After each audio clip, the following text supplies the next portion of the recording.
EWC Spotlight, and just like that, the spotlight disappears. Wait a second, because the Spotlight show has started. I'm Amelie, and we have two very special people joining us today. We got Glitter Explosion once again, and Machine. Hello. I got a question for you. And Glitter, I want you to weigh in on this.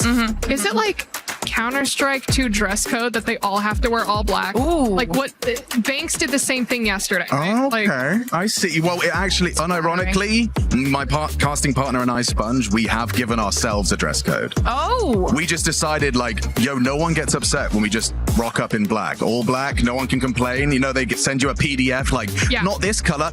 Black's always cool. It's always cool. It's a safe bet. He's not wrong. No, And it is flattering for being on camera. It is, and as a sweaty man, I need all the help I can get. You know, no sweat patches in black. Respect. I hear.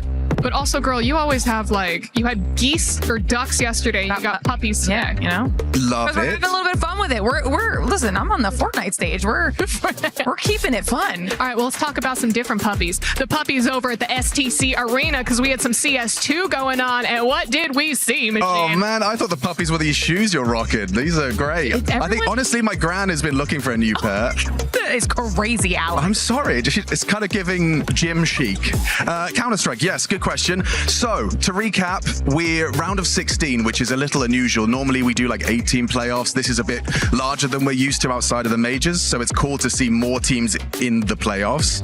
I do air quotes just because, I don't know, pre-quarterfinals, it can feel like it's, you know, maybe more of a proving ground than it is the big dogs. And the big dogs have been eating. As far as, you know, your kind of underdogs and your familiar faces, oh, there go all my notes. But, you know, it's kind of a story of three as far as the top is concerned. The podium expectations are like Falcons, Spirit, Vitality. Those are your big dogs, and everyone's doing well. Everyone's winning their games. What have you been most excited to see for this tournament, though? Ooh, good question. I mean, one would actually be just these kind of very clearly defined fans. You know, for Vitality and Furia, we have the drums, we have the chants. Earlier today, we had Vitality. It was so cool to just hear the ups and downs they were going.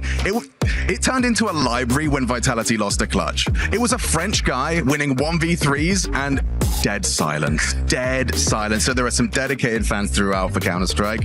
That's probably a highlight for me. I think the second biggest highlight is the upset of the tournament, which was Na'Vi bombing out. Well, I don't know what happened. Can't explain it. Legacy smashed them.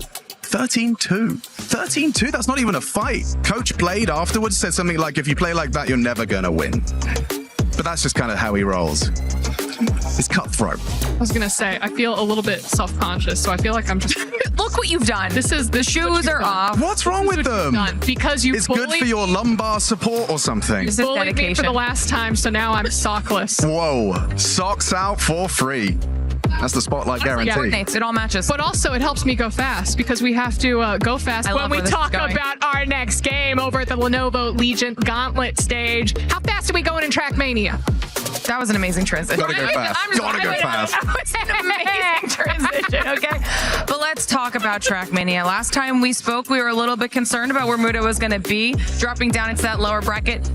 Didn't need to be worried. Absolutely smashed it. Able to stay alive in the competition for now, but some other standout clubs or moments that we need to talk about is the fact that Carl Jr. Falcons, of course, the 7-time world champion, now qualified through to top 8 alongside Binks for AGAL. And, you know, we've been keeping tabs on both of these clubs. We're watching. So Trackmania is going to be a big decider, I think, when it comes to seeing how everything kind of shakes out.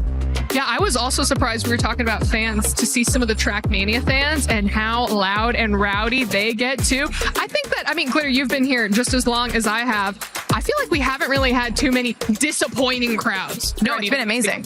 I think that's like, you know, what's been so wonderful about being in Paris is that new set of people coming through and crushing it. Oh, 100%. Well, let's go ahead and talk about the Kadia City Grid stage where we have some Fortnite. I love all the Fortnite casters. I'm so glad to see them all backstage and everything. But we got to talk about some of the games.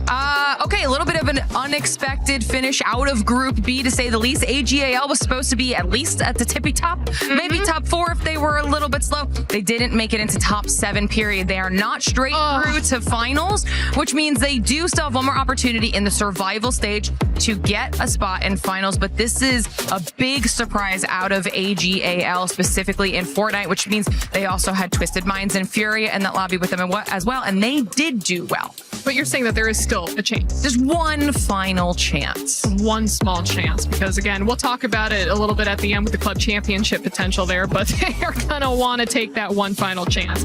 And finally, over on the Allianz Vault stage, we have a little bit of Crossfire. And I don't know what is in the water, but defending champs AGAL and Crossfire out. What? Absolutely out of the competition. No. Falcons out of the competition. And Crossfire was supposed to be a place where AGAL could guarantee themselves some club championship points. That is not happening anymore. They did make it to top 8, but that's not going to be enough to leapfrog anybody on the leaderboard. And we were looking at some statistics. That means that AGAL are now down to like an 11% chance of winning CC. It's not looking so great. Oh dear. Ooh, okay, well, you know what? We do have a question for everyone who is watching in the chat right now. Who do you think will make it to the top 3 of the club championships? Do you have any guesses, Machine? What do you think? Well, You know, I'm no expert, but I would hazard a guess. It might be between Falcons. I looked at a while ago. Falcons, Vitality, I believe, were around there. Na'Vi bombed out, so no longer them. I know AGAL. We were counting on them, but Crossfire, no Crossfire might be a problem. It's definitely You had the percentage. It's not pretty. Yeah.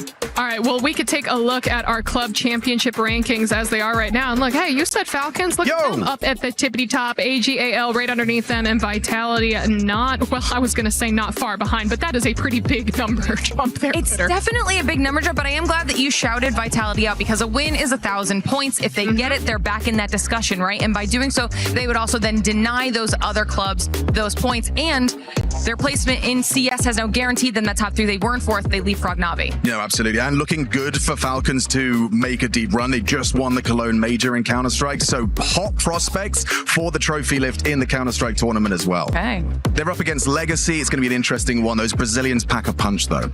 Anyone else that we should be keeping an eye on as we get closer to the end of week 7 and also the end of the EWC glitter? I mean, even if we're not looking at the top side, we need to be looking at the teams that are at least getting some points on the board, because it's going to be changing the pricing at the end of the day. So we're still looking at the Furias. We're still looking at Twisted Minds. Any of these clubs that can change their ranking will guarantee a little bit more pricing. I've been told that we have no answers for our questions. Everyone's asking me to take my feet out. Everyone's asking. Everyone's saying, Machine, no. I've given myself a cramp. I'm an old man. I'm going to point out that at least his socks are also black. Yeah, They also are also black. consistent. That's what I'm one thing, I'm consistent. And you know what? We love that for you, and we Thanks. love that for all the CS2 fans. But before we wrap this up and let you go, is there anything else that you want to say besides maybe some mentions of the feats? Yes, if you have any questions about K-dramas and which ones you should check out and in what order you should check them out, and you want a little synopsis, I'd like to recommend these two, Overly and Glitter. We had a fantastic chat before we went live, and I've got a couple of things on the watch list, right? Night and day. One worth checking out if you're interested. But yeah, direct your questions. Ideally, the chat, you could stop talking about her feet for 5 seconds and focus on your favorite K-drama. That's my question to the chat. What's your favorite K-drama? Mine's Attack on Titan. All right, okay. That's a whole we different gotta get him out. We gotta get him out. I don't know who let him up here. He will not be invited back again. But Machine Glitter, thanks for so having much me. for joining. Yeah, I didn't make this request. Who let you up? I don't know. I forced myself over here. We have one answer, is what I'm being told. Let's go ahead and see what the final. I need 20 more minutes for the emblem. Okay. So should we just do a 20-minute podcast I mean, about do you have anywhere to K-dramas? go, or like should we can hang out maybe? So the All emblem. right. Okay. So what was your favorite K-drama? Like I told you, I mean, Crash Landing on You was like my foray into it. Okay. So it might just have to. Would you be say up that's there. a good start for like an ignorant guy? Yeah. Just jumping straight in? if you're ready emotionally? I think I'm ready emotionally. Like, no spoiler alert. There's like a car chase on a motorcycle and explosions. There's like all of these crazy political plots. It's fantastic. I highly recommend it. But I'm being told that if I keep talking about this, I won't have a job anymore. So thank you guys for joining us. Thank you for watching the EWC Spotlight, and we will see you next time. It's good though. Yeah, I'll check it. It's really good. Legit. I'm gonna put my shoes back on. I lost mine. Mine are gone. Who needs those?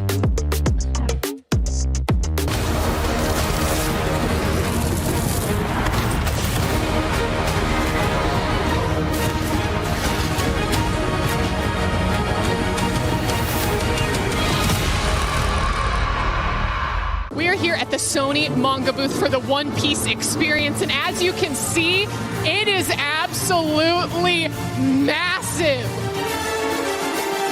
One Piece fans, you need to come check this out because you do not want to miss this. Now, there is a special secret that we can activate here. I'm gonna go ahead and see if I could figure out how to do just that. Kaki Atsume, Sagashimono, Sagashi One Piece. You can feel all of the emotion coming from each of these individual panels. Oh, wait, we got a color. Quick, we have 2 minutes. Well, don't just stand there holding a light. Help me. Time's up. Did I do it? I did it! Yeah!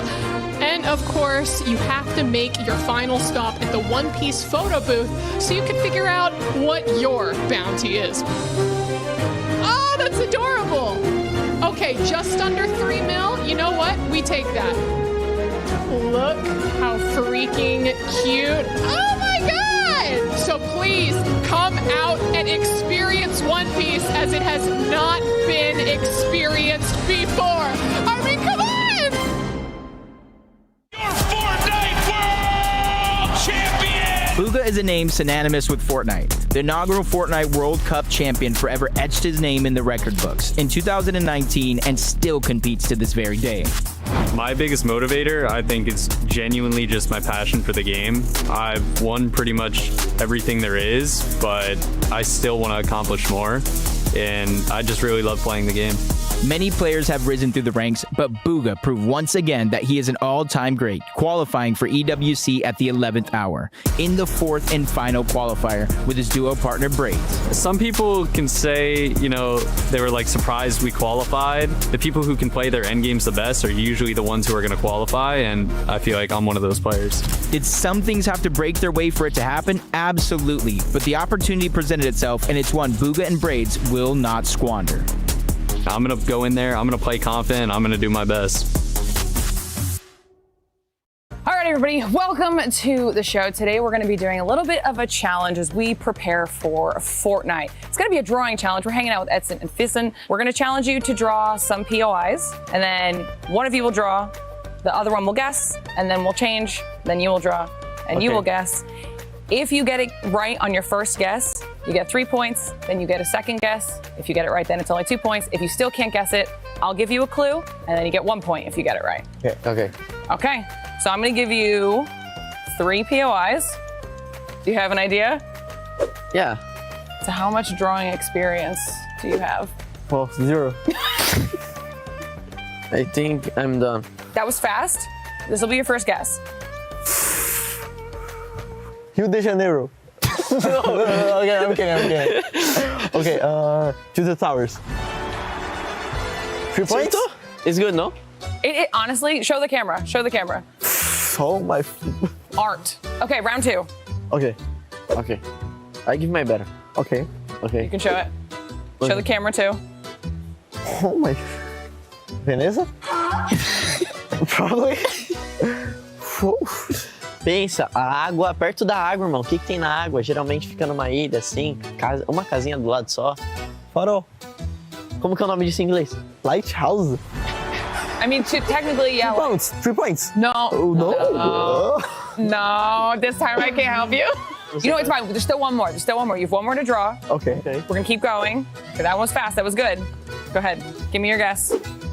And don't forget to show. Yep. Ooh. It's so easy. Very easy.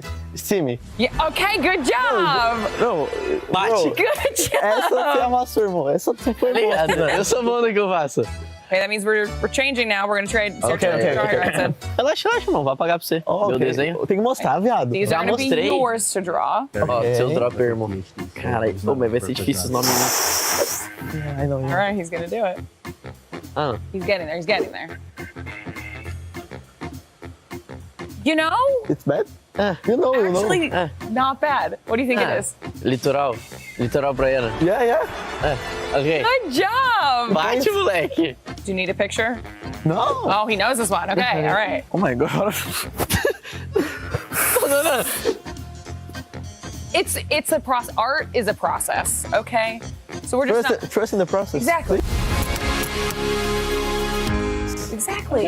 Please. Oh my We're not god. there yet. I have idea. Really? I think. Não. Tilted. Não. Não é o Tilted, mas os caras não chamam assim. Mas é esse lugar mesmo que você tá pensando. Tilted Towers. Não. This might be a 0-pointer. What is happening? We're falling apart, team. We need to lock in. Okay. Mega City. These look like no. 3 points. Unfortunately, the judges 3 were points? looking for Mega City. We did not get 3 points here. 2 points. I don't even think we were at the 2-point mark, 1 unfortunately. point. Maybe if they're feeling generous, we might get 1 point. He did kind of tell you. 1.5. You can go back up. Okay. 1.5. 0.5. No. 1.5. Okay, go next. Third, final map for you, Edson. Não é possível que tá tão difícil. I have faith in you.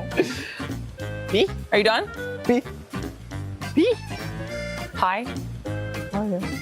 3, 0.14. 1, 4. Tomato Town? First time. There we go. Tu és rica. Good job. Fantastic job. Yeah. You both crushed it on the drawing and the guessing. Thank you so much for joining us. Okay. Thank you.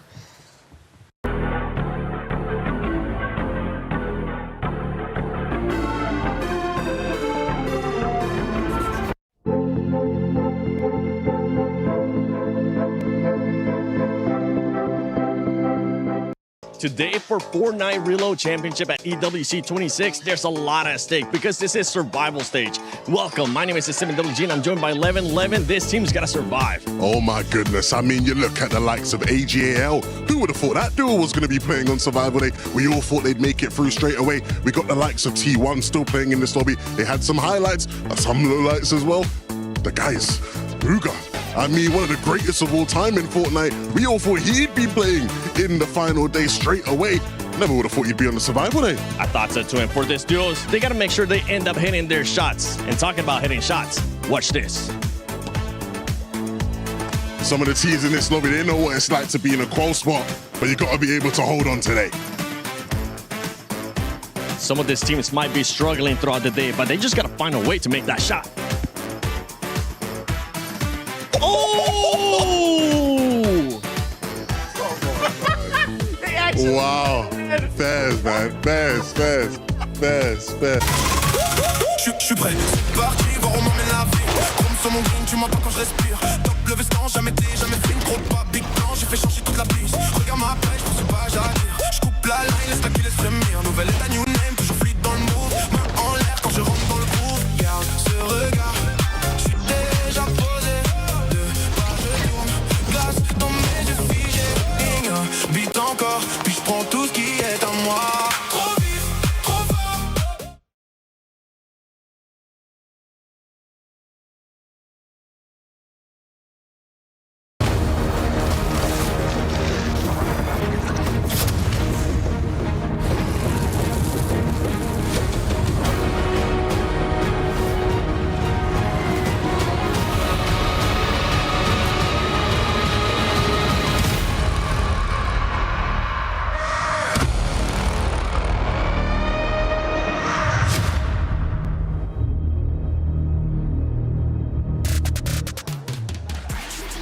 Well, if you were wondering if I ended up making that shot with Levin, yes, I actually did. And that's exactly what these teams are going to have to do here at Survival Stage for Fortnite Reload Championship at EWC 26. Because, ladies and gentlemen, I was getting distracted there at the Quirilla City activation, but a lot of these teams need to make sure they perform and need to make sure they stay consistent because this is Survival Stage. I'm joined by none other than Kelly and Vivid. Good to have you guys here. Not the view we usually get to have, the Eiffel Tower, but we'll do fine with the Quirilla City one. Kelly, how are we feeling? I'm feeling great. I mean, we had 2 incredible group stages, and we now have 14 teams that have already made their way into the grand finals. But of course, we still have to find the remaining 6 today, Vivid, and it's going to be quite a tall task.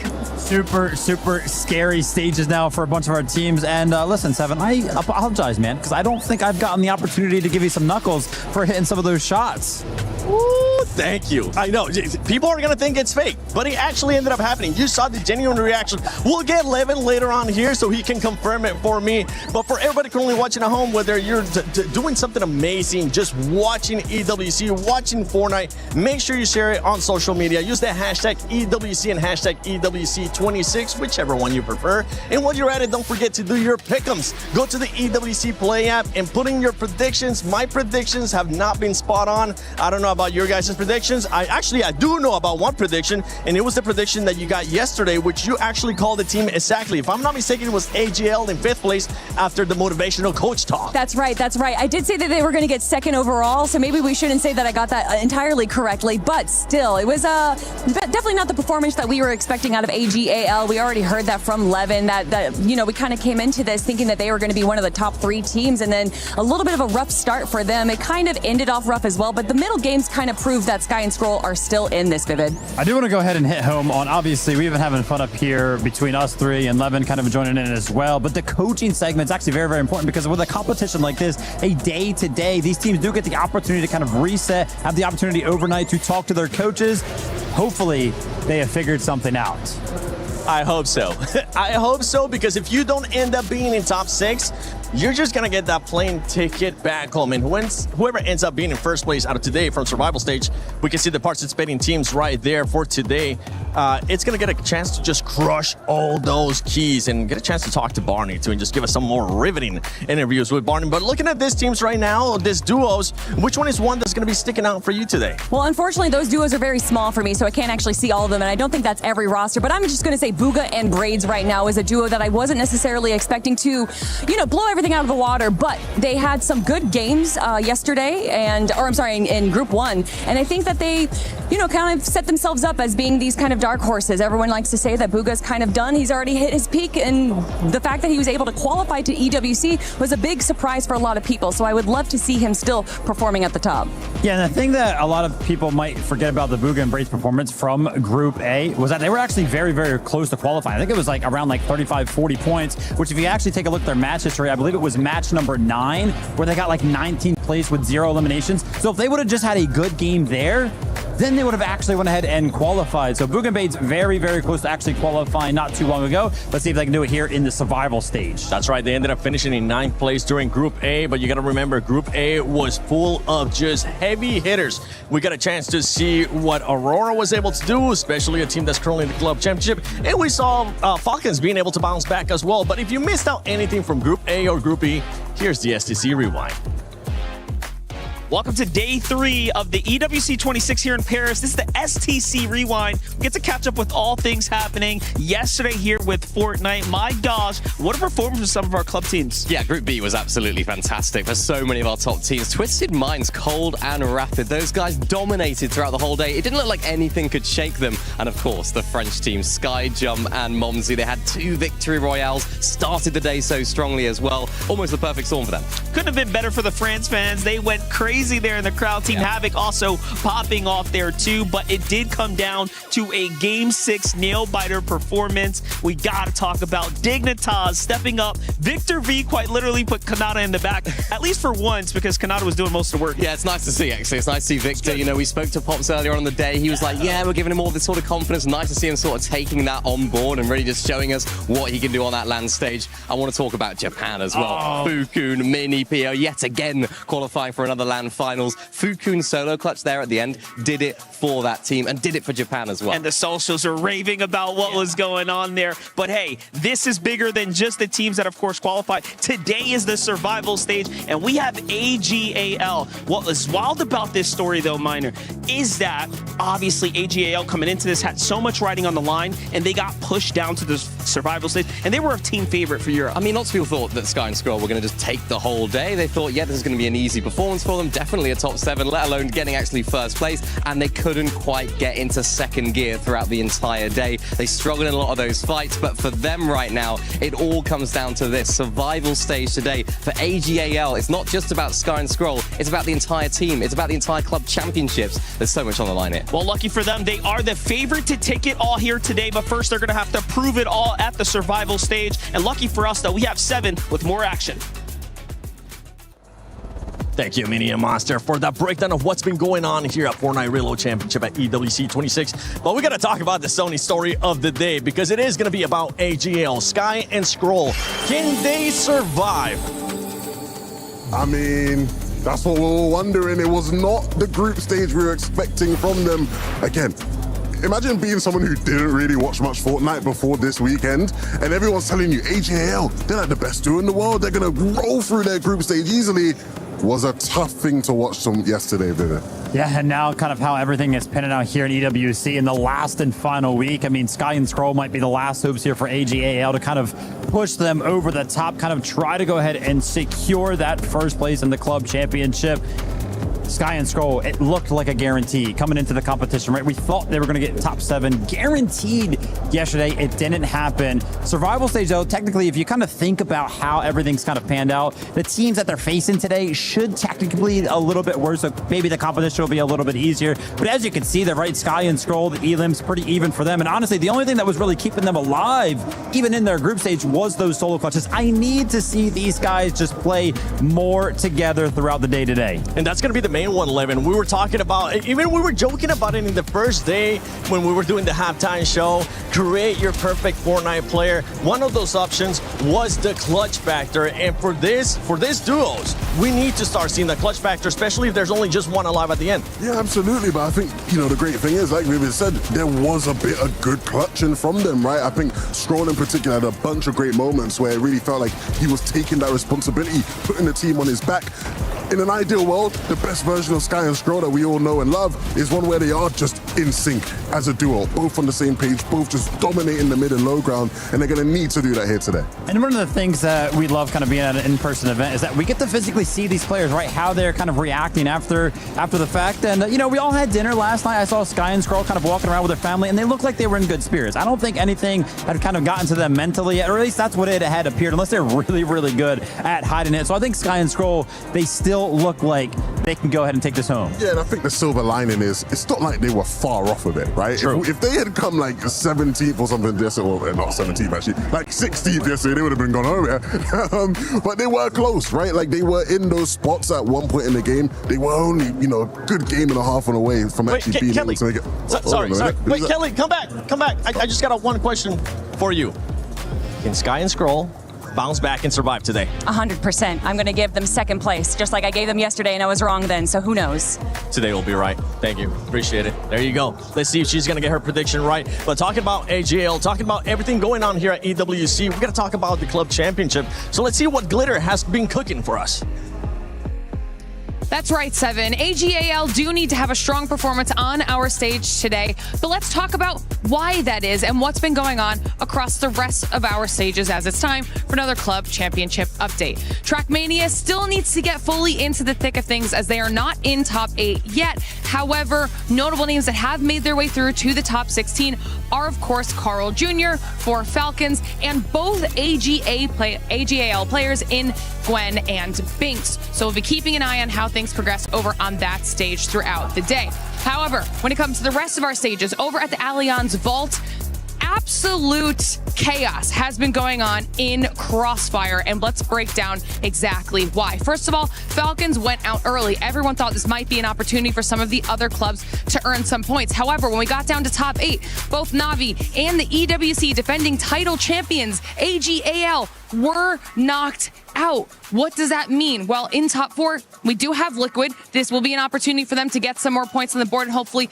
move their way up the rankings. But what the real question is, will it be Baisha Gaming, who took out both Falcons and AGAL, who take home the title and deny those CC points from any of our clubs? And finally, what we've got going on in Counter-Strike 2. Big things happening over there. Furia, the first club to make their way through to top 4. However, we're definitely going to be keeping our eyes on Falcons and Vitality as they still have to play through the quarterfinals and see if they can solidify their spots in the top 4. Lots of storylines will be playing out across all of our stages here today. And as more updates come in, I'll make sure to keep you all updated. Thank you, Glitter Explosion. By the way, that was the coolest shot we have gotten so far of a club championship. Oh, she's just chilling over there with the totem behind her. She got a chance to talk about Falcons and what Falcons has been able to do in some of the other games currently at EWC. Falcons is currently chilling. They're already in the finals. They have nothing to worry about today. If anything, they're just going to be maybe look at what some of the other teams are going to be doing. Well, here's the thing, is that there's been so many talks about Falcons and AGAL, and the reason for that is because it's like that first and second place battle. But the club championship is so much more than that, especially for all of the other teams, because points can still be picked up by all those other clubs to fight for 50, hundreds, millions of dollars. So there's just so much to fight for. And Levin, one of those teams that's going to be fighting for their club here today, of course, Furia, Gone and Night. How close they were yesterday.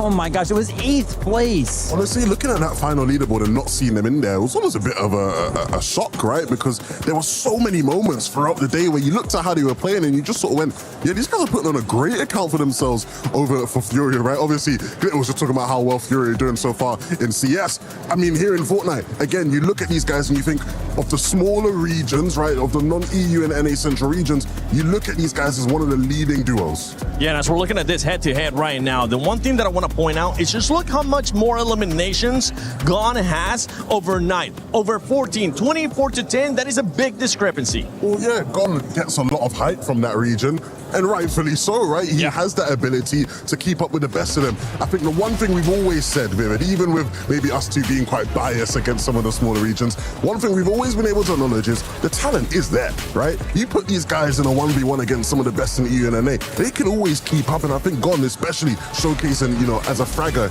he is one of the players to watch out for. Yeah, I love the fact that you bring up that overarching theme of some of the smaller regions, and to be fair, we've actually been very, very impressed so far. We have 2 teams that are kind of already through some of those smaller regions. We got Lua and Romero from Group A. They kind of qualified through for the Brazilian region. And then we saw Mini Pollo and Fukin kind of qualify yesterday from the Asian region. And then with Gone and Night being very, very close as well. I mean, it's looking actually pretty good in terms of the performances we are able to see from some of these smaller region teams. I just really hope that Gone and Night can kind of continue up with some of that momentum throughout the survival stage today. Of course, it's going to be a little bit harder, right? Only top 6 here today, but I really do think they could do it. And I'm rooting for these guys. I'm going to be a little bit biased here, 7, because I had the opportunity to kind of hang out with them a couple of days ago, and they are just so fun. Like, they are just willing to kind of do any sort of like content or anything like that, do some of the emotes. We saw them kind of have some fun with Jacob. These guys, they deserve it, man. I'm rooting for them. Brother Vivid, we're sharing the same brain cell right now, because before you even said I'm going to be biased, I was thinking, do I want to be biased or not? Because I do want to be biased, because you've been hyping the Brazil region up for me as well, and I kind of want to see Furia in the finals. I think it'll be exciting, especially with the energy that the fan base is going to be able to bring. I know Seek has gotten a chance on the past days to just go walk around, talk to some players. Let's see what he's been cooking for today.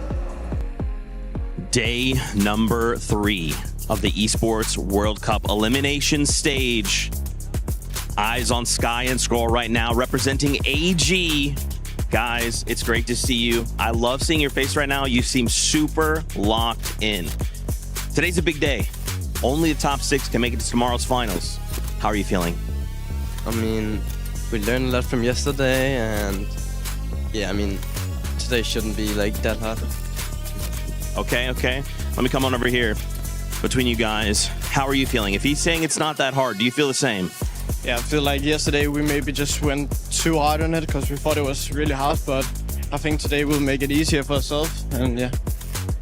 What kind of strategy you guys hoping to like bring if you're gonna feel like today's not as hard? What are you gonna try and do differently to make sure? Because top 6, man, that's a pretty tall order. I mean, I'm not gonna say too much, but yesterday we were way too passive. I like that. So going on the aggressive. That's basically the strategy. Let's just get in there, do what we got to do. I mean, yesterday we played maybe a bit scared, and today there's just nothing to lose. I love it, guys. Well, good luck. We'll see you on stage. I'm going to try and find more players here. We can see, just start looking across some of these names. Oh my gosh, Booga Braids. Oh my gosh. Mr. World Cup, guys, how are we feeling? Elimination stage, we got to make top 6. I mean, we're feeling good. We refined some of the stuff that we were having issues with, and I think we're going to be chilling now. What about you? I mean, Braids, come on, top 6, man. I mean, we have a new drop now, so on Slurp map, which was our problem, so should be pretty good. I love it, guys. Best of luck. Stage is right here. I'm going to try and see if we can catch one final duo. Man, I can feel it. The tension in the air is crazy. I wanted to see if maybe there's just one more duo. Okay, I really want to quickly. Gone Knight. Come here. Catch you guys super fast. I wanted to say massive congrats. You guys absolutely eliminated it yesterday. 2 victory royales. You were popping off. The crowd was going crazy. How did it feel in those moments to get that wins? Because you need to kind of do the same today and be top 6. Yeah. Yesterday we were cons like on both maps. 10 out of 10 we got contests. So we need that wins because we were missing some games, doing 0 points. So we need to pop off on these games. So for a moment I thought I was going to call because we did a little great on the last game, but Fukun I think did a massive clutch. So he clutched for the qual and we missed by like 8 points. I don't know. Knight, how are you feeling? Obviously, you got to be top 6 today. You guys looked incredible yesterday. Are you just going to do more of that today? Yeah, we are very confident because today it's what Gon says that we are both in maps. We are free, so we are very confident. And one final question: what would you guys say to your fans? Because you heard them yesterday. You guys got VRs. They were going crazy. What do you have to say to them? For my fans, I love you all, guys. Thank you for the support. Thanks for Furia. I love you, my orgs, my fans. That's it. Love you guys. Yeah, I love you all. Thank you for the support and hope you make it visit. True. Hope you're cheering for us today. Thanks, guys. Best of luck out there. I appreciate y'all. Appreciate y'all. All right. You can see a lot of players locked in, focused, top 6 advanced. Let's get it. Thank you, Seek, for going around and getting that Alliance player arrivals and getting all that good information, because I love the attitude that these players have, especially in survival stage. It's make it or break it. You got absolutely nothing to lose. And with AGL, Sky and Scroll, they were saying they were wanting to be more aggressive today, and I'm all for it. Yeah, look, they look like 2 players who are ready for a meal. And the good thing for them, players of their quality, today should just be kiddie food. And that's ideal because they need to stay hungry. Get through today, get back into the final, and show everybody you are still a top dog. You heard what they were kind of saying. They expect today to be easy. Now, hopefully, they're not coming into it not necessarily respecting the competition, because that's when you can get called off guard. But the fact that Sky and Scroll are seemingly feeling very, very confident, it's got to mean good things. It's going to be a great thing. By the way, I love that we got a chance to see some of the fans right there with the sign clothing, sign pieces. If you actually take a close look at it, I'm pretty sure you'll end up seeing Levin's signature all over that, because this man keeps getting stopped. They keep telling him he is the GOAT of the Fortnite esports talent roster. But ladies and gentlemen, it is time we get started with survival stage.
Everything that these duos have worked towards has led them here. Some expected to dominate, whilst others scrape through by the narrowest of margins. And now, we go again.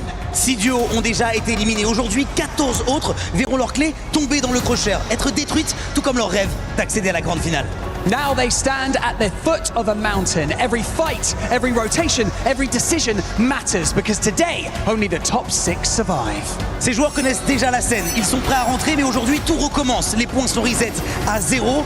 Et il faut le savoir, en seulement 10 games, ils auront la possibilité de prouver qu'ils sont les meilleurs joueurs du monde pour rejoindre la grande finale. So I think it is time to welcome our duo on stage, starting with Auxi and Jojo Fishy!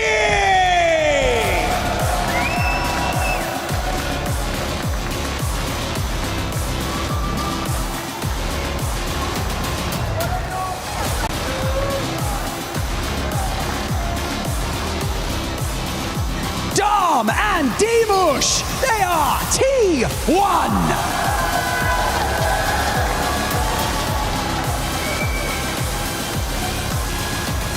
Rue and Moda, they are LVL Esports!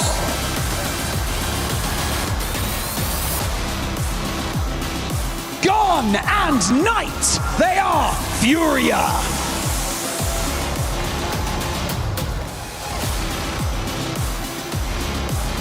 Yassine and Salvatore!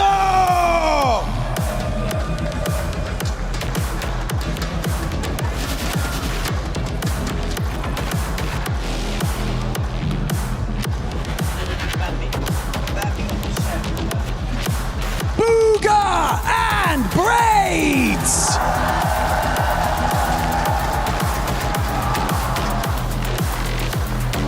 Khalid and Mashari!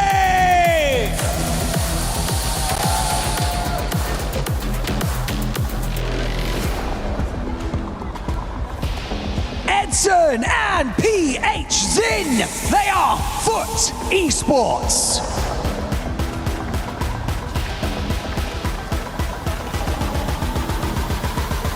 Tomat and Mofu, they are Reject!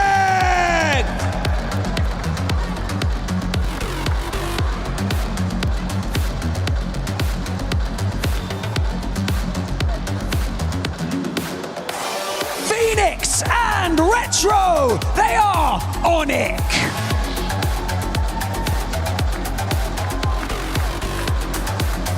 Z-Dog and Goofy!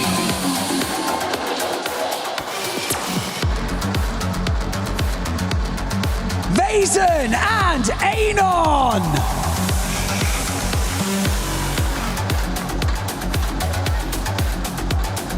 Hosley and Spooks, they're Jogo!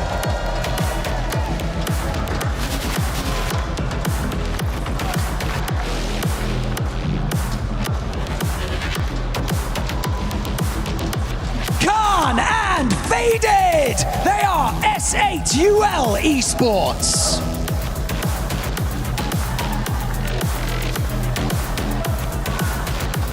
Yuma and Koyato, they are Zeta Division!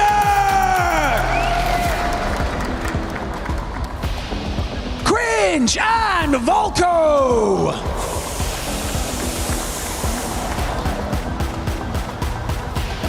Easy et Nocif, ils sont Team Orchid!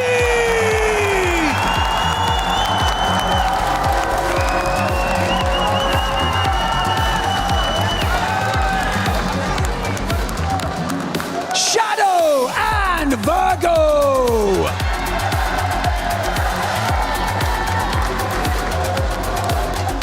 Yapko and Panzer, they're Kike Esports!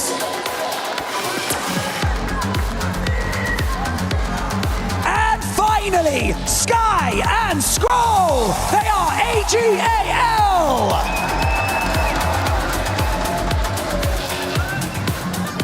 20 teams enter and 14 will be sent packing. No more excuses, no more second chances. A place in the final hangs in the balance and a chance at $1 million. Comme vient de le dire Barney, seulement 6 duos réussiront à emporter un ticket pour la grande finale. Mesdames et messieurs, le Survival Stage de Fortnite Reload Championship commence maintenant.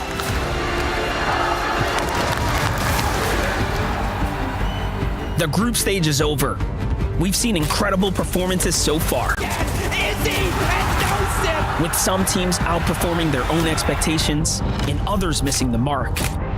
14 teams have qualified to the final lobby, and now there are only 6 spots left. Today, 20 teams have one final shot. Perform well and the trophy could be yours. But one mistake can mean an early end to your journey. It's time for players to step up and make a name for themselves. Shark and Katie's win game 1. Welcome to the survival stage.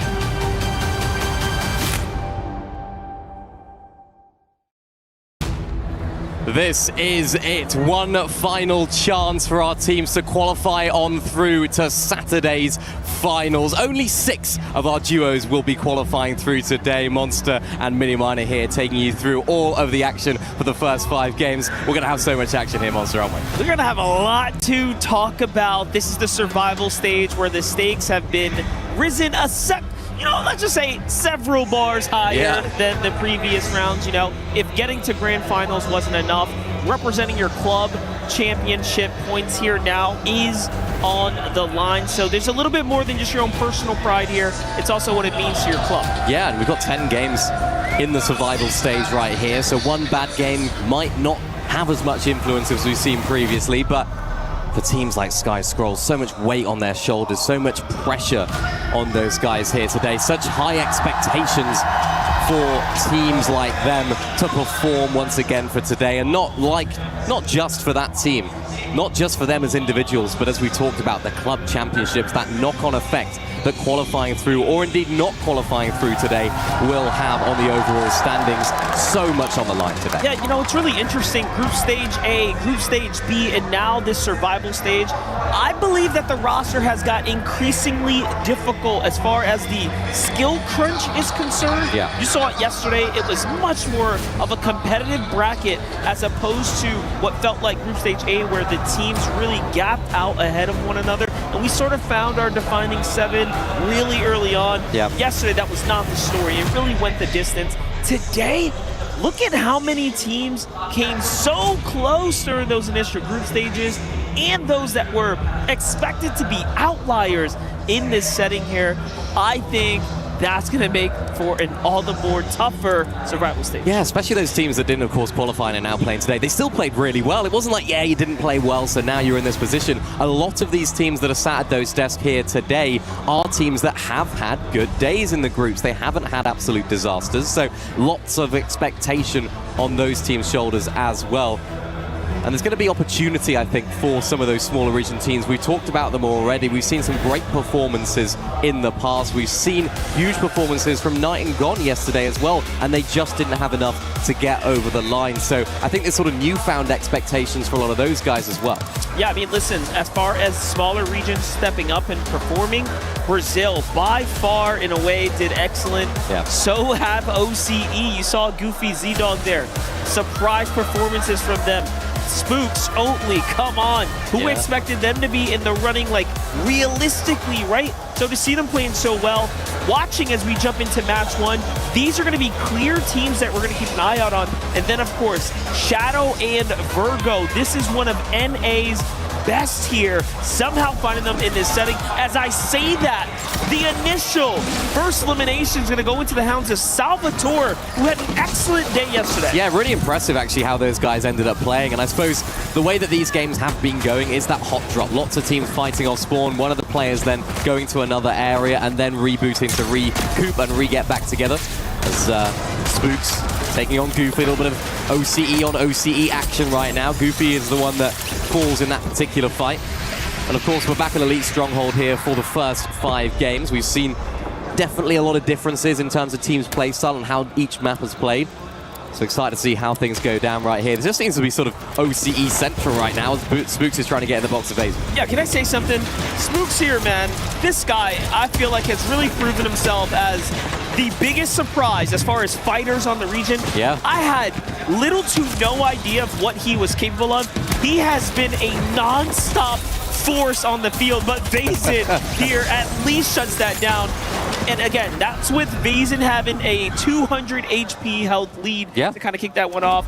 And still, Spooks almost got him. Yeah, Spooks is doing incredibly well. I think in that sort of duo, you often sort of see, yeah, you're going to be talking about Oatly realistically. A lot of people have been speaking about him. First time LAN, lots of pressure. How's he going to play? What's he going to be like in terms of this situation? But yeah, Spooks has really stepped up to the plate.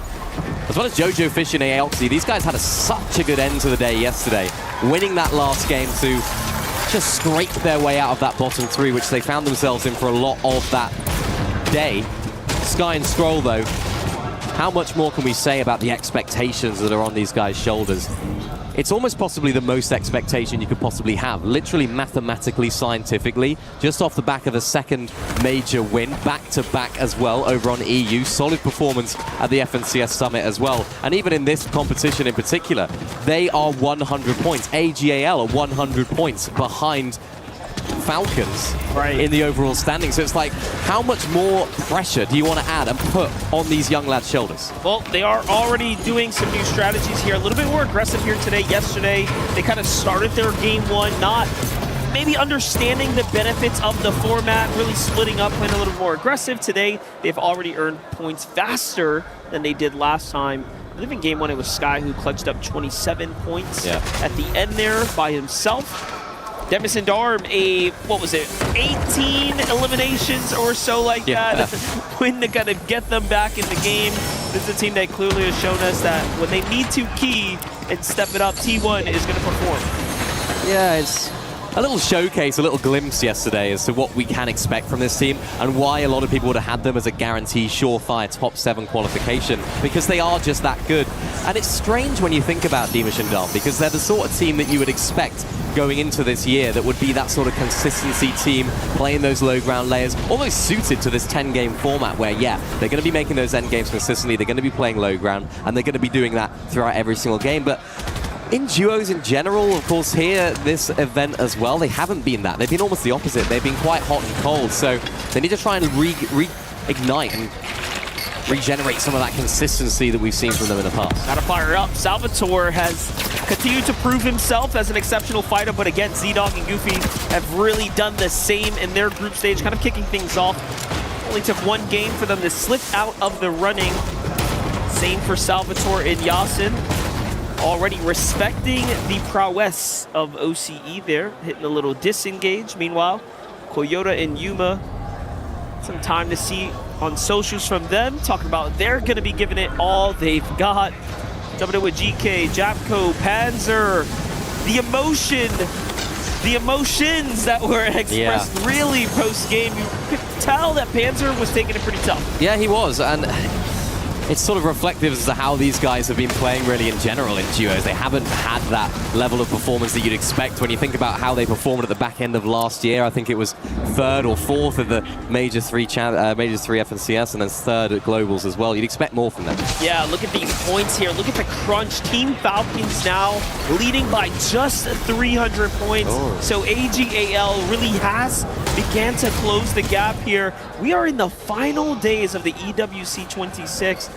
Sky and Scroll have to come out of this grueling survival stage, or it might just be all over. Yeah, it's interesting to hear from them as well with Zeke. They wanted to be a little bit more aggressive, change up a lot of their game plan as well, and that's exactly what we're seeing right now, getting involved in a lot of these early game fights, because I think they just lacked that confidence for whatever reason it was yesterday. They are one of, if not the best teams in all these lobbies that we've watched so far. They can fight. They're capable of doing that. And Peter Bonfoyo said the same exact thing. You know, we had the pleasure of catching up, making that content bit, and we asked them, hey, what team, which of you think is the most dangerous duo in the lobby? Who you're most, kind of concerned with? Sharkantini, Sky, and Scroll are the others. Yeah.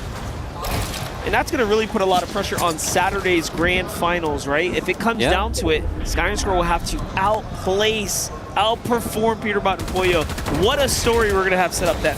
Yeah, the dangerous thing for Sky and Scroll is they haven't had that consistency that Peterbot, Pollo, that Shark and Teeny were having earlier on in the week. Moda and Rue looking for some angles as well here onto Panzer and Yapko. Rue looking for the angle into Panzer, full boxed and taken out there as well. Disastrous start for Panzer. We'll be looking to make good after what happened earlier on in the week, and a team that we have expectations of as well, Rue and Moda. I think they're the sort of team that can pop off in random moments. Maybe not the sort of team that you'd have necessarily as a guaranteed surefire top 6. Of course, they only just about made it out of Group A. They were nearly fully eliminated, of course, there, but nice little elimination right there.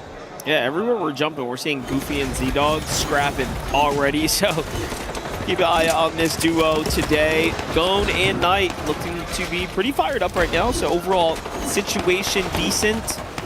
Zone Far already has revealed itself. A few teams still existing south at the Elite Armory, and then the rest are kind of up here in this pocket of player you're watching here. Really interesting to see that even with a couple of zones before the reboots turn off, no one is looking to fight. So that's really telling of the pressure of the stage setting that we're in. Yeah, I think that's just survival stage nerves. I think, you know, first game nerves, get those jitters out. You just want to have a decent start. I think, you know, if you do have a bad start, yes, you can come back, but it's so much easier just to set the tone for the day. You don't have to win the first game. Obviously, ideally, you would. But just to set the tone for the entire day, if you can get a nice top 5, get a decent amount of placement points, you can really build off of that throughout the rest of the day. And I have to imagine, these are all players coming off of their VOD reviews, practicing, looking to really patch up their mistakes. Most of these teams had really rough game ones, not getting the placement points that they were looking for. So what better time to expect players to play for placement than kind of when it's fresh in your mind, the strategy is there, you know, I gotta start this off correctly. Well, everyone's in the same mindset, aren't they? Everyone's in the same frame of mind. It's like disappointment is the first emotion that they're feeling right now. So it is just trying to rectify that as much as possible. Toyota, Yuma, excited to see what this duo can do, of course, as well. I feel like Toyota is always coming up with some new and interesting strats that we can get to see. Right. Bit of a day to forget, though, yesterday. Just scraping outside of that bottom 3. But they're a team that can pull out surprises. They're a team that can find success at random moments, and I think they have what it takes here to qualify through into that top 6. Yeah, even now, they're just looking to kind of hang out here, wait things out for the Zeta division, and play for the placement points. Now, we have seen Storm Sickness become an issue if you stick around for too long. So yeah. We'll see as they're really deep in the storm here. Izzy, Nosif on the other side, had their moment, had a little win here. It's one thing to find your confidence when you get a bit of a land victory. Seeing Oatly and Spooks there in the distance, also taking a ton of storm here. But all in all, is going to start coming down to a clash here shortly, depending where the zone goes. It's going to be an Eastern pool. This is going to work out pretty well for the majority of the players. Huge cheer in the arena right there for Izzy and Nosif as well. We saw what it did to Skyjump and Momsy yesterday. The confidence that they were able to get from this Paris crowd was really impressive, really. The way that they sort of took that, they didn't see it as pressure, they saw it as motivation, they saw it as a bit of a boost, as a catalyst for their performances. And Izzy and Nosif need to take that same frame of mind as well. You know, we saw them performing well on day one. They had, again, moments, they had a win, they had a couple of top 10s, but they weren't able to translate that into consistency. So they'll be hoping that the French fans here can really just give them that almost third player in the team. They need him as a trio. I want to make a little comment about that Yuma rotate right there. By the way, the zone started ticking for 2. They dive down ASAP to a mountain. Just keep an eye on them and their storm sickness likelihood. It might just get really interesting. Virgo and Shadow on the other side, already positioned up. Every time Virgo pops up on show, the Gentle Mates pop. They love Virgo. He's gotten so much support lately, especially after his last big performance on land. How can he take that newfound confidence into these tournaments? Khan and Faded. Seen a lot of Khan here at the convention floor, all around the EWC kind of area. Lovely guy. Yep. Good vibes, great energy. I got a good feeling about him. Honestly, you need that as well when you're on land. I suppose it's different to playing online because you can see your teammate's face. You can see the emotion. It almost radiates off of each other. And if one of you's just feeling a bit down, one of you's not feeling as confident, it can really have a knock-on effect. So having those confidence vibes, having those even just positive vibes going into the games is really important. I think that's really great to see from Sky and Scroll as well. You know, they were having those positive frames of mind outside of the competition, and it's going to help them greatly.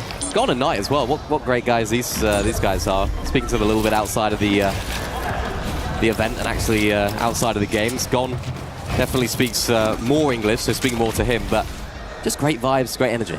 Yeah, definitely. Well, Zone 7's now here. Reboots are officially closed. And this is some very interesting terrain. You know, it's going to be a big discussion here over the round or over the course of these 10 games. There's something about the layout of this map. You start to get these vertical areas come the end game once the zone starts tightening up. And we are looking directly at some issues to be. But shockwaves in hand for Virgo and Shadow, nothing to really worry about. And this is going to probably be the slowest of all the games. If I had to guess here, the initial kickoff here for that survival stage, but here we have it. There's a shock effect. There's the launch pad. Up and over they go to save a bunch of material here. Virgo and Shadow also look to slide their way up this mountain here. And look at how much it's going to start costing them. That's the key difference right there. We saw two ends of the stick. We saw a team that's going to save all of their materials by using that launch pad and, of course, the overdrive grenade effect. And then you have on the other side a team that's having to invest a lot of those in Virgo and his teammate, Shadow. So big moments there for those guys. Oatly and Spooks out of the game as well. Started their group so well. And I think a lot of people were very surprised about that. Unfortunately today, not getting that same start. That's right, they're going to be the first team to fall before the place of points. They had those initial eliminations. Just like that, one game out of the 10 already starting to put in that wear and tear. Phoenix is going to get caught out by Gonen Knight there as well. Nosif and Izzy on the other side. Trying to see if France can pull the back-to-back day one kickoff victory royales here. That'd be quite the surprise for the crowd.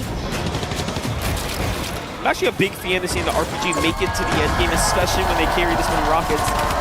This is a very telling type of loadout. We've seen teams like this, of course, pull through with victory royales just off of the strength of being able to collapse the high ground teams.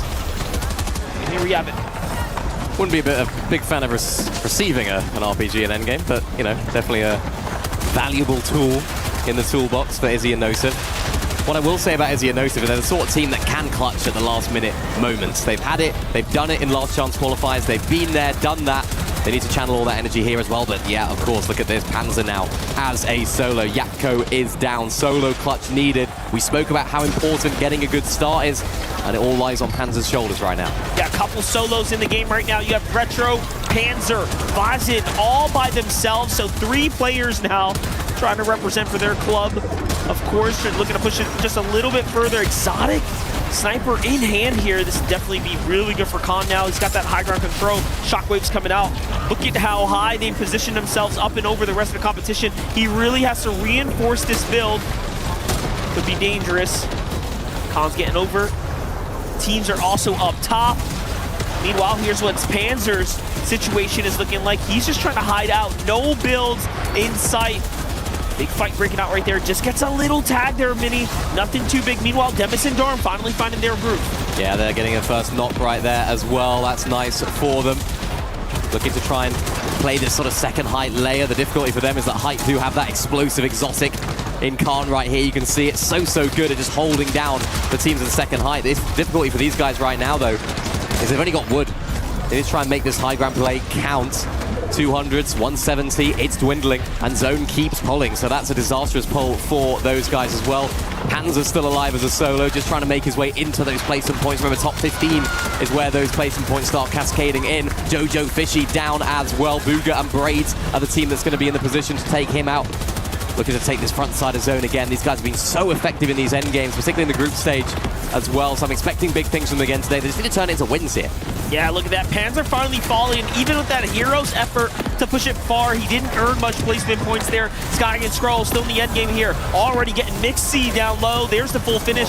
Loses his teammate in the process. It's Khaled who's underneath him. He's going to have to do that quick layer change, but there's that RPG we talked about coming into play, forcing the blender down low. Darm, though, knows how to handle this. Finds 2 Elins, loses Demis in the process, but there they go. They get to reconnect here. That's what this team is so good at. They're so good at just getting back together when things are tough. And look at this for Skrull. 10 HP, can't make the edit. Tries to get out, tries to weave his way through. Doesn't even have a chance to pop any minis. Has no materials here as well. Only 6 builds in the metal. Trying to use all those old builds, but no, goes down in 10th place. Hey, that's still a top 10 though. Not too bad as he pushes it further. It's Demis who, of course, gets to reap the rewards here down low. There's the heals coming out from the Flowberry Fizz. I love this. While he's kind of handling the rotation, Darm's healing him in the process. That teamwork looking good. Meanwhile, Salvatore up top with Yasin looking strong as well as the pressure comes down from the top. How far can Bugha push? The Storm ends up getting him. Braids, though, playing for the placement points here, just going for the med kit.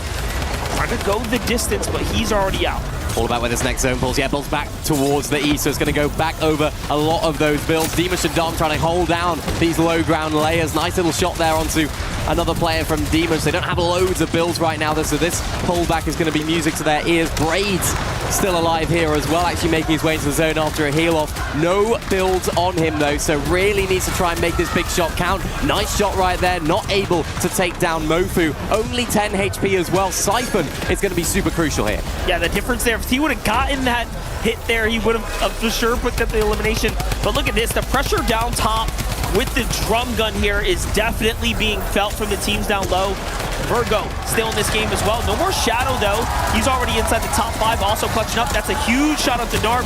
Perfect spot to be in, but Darm was so fast. They're at 6 eliminations now and counting 2 shots from Demis and Darm there, but not without its own exchanges. Tomac goes down. Can they get Mofu here? The side edit. It's going to come down to the Siphon to keep him in the game, and Darm is still here. It's a 2v1 as Salvatore and Yasin are looking to push through. Darm takes the high ground, crashes down on Yasin, and he can still maybe clutch this, but it's going to be tough. In the end, it's Salvatore. Salvatore and Yasin had such a good group's performance. We're unlucky here to make it into the survival stage, but already here in game number 1, proving that they deserve to be in the top 6. A really nicely played endgame as well. The way they took height was really solid. That mythic drum gun, so crucial in the way that they were able to hold that down. And you can see by their reaction, they know it's just game 1 of 10. There's still plenty more time. And they probably know it a lot better than some of the other players. It's like one game doesn't necessarily matter that much. Yeah, but Demis and Darm, who also made that end game, you saw smiles on their faces. Yep. Here's Virgo, here's Phoenix and Retro, one of the second team to fall in that lobby. Unfortunately, not looking too happy with the way that one ended up playing out. Can't blame them either. That's the thing about Reload. It's kind of tricky. It's like you fool yourself into thinking, oh, we're in endgame. But of course you are. That's where things start really getting interesting. And you're there and you have eliminations, but it's those placement points. They really make the difference. Well, you can go down in endgame and still get no placement points. It's absolutely crazy.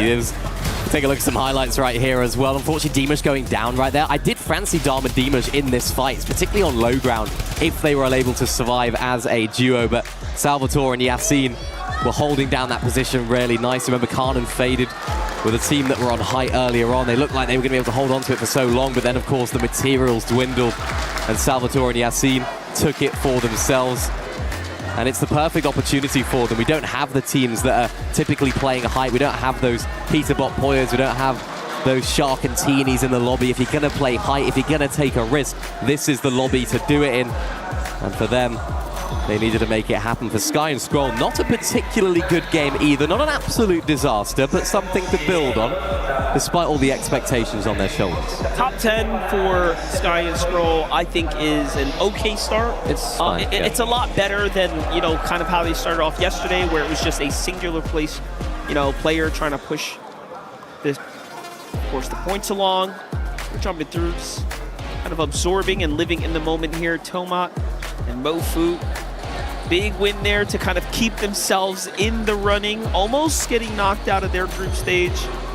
We're kind of floating around. I like how we get the boos and the cheers, depending on, of course, what org is on the screen. But hey, y'all, just give us a little moment. We're going to go ahead and throw off to the side here. When we get back, we'll have some more action in game number 2.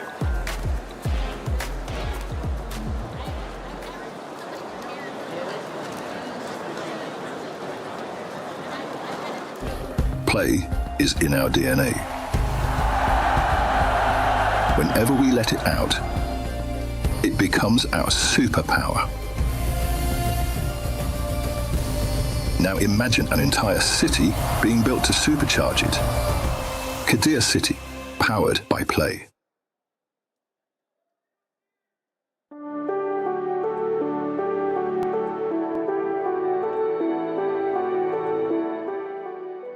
A lot of people are haunted by their past. I'm inspired by it. They're not just playing for themselves, they're really playing for their entire family. They have defeated their demons! They have crushed the curse!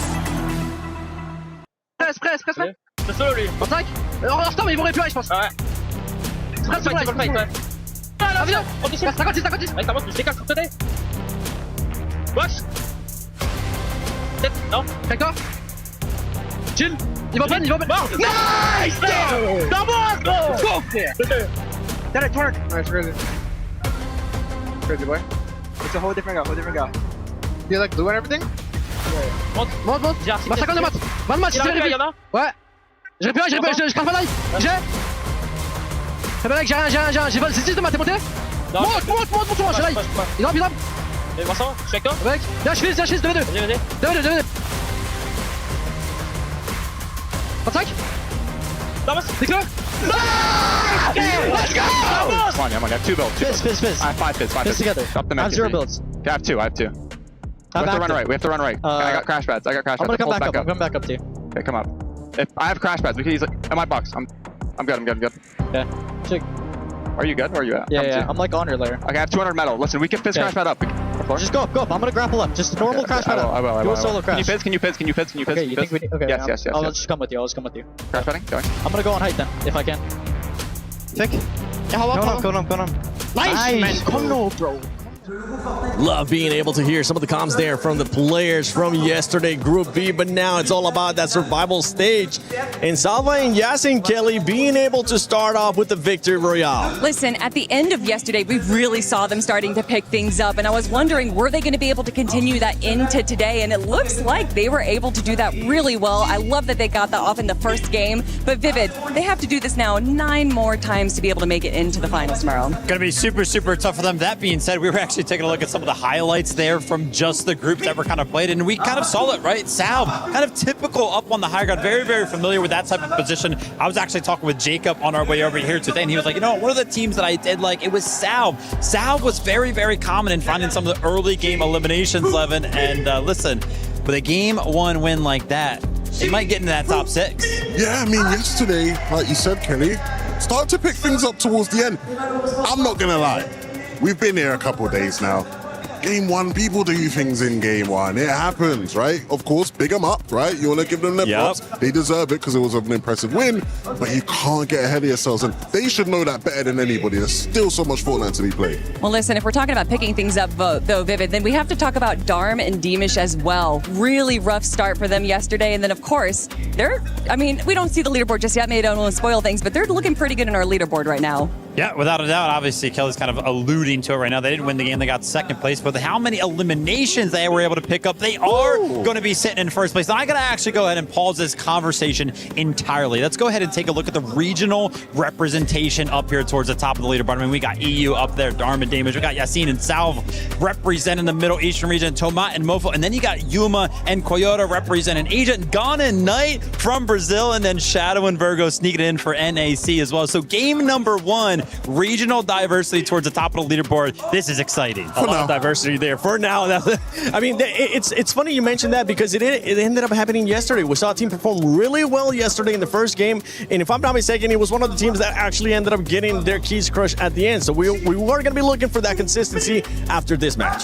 Yeah, I mean, look, I think there's obviously going to be good signs there, but one, Still so much Fortnite to be played. Like I said, here on Elite Stronghold, there's going to be a bunch, that changes throughout these games as people sort of develop as far as uncon versus contested. Obviously, when we switch to Slurp Rush, then things get crazy over there, right? And so I think if you're one of these teams, you're just trying to find your footing, right? Find your footing, get some momentum, and just keep things rolling. And I think that's where our bigger regions do end up coming out on top, is that their footing, they find stable footing a lot easier than our smaller regions. And so although it seems like almost even at FNCS's, it starts off with a lot of these smaller regions having good pop-off games, good eliminations, but then as things start to develop and the tournament continues on, that's when our bigger regions and our bigger teams do end up just kind of outplacing our smaller regions time and time again. David, earlier we got a chance to see during the pre-show a chat with AGL, with Sky and Scroll, and they were saying they were wanting to be more aggressive after this game. They only end up getting just 2 eliminations, and they're currently sitting in 13th place.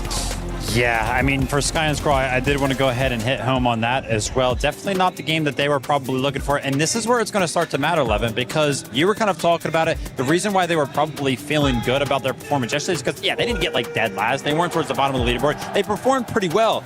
But in game number 1 of when it was a knockout stage and you don't do too good, then I feel like those thoughts have to start to enter their minds. Yeah, I think they have to become more aggressive, not just, from a pure, let's run around and get some eliminations, just from like a win condition standpoint, right? We know how the zones on this map can be with all the different elevation. You have to be more proactive about, we get to moving zones and like, okay, how are we actually going to win the game, right? Forget just trying to stay in the game as long as possible. What's the play that wins us this lobby? And I'm really hoping they don't wait until Slurp Rush to kind of come out with that plan. That's what we saw yesterday, where they kind of struggled in Elite Stronghold. Hopefully they knew that kind of was their weak point, because Slurp Rush is when we actually started to see them step things up, the Sky and Scroll that we knew, but they just weren't able to climb up fast enough. So again, I don't want them to wait till Slurp Rush to be able to pull something out. Something that I want to make sure that we all keep an eye on as well as how these lobbies are kind of playing out. If you remember, Group A, high ground pretty much seemed uncontested. If you went up for it, it looked like everybody kind of just gave it to you.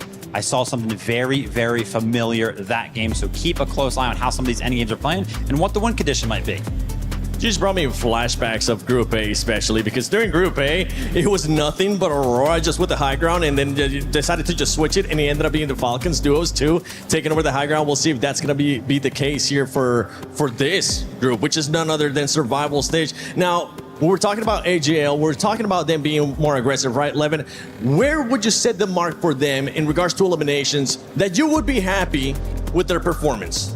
For me, or this next game, by the way. Yeah, I mean, there's never going to be an exact number. The one thing I do want to see along those lines, I do want to see them get like a big game, like a big double-digit elim game. Not just because I think that's sustainable and they're going to keep doing that, but I think it just is a sign of intent, right? About how they feel they stack up against this lobby. Like, nah, you lot are scrubs to us, man. We can do this. And I think they have that ability, even if it isn't their typical bag. They like to play a bit slower pace, more efficient.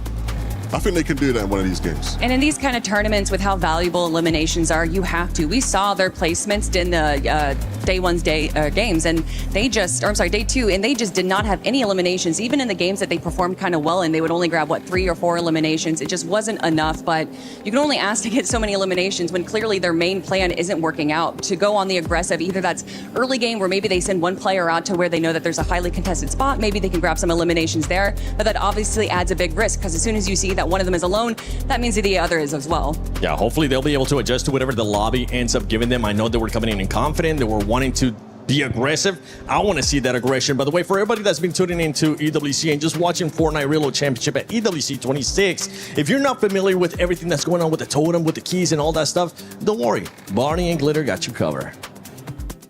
As we commence the survival stage at the Fortnite Reload Championship, we thought that we would set the stakes. 14 teams will have their keys crushed by the end of the day, but what does that truly mean? We're going to talk about the keys, the totem, and of course, the crusher. First off, let's talk about the keys. If you qualify for the Esports World Cup, your team is given a key. That is essentially your lifeblood at the Esports World Cup, and that is what our teams are coveting this entire time.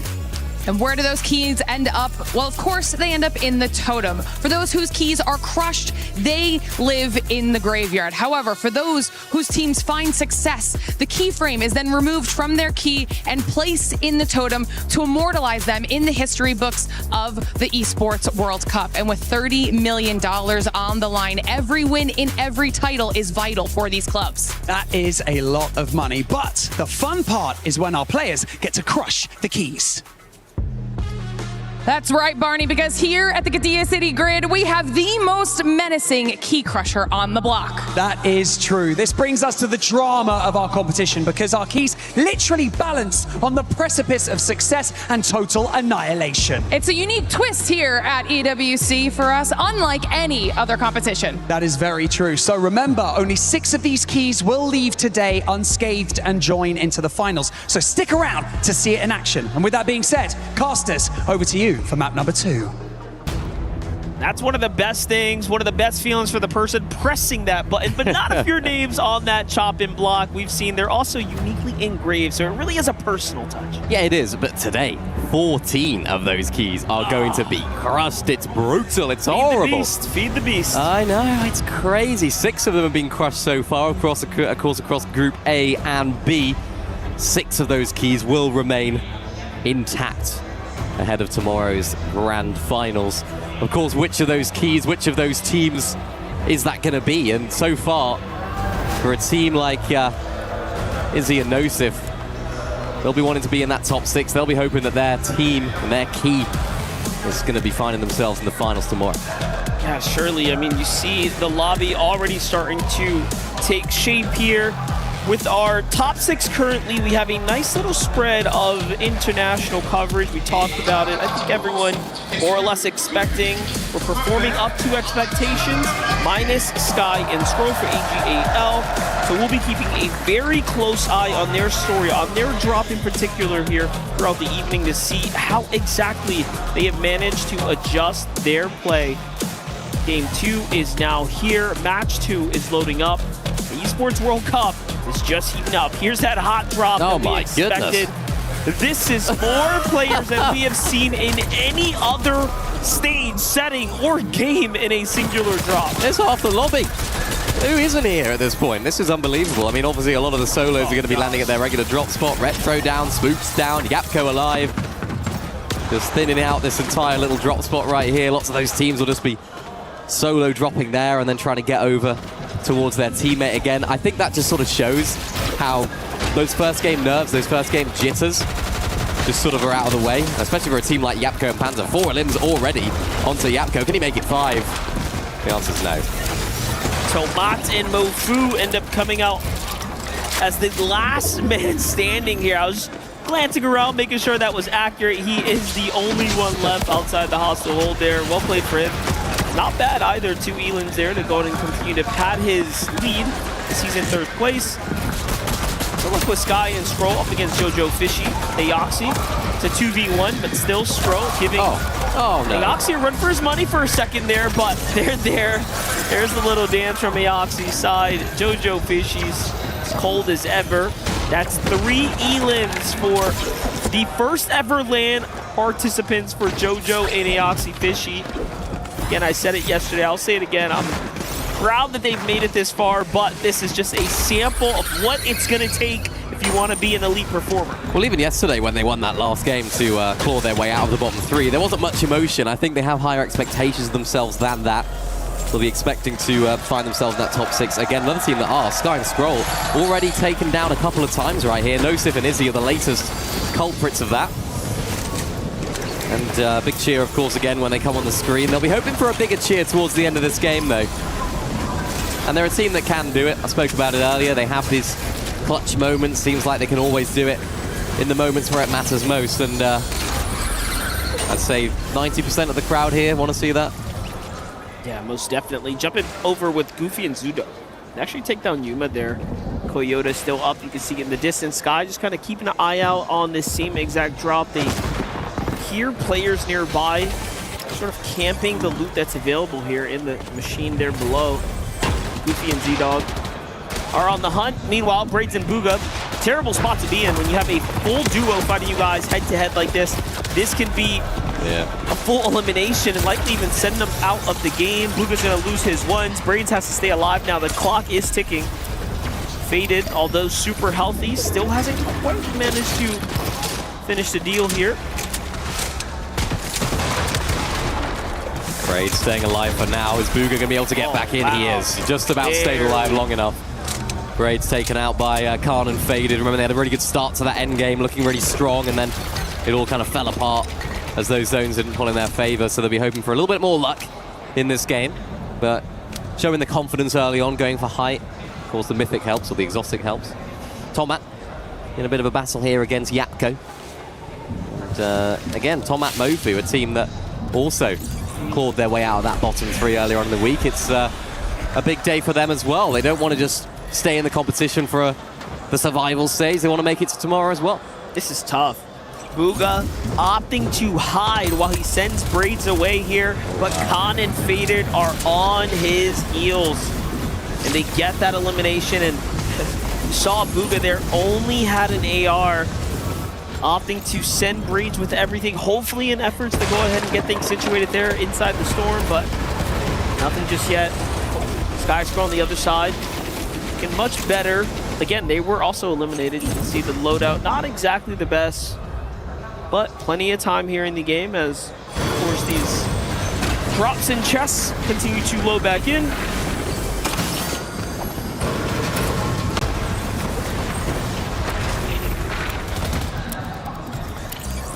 Look at this though, Salvatore, after such a strong game 1. Only down to about 1 HP right now, going into the storm, dipping in, dipping out as well. Shadow and Virgo are not going to let him get away anytime soon. Nice angles, nice piece, nice control. A nice elim from Shadow and Virgo. A little bit of a cheer as well here from the M8 fans in the arena.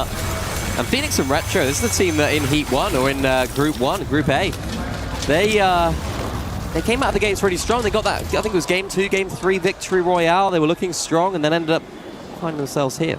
Sorry, Jacob had a lot to say about this NOS duo being able to start performing and kind of have their moment, but it's hard to keep that pace up. Like we said, once all the other teams start to warm up and the jitters kind of go out the out the way, they tend to take off. You saw that particularly even yesterday with players like Victor V and Kanata, for example, started off so slow and then towards the end finally caught their groove. Same thing with Sky and Scroll. Yeah. Extremely slow and picked up towards the end.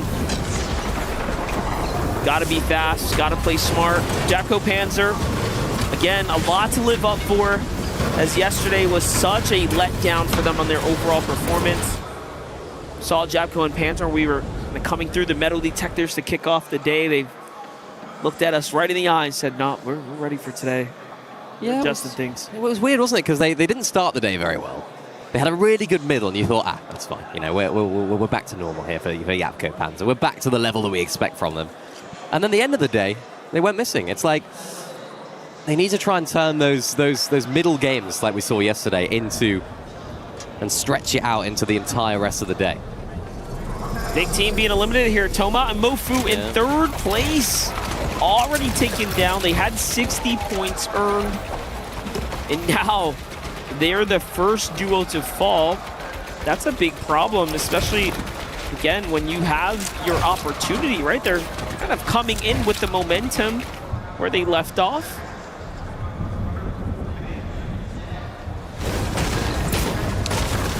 I was expecting more from Sky and Scroll in that last game. I mean, obviously placement-wise, but they came into the day saying they want to get a lot more aggressive. They want to take the lobby on. They want to try and show why they're one of the best teams in the world, if not the best team in the world right now.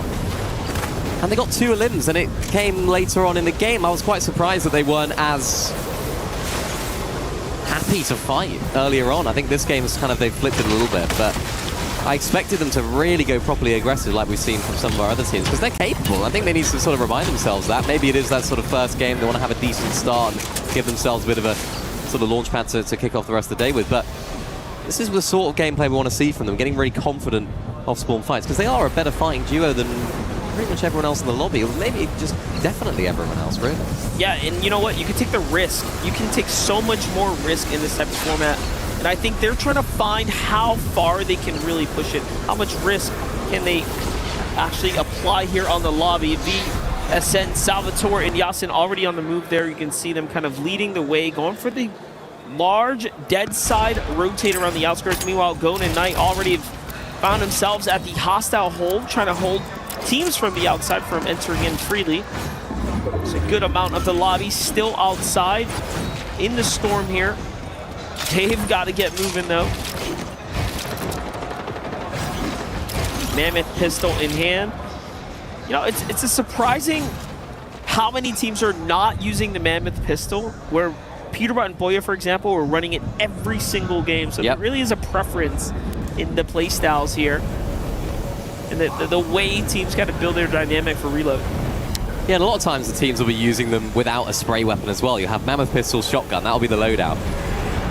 And to be able to play that style of gameplay, you have to be really confident in those shotgun hits. You have to be really confident in those box fights. You have to be really confident at playing height as well and being able to hit those shots and make that inventory slot being taken up by the Mammoth actually worth it. So, you know, when you're named Peterbot, of course it's worth it, right? But for some of our other teams, maybe that isn't the case. That's why we see Spooks right here with that combat SMG instead. And big day for Oatly and Spooks as well. I think, you know, they really came out of the gates really strongly in their first LAN performance, and they have a lot to answer for here today as well. They've got now expectations of doing good on their shoulders, and maybe sometimes, I suppose, if you go into a LAN without any expectations, it can definitely help. Yeah, I think win or lose, you know, they surprised everyone with how well of a performance they had just yesterday, to be honest. But of course, this is what's going to define whether or not you can move on to the finals here. Coyote's going to find Panzer. All right, this becomes a time and place where you start falling here will be major setbacks, given that the reboots are going to be shutting off here shortly. Again, just 3 elims here for Sky and Scroll, the fastest start that they've had, I think, throughout the entirety of all of their games, even yesterday's included. Yeah. So definitely off to the proper start, but it's now doing the part that they did really great yesterday. Well, that's the thing. This is back to normal for them now, right? This is what they're used to. They're getting themselves in a nice position. They can play the end game like they know how to do. It's getting to this position in a solid state in terms of loadout, in terms of limbs, in terms of positioning. It's been what they haven't been as confident at. So for now, this is just normal Battle Royale. Of course, once those reboots do end, it's just going to be normal Battle Royale. And this is where you'd expect them to thrive. So you can definitely see them set up for success right here as we get a look at the map. Very north pulling zone. And I'm going to call it right here. Sky Scroll win this game. Oh, early predictions coming out of Mini Minor right now. Might know something we don't just yet. Spooks, Oatly, kind of made their way in, migrated through, putting pressure here on other teams just to stay active, stay warm. Yuma, Coyote, one of the options there in the distance. No Sif already rotating around the outskirts. But all these cliff faces here, giving them a bit of a hard time to actually find kind of lineups here. They have an idea that there's a team there, but again, don't really quite have all the information they need. And here it is, you fall now. If you're one of the ones under gunfire here, that's it. Reboots are officially being disabled. Aoxy is going to be one of the ones to get knocked there initially. Rue as well. There's the finish for Rue. There's the finish for Aoxy, and now he's completely eliminated here. So a decent start to game 1, but their story comes to an end for Sky and Scroll. Front side of zone, already looking to go for high ground potentially here.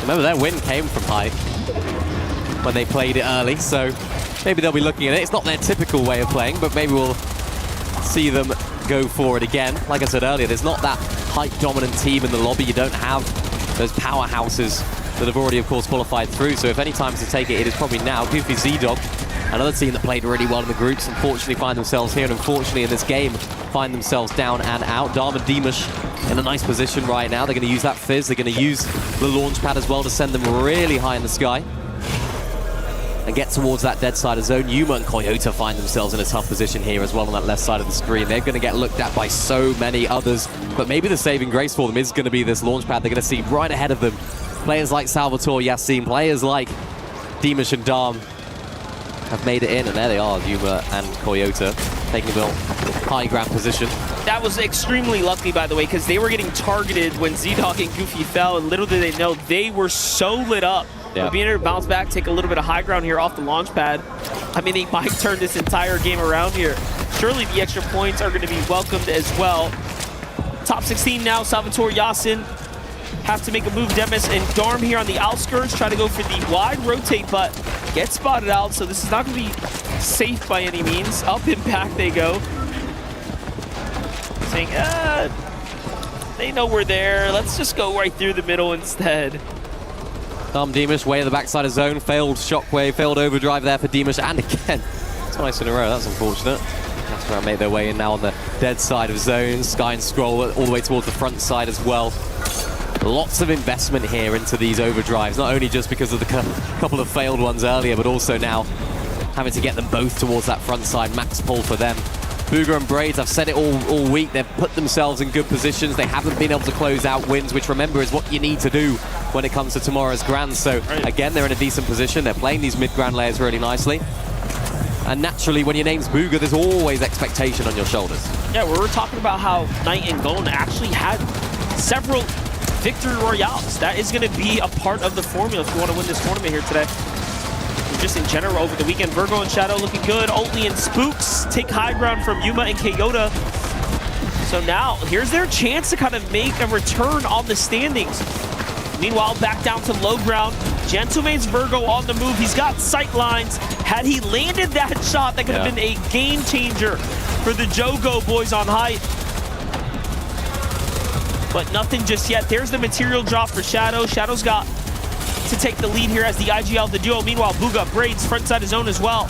Another moment and another opportunity to kind of prove themselves. Yuma's going to fall to the hands of Retro, though, during the chaos in the rotate there. It's not even looking good for Yasin either. Voco cringe down and out. High ground still under full control for Oatly and Spooks. Oatly looking to prove why people call him Goatly in this position right now. They need to try and find a win. They need to try and make the most of this high ground position. Izzy and Nosif on the complete other side of things down on low. The French fans right here, they're getting active, they're getting excited about the potential for a great game here from Izzy and Nosif. God and Knight find one in the backside of zone as well. That's going to be a crucial refresh for those guys as they were running a little bit low on materials as well. You see Knight investing all of those, getting towards that front side. But oh no, Oatly and Spooks are getting contested. It's Edson, it's PH-Sin. Wow, what a shot from Oatly. That shuts down one. PH-Sin down as well. That's to the hands of Spooks. And not only are they on height, but they're holding onto it very well. Well, there you have it. 5 eliminations as well. Things are really starting to add up here, and this is the type of game you need. This is the type of run you have to put yourself on because they started off so unfortunately behind. Virgo, Shadow on the other side, still not quite earning any eliminations, but the points are adding up. Same story can be said here for Booga and Braids, whom have been just working their way through the mid-ground layer. Meanwhile, Khan and Faded take the fight onto Oatly as well. They were able to successfully defend against one, but not the second force that came through. Booga finishes up Spooks, and now no one's really in control of high ground other than Khan here, who's going to be the last surviving. No one's on control of low ground either. Booga spots that out, goes straight on down below. That's a really nice position for him, but of course the zone is going to keep pulling over this hill. Not ideal at all. Look at this though, Gon and Knight all the way up on top. They are looking to close out this game with a win. Unfortunately for Booga, he's now down as a solo as Braids gets taken out. Khan and Faded here as well, now looking to try and make their way up as well. They want height again, but Gon says no. Faded, you're gone. Faded shut down. Sky and Scroll, where they do it best, where they operate on top. 4 elims for Sky Scroll. They've got control of the low ground. They've got control of the lobby. AGAL still in the game right now with a huge performance so far. Points are starting to add up. Don't forget, Knight and Gon still have that rocket launcher with a couple of missiles left. Here it is. They wait until the very end to start using these critical missiles. Down they send Darman Deemish. I think they recognize that team's gonna go down. There's the focus onto Sky. Ooh, and that one cracks through. That's some big damage, but Scroll with the side angle takes down Knight, and that is how you do it. That is how you turn things around. Sky and Scroll on low ground now take the height. They need to do it for themselves. They need to do it for AGAL. They're in the prime position, 2v1 against Khan, who's trying to heal off as much as possible inside of the storm. But it's not going to matter as Khan hits a huge shot. Scroll is there to defend, and the boys are back. AGAL win game 2. And the crowd is on their feet right now as the victory just went through. You see the red and white. AGAL fans are proud here. What a win for Sky and Scroll. You know what? It was not looking good. Brazil boys hit that rocket launcher down on the side and catch Sky, but it's Scroll who turns it around. Well, that's what makes this duo so good, is that they've got the same brain. You can see the coach being really happy right there. I thought it was Scroll's twin brother yesterday. It's not, it's actually their coach. that's what this team do best. They're almost on the same wavelength every single time. Sky got cracked, chunked a lot of damage. Skrull was there to immediately fight back. And for this team, that is exactly what they do best.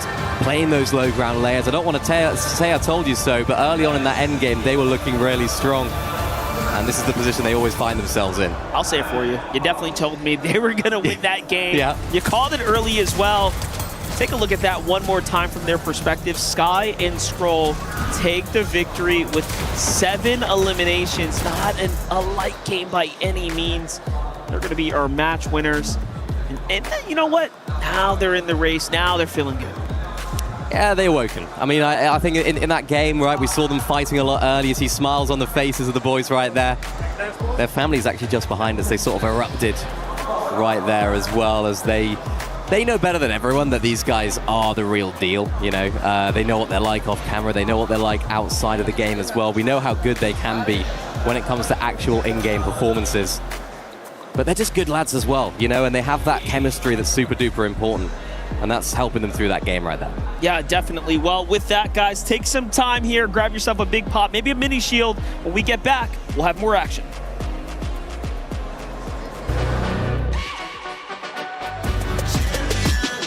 This ain't no regular thing. Came for the ring, you know what I mean. You see my name in the lights. Better get right, I'm champion.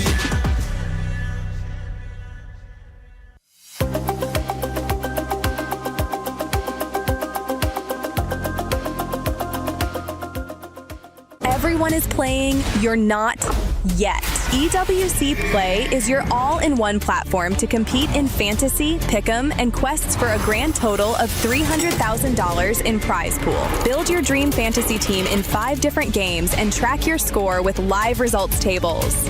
Predict the winner of every game, every group stage, and every tournament. Complete daily and weekly challenges to earn boosters that help you climb the global leaderboard. Got what it takes? Join EWC Play now.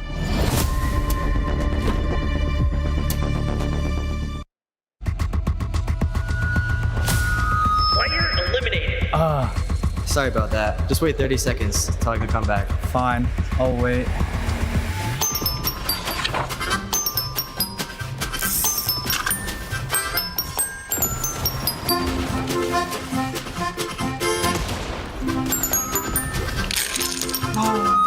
Reboot almost available. All right, I'm almost back. Thanks so much for waiting for me.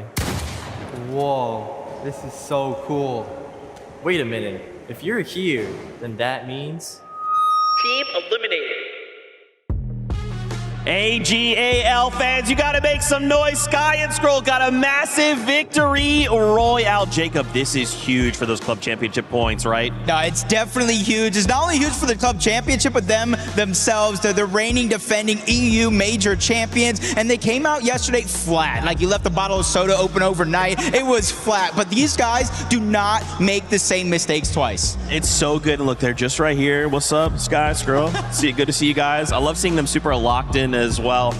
Man, I love that you said that though, because we've had, you know, we think back to Summon, we had that kind of crazy performance. We thought, expected them to win, just missed out. But now here at LAN, they have really learned from that mistakes, right? Those little things they really needed to improve on, they have. Yeah, they definitely have. And like I said, yesterday was just slow to start. Today, they're just punching right out of the gates. They get a victory royale here in game number 2, putting them towards the top of the leaderboard. And you got to imagine how that feels for the club championship as well. Oh man, AGAL's thinking, yes, keep doing that. We need to make sure we need to make it to finals. Another duo though, Shadow and Virgo just on the way across here. Obviously representing NA, we have to hope for them. I know Vivid absolutely loves them. How are you feeling about them? I feel confident. I feel so confident for them. Coming into this during the qualifiers, they weren't the most aggressive team. They got here through clean, consistent gameplay. Yesterday, I feel like maybe they were trying to do a little bit too much. Today, I feel like they're locked in, ready to go back to their game plan. For me, it's always going to be the stand-up moment of Shadow Virgo, and at Summit, they're like, hey, you know what? We're going to go ahead and call our shot. We need a VR right here, right now. They're capable of this kind of high-level play whenever they need to call on it. But remember, Jacob, we need to make top 6, right? We need to make sure we can make it through to tomorrow's finals Do you think that they can do that top 6 right now under this pressure, under these lights? Yeah, I think they and everybody else needs to kind of realize one thing. It's 10 games. It's a marathon. It's not a race. If you expect to play perfect, you're going to be kind of headed for disappointment. So you got to be able to roll with the punches, expect things to happen that you might not necessarily plan for, and then kind of go from there. And I think Shadow, Virgo, even Sky and Scroll have been doing that perfectly today. And how are you feeling about the map rotations, right? We've got Elite Stronghold, we've got Slurp Rush. Some teams seem to operate a lot better on one versus the other. Obviously, right now we're kind of starting things off. Do you feel like some teams are maybe going to look at to pick up in that second half? Yeah, I honestly think that's a great addition to the reload type format because you can have teams, like you said, are good on one map. Imagine if your bad map was Elite Stronghold. Now in your mind, you're probably realizing, hey, I just need to keep it in contention of the top side of the leaderboard so that when you would go to your good map, you can fire off on all cylinders. Just stay strong, right? That's all it's about. With that being said, we want more games, so let's kick it back up to the casters. Thank you so much to our boys Zeke and Jacob holding down the fort there while we were getting hydrated up top. And also, special shout outs to Virgo and Shadow. That was one of my favorite pieces to do. The little fun bits, man. That's what this is all about. Let's take a look at the rankings, though, here. Where are we standing as things are wrapping up? Darm and Demis jump up into first place. It's Khan and Faded who are holding down second. Yasin and Salvatore remain consistent, and the numbers go on. But look at the slip down here.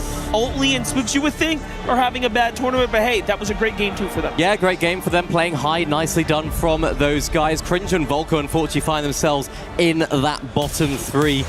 I spoke to them at the beginning of the day as we were coming on in here, and they said we're definitely winning a game, guarantee, today. So do with that what you will. So we're about to get into match number 3 right here. Every single game counts for this qualification into that top 6. Every single game matters for this game. With Knight and Gone coming in second, that jumps them up to 4th place. Sky and Stroll now, after that Victory Royale, are in 5th. So the standings really are starting to take a crunch towards the top. Then you still have Shadow and Virgo. Had the tournament ended there, that would be your top 6. Well, we're getting right back into the action. It's not over. It's only getting started. The first elimination is going to go to Gone, who gets his first set of points there. And then the second onto another. Aoxy, meanwhile, already has 2 elims as well himself. Another hot start here. That's Khaled who's going to pour there. Nice job for Aoxy. A little snipe elim there, too. Gone's getting active. This is a 3-on-3. Both sides, no shields. This is a fair fight if I've ever seen one. Brazil versus NA. Come on, Aoxy. Can't mess it up now, buddy. Ooh, he couldn't hit the shot that mattered. I love these like off-spawn skirmishes where there's just like 18 different players here going out head-to-head. It's fantastic. Virgo. Pretty good for points as well as Virgo there. Finds his first in this complete utter chaos. Gon managed to get 4. So, unfortunately for Vazen and Anon, they are the first duo to be eliminated completely from this game as well. Not an ideal start for them.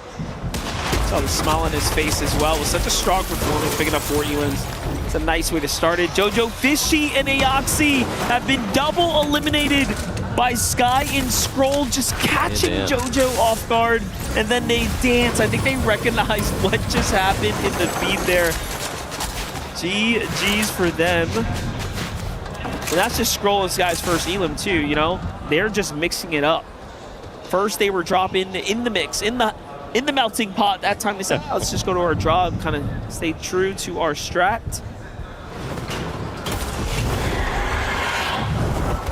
It's funny because individually they're so good, so you would think, yeah, they could definitely hold down the fort in that melting pot, but can't. Second place for them in the last game. Spooks and Oatly want to make good as well after their unfortunate demise in that last game. They look really good, actually, going on high in that game. They were looking strong. But of course, in this sort of meta, when there's RPGs, you've got shots, you've got launch pads. I saw a Shockwave Hammer earlier as well, the mythic version of that. So you just never know what teams below you have in their arsenal. And makes it very, very difficult to hold into high. Even Booga right here with the mythic in hand. And again, I feel like Booga and Braids are going to qualify today. You know, it shouldn't be a crazy prediction, but the way that they're putting themselves in really good positions in endgame, the way that they're playing these endgames so consistently, they don't look phased by the pressure of this lobby. And again, it shouldn't be a crazy prediction, but with the way that these guys have been playing, they should qualify. Yeah, Booga's doing just fine so far in the tournament. 75 points total earned. In case you were wondering, that is an accurate count.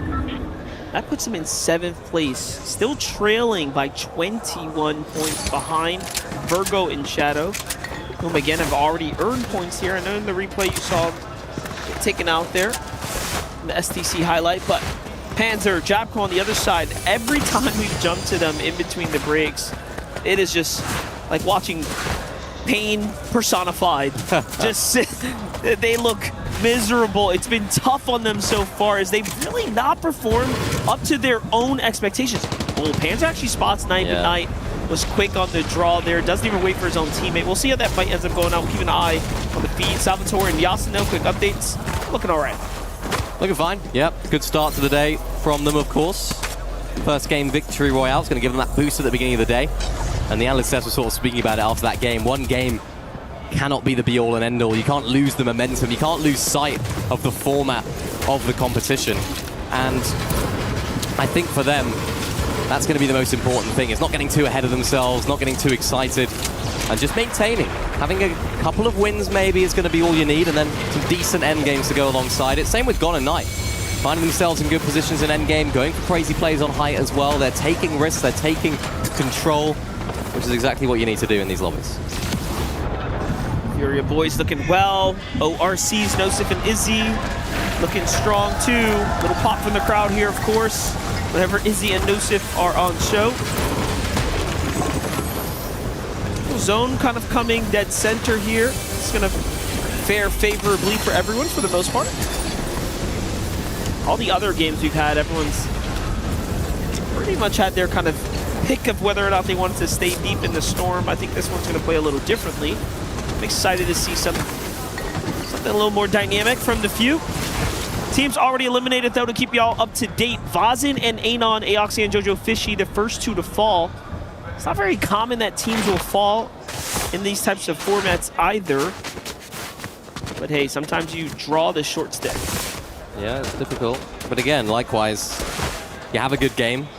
That shouldn't get too ahead of yourself. If you have a bad game, you've still got plenty more to go. And a completely new map as well halfway through. So for those guys to continue to keep the vibes high is going to be really important. And I'm really intrigued as to how today is going to play out in general, because remember the last couple of days we've had the bottom 3 getting eliminated, right? Now we've got 14 teams being eliminated. So the latter stage of competition today, what sort of strats people are going to start pulling out, I do not know. Because you could be, I mean, if you're dead last or you're way down there, you might as well go for some crazy plays that we haven't gotten to see yet.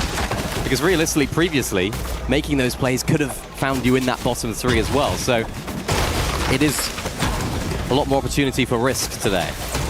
Yeah, we're going to have to see kind of performances like what Faded and Colin are doing, where you land and you get those 4 elims and you really set yourself up with some good head starts. And, you know, everyone realistically needs to play with urgency all throughout the tournament. You cannot ease up. So Sky and Scroll get possibly the worst supply drop you could probably get, right? There's green loot everywhere. It's terrible. In a good position, though, again. This is the sort of team that you put them in that position after 7th zone, get on low ground like they did in that last game. They're just levels above the rest of the lobby. And they just didn't show that yesterday. We didn't get to see the Sky and Scroll that we were used to. In that last game, it felt like I was watching a traditional Battle Royale game from EU. It just felt normal. It felt like the world was at peace when that was happening.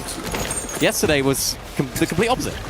Yeah, we heard it from them. They said it themselves. Hey, look, we gave a lot of respect to the lobby. It was a difficult... They said it was a difficult, difficult lobby. I don't know, you know, again, European, little bit of a language barrier. Not sure if they meant that more so like difficult as in we were in our heads and we didn't really play the way we should have. We gave too much respect. Or it was literally hard, harder than we expected, and we just couldn't perform. Can you imagine Peterbot ever saying that? Right. You would never hear it the lobby was really hard. Like, it just... Well, they gave him too much respect. Maybe if he had to translate it into another language, right? That's my point, is like, maybe it just came across that way, but the way it came across, again, in English, not their native language, it was like, hey, the lobby was very hard. Maybe.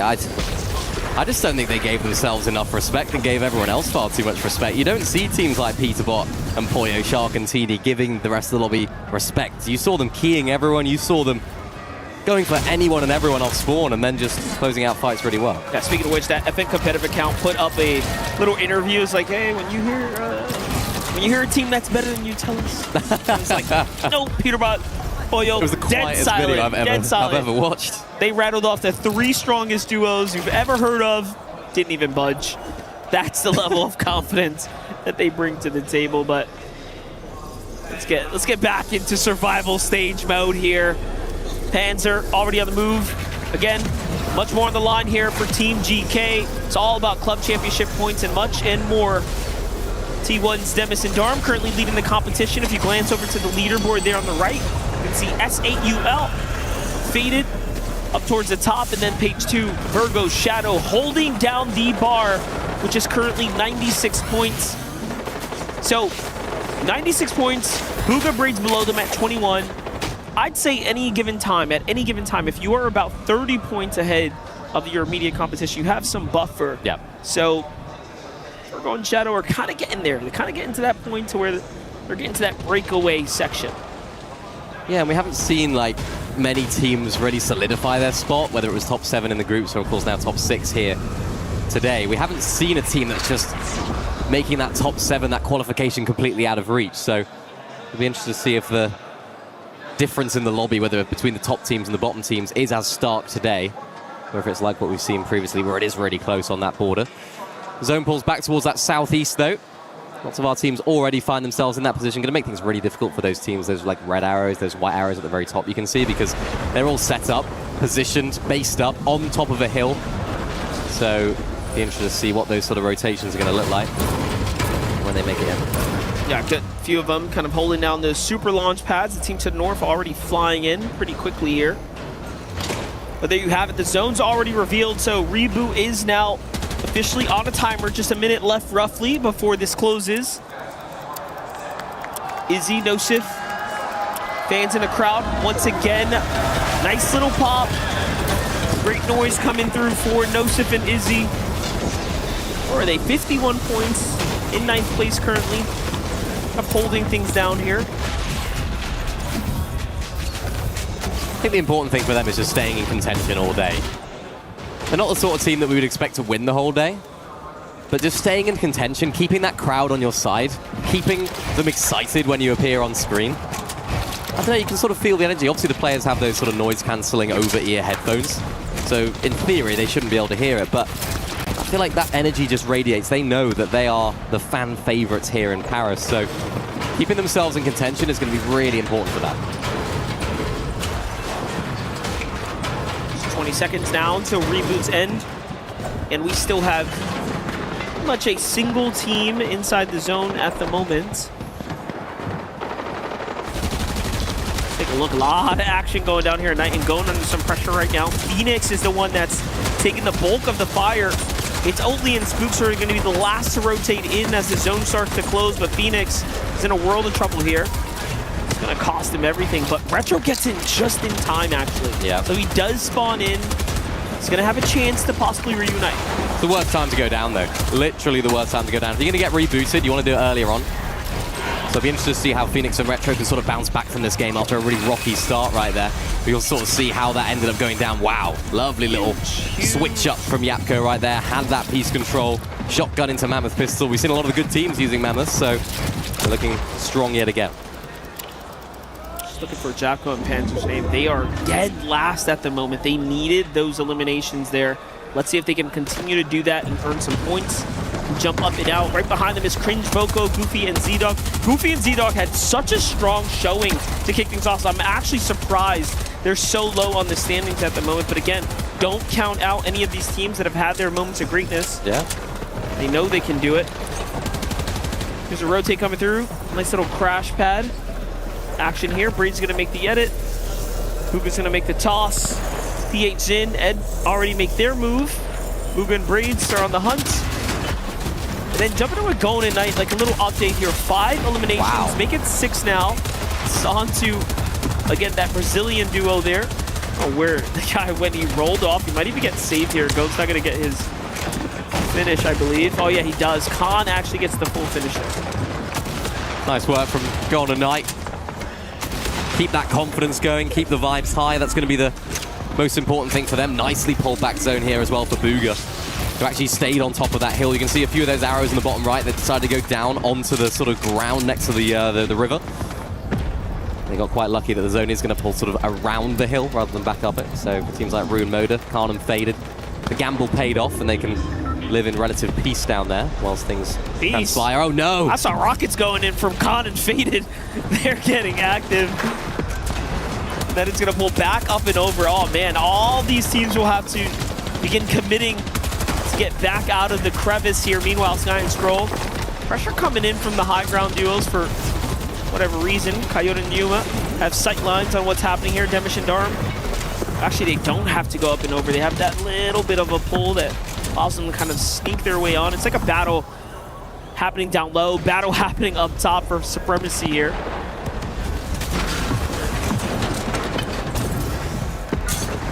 Demish and Darm looking to have another good game here. Been playing very well. Braids and Booga likewise. Looking to maintain that higher position. You see Gon and Knight from Furia in a good one as well. Cringe and Volko trying to recover their day so far. Find themselves in second last, 19th on the standings. They're looking to try and take this game by storm and take it by force up here on height. Rockets coming down as well, causing absolute havoc. Trying to forge a path so that they can make their way in. Make sure that that second height isn't going to look at them whilst Volko is sort of tarping ahead. Nice sort of fundamentals here from high ground. Demish and Darm clearing out these low ground layers here as well. Virgo is the one that they take out. A little bit higher actually than Ultimate Low, which is where these guys we know can operate very well. And the zone is just going to be so dangerous here. You can sort of see it's playing on the side of that hill. If it pulls back towards the south or the southwest, that's going to be so dangerous. That's why Shadow here is just trying to elevate as much as possible as a solo as well. Khan taking down Retro right now. Only a knock for the time being. But Khan and Fader look to have another good game here as well. Khan and Fader are playing exceptionally well right now with their rotates here. They get Retro there just to get the finish on the way there. And I was happy we got to touch base with Shadow for a second because Shadow is solo at the moment in 6th place. Booga and Braids are still alive on their heels here in this game. And remember, there's a 30-point difference between them. So jumping up and over them is going to take quite some effort. Same can be said for Sky and Scroll, who are also at just 108 points, but it's a fight for high ground. Nosif, Izzy go up to the top as Panzer and Japko from GK get eliminated. The French boys rise, the French fans rise as well as Sky and Scroll on the complete other end of things look to try and take control of this lower ground section as they did in that last game. Izzy and Nosif, the chants are coming out from the crowd. They're feeling good, they're feeling confident. They think this is their time. And Izzy and Nosif position themselves way up above the rest of the lobby, hopefully for them breaking into that top 6 as well. Could this be their moment? Oh, look at this though. Knight's gonna fall, goes by himself. Braids also solo playing this one out as Darm gets Booga there with a big elimination. This is Braids' opportunity. Can he earn 15 more points and jump into the top 6? That's 3. 12 more left to go. Demis, Darm, 5 elims now. Braids gets Kayota. Can he get the finish? He sure does. The Siphon is keeping him alive here. He makes it. Team in front of him. I think that was gone there. That's a solo, little does he know. But he is completely out of match. Meanwhile, down low, Sky already out. Scrolls by himself. Scrolls just widening the gap here by clutching up by himself. Braids doing the same for himself here, as he has now officially earned even more points, jumping his way up to 99, but it's France on top, France on height here for Team ORC. Meanwhile, Braids, though, takes down Go. Really nice clutch here from Braids, getting all that Siphon Scroll as well. No stranger to a solo clutch in these current situations, but look at the way that the zone is pulling all the way back up that hill. All these solos down on low, all these teams fighting it out, struggling as well whilst they do. And look at this, Sound all the way down on low. Braids is still in the game as well, keeping his team inside of that top 6. Huge moments right now, but look at the zone. It's so awkward. Can he make his way up? Braids is going to fall. Nosif will get the credit. There's the second elimination of the game, and they maintain this position. Might it be all they need? It is. That's so huge. There's nothing this guy can do. You can try your best to climb up and out. It doesn't matter. Nosif, Izzy will win that game and jump their way up the standings.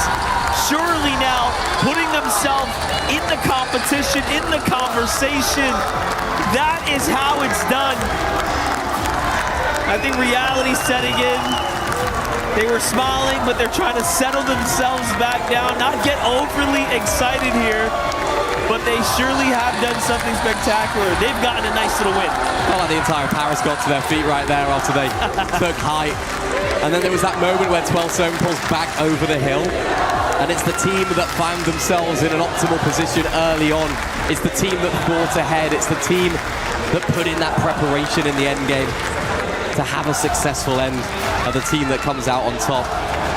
And for Izzy and Nosif, this is the sort of confidence that we want to see from them. Remember, they did get a win in their group, but they didn't quite use it to their advantage. They couldn't continue that momentum as much as they needed to. So for Izzy and Nosif right now, as we get to take a look at how it all went down, everyone down on low is just completely scrapping it out. I mean, it was Izzy, Nosif, and the Mountain. They played so well together. Ils peuvent pas monter. Go descendre, vas-y, go descendre.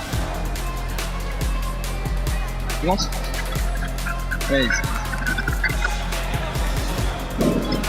Vas-y, frère.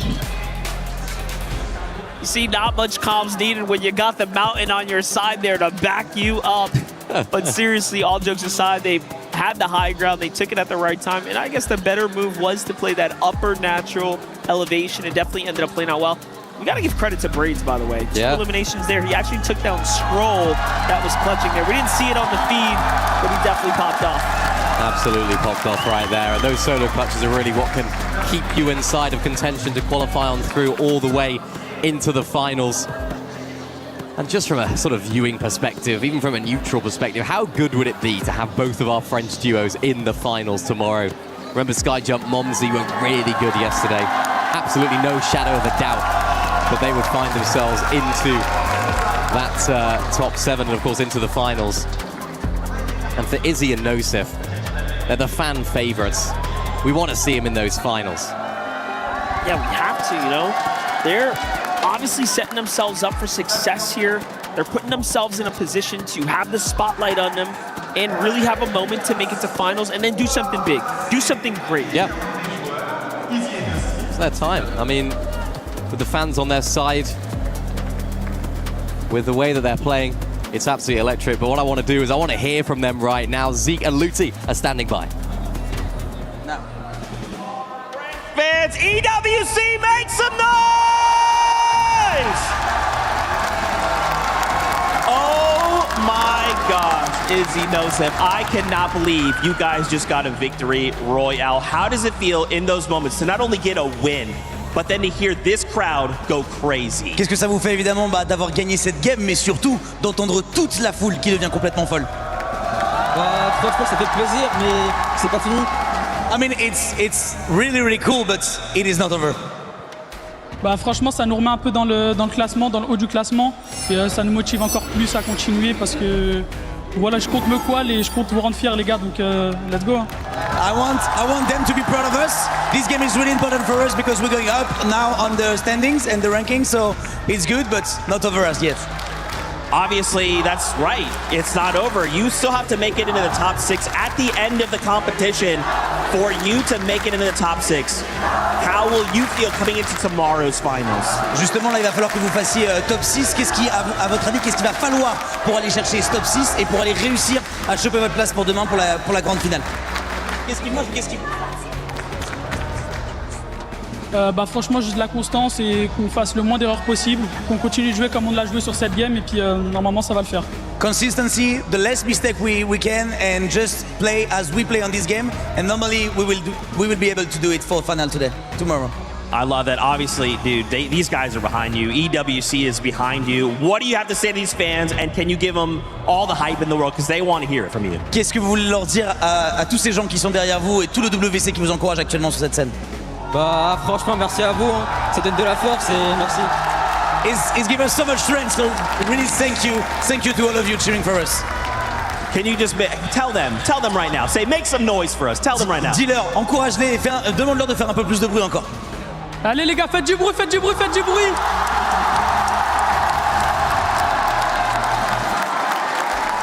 Thank you guys so much. Best of luck in the rest of your games, all right? Bonne chance pour vos prochaines games, les gars. Une dernière fois, du bruit!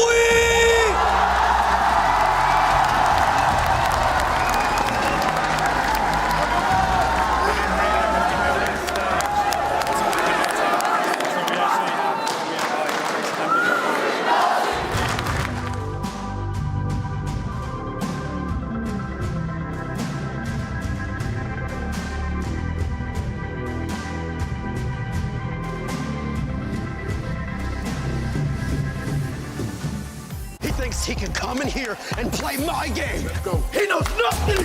Let's go! Tyler Wine, you're done. Raw energy. Half and blow the house down. Nosif and Easy making the French crowd very happy. Vivid, what are you doing? What's going? Oh. All right. Come on, I had to. Fanboy, you have to. I had to, man. Listen, the crowd was getting hype. I was getting hype. Izzy and Nosif, there they are, supporting, showing up for the French community, man. And they were so kind, by the way. Team Orchard were so kind to actually give me a jersey yesterday. They didn't know this was going to happen. I didn't ask for this today. I had this since yesterday. I got to rep them. Did you get a jersey? No, I think they ran out of my size, mate. I think. Yeah, same, me too. Yeah. But no, I mean, Nosif, Izzy, absolutely incredible. And you know, in day one, we also saw some great plays out of them. I believe they actually got the victory royale in game number 3. So to see them do that actually once again, that is what we want to see. We knew that they had it in them in game number 1 or day number 1, but unfortunately falling by the wayside. Just a little bit of rough games going down to 19th and 20th place. But today has already looked leagues better than day 1 for them. And you can hear it in their own confidence that they're feeling so much better about the tournament. Yeah, they're one of the teams I predicted to enter the top 6 today at the end of the 10 games. And of course, we've seen so many times this year between these two, just how they've been able to face the adversity and overcome expectations. And, you know, we already saw it in Group A a bit, a sneak peek, and we saw it a lot yesterday in Group B. The effects this crowd can have on these French players, the backing that they get, the support that they get, it really seems to do something for them. And I think it's going to carry Izzy and Nosif through today. You know what's funny, Lev, is that we are obviously in a very, very big venue here, right? We got a lot of games going on, and sometimes when we hear the crowd cheer, we're not necessarily sure if it's this game or that game, if it's Fortnite, who are they cheering for? But there was a couple times that game when we saw Izzy and Nosif up on the higher ground, and I heard the crowd cheer, and I was like, were they cheering for them? And then we showed them again on the higher ground, and the cheers happened the exact same time, and I was like, wait a minute, this can't be a coincidence. And sure enough, it was the crowd every single time cheering for Nosif as Izzy anytime they were doing well. But also, we got to mention it, right? We kind of saw it on the leaderboard, how well some of our other teams did in some of those elimination categories. Super impressive. Not just that, and for EC and Nosif, we got to give them props too, because the first 2 games, they ended up in 9th place, they ended up in 10th place. It's a great bounce back for that duo, and now they're putting in contention to be in the top 6 with only 7 games to go, and that's exactly what we're going to be keeping a close eye on, those top 6 duos that are going to be going towards the finals. Now, we're talking about AGL earlier on, and we got the perfect response out of that duo with the win. Yeah, I mean, what better way to turn in a conversation about how well Sky and Scroll are doing than to give us a victory royale. But it's not just the victory royale, it's also that we are seeing them finally make it into the end game every single time. Before, there were some moments in the mid game where they went down early, and we just know how devastating that can be. So we still see a few solo clutches coming out of them, Vivid. Obviously, we would love to see them come into the end game with both players alive, but regardless, this is, again, leagues better than what we saw in the group stages. Yeah, without a doubt. You want to talk about leagues better, Levin? I know you want to talk about them. You're probably itching to kind of talk about them. We saw when we got a quick little peek at that leaderboard, T1. Darm and Demish sitting pretty in first place right now. You kind of called on them. You wanted them to kind of have these good games. They've had good games. Again, I think it's a reminder. The reality is, T1 are a team shouldn't really be playing today, right? You know, if you're going into the competition, most people weren't expecting them to be playing today. Same thing can be said for AJL. They're doing what they're supposed to be doing today. That's why I'm not getting too gassed. It's like, all right, man, like, you should have been here. The Illian points, I mean, in that victory royale for AGL, they ended up with 7 eliminations. Are you happy with that one? Is that exactly what you were looking for, Levin? You know what? The second the game ended, I said, it's not quite the double digits I was asking for. You know, I am I'll give them a bit of grace there because they do get the win, and they've looked a lot stronger today. But yeah, I'm expecting a bit more still.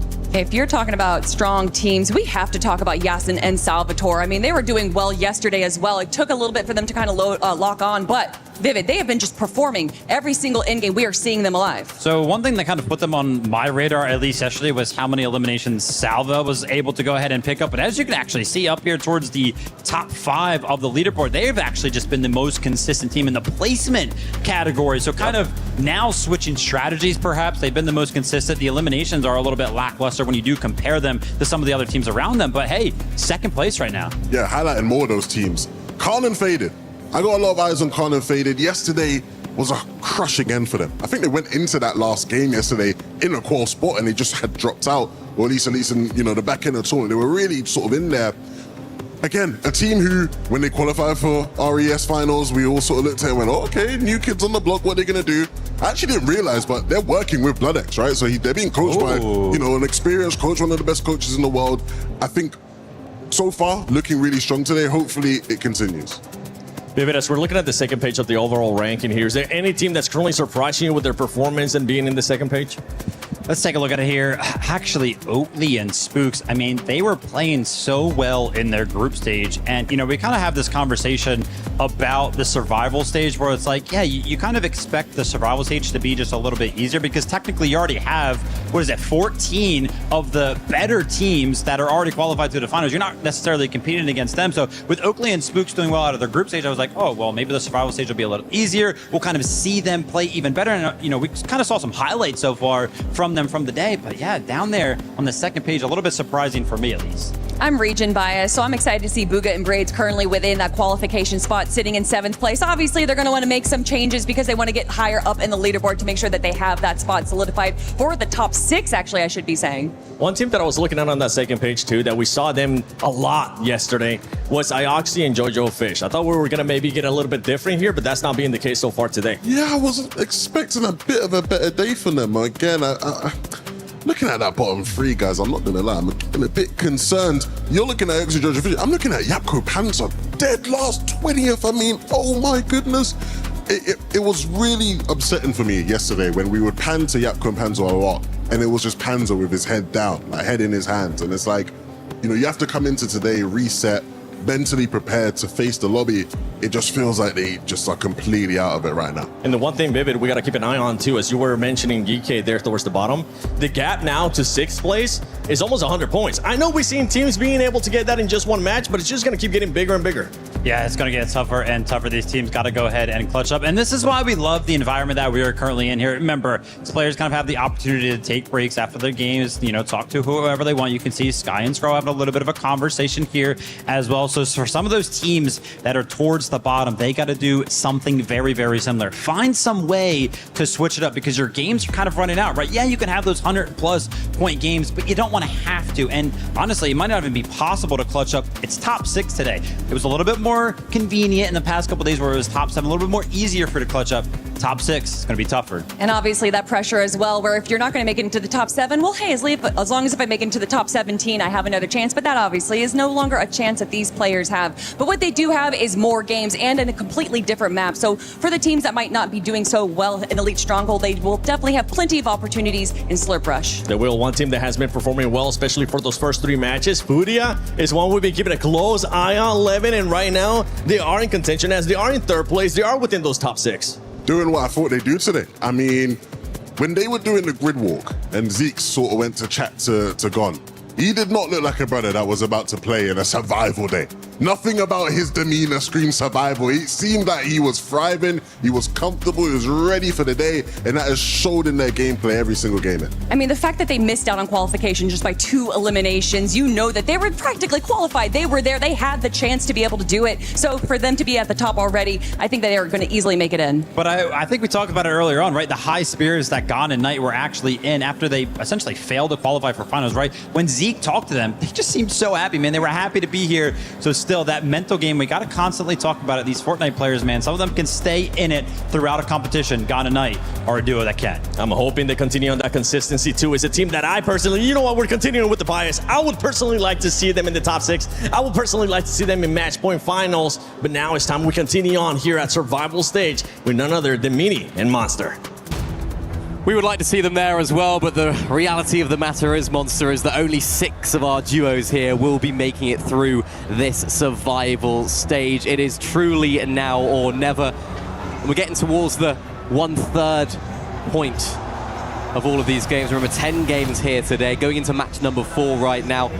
Lots of expectations, lots of legacies on the line here as well. And we're going to see 14 of our teams exit the competition today. I think AGAL are going to be really happy with how Sky and Scroll come out of the gates here. Yes, so far, definitely really good. And you know, that first game, a little bit of a damper maybe on our expectations of them, but surely they did what they had to do there towards the end, which again, absolutely commendable, because now they are back in the competition. Looking at the overall teams here who have now officially broken the top or just into the 100+ point threshold. It's going to be 9th place and above.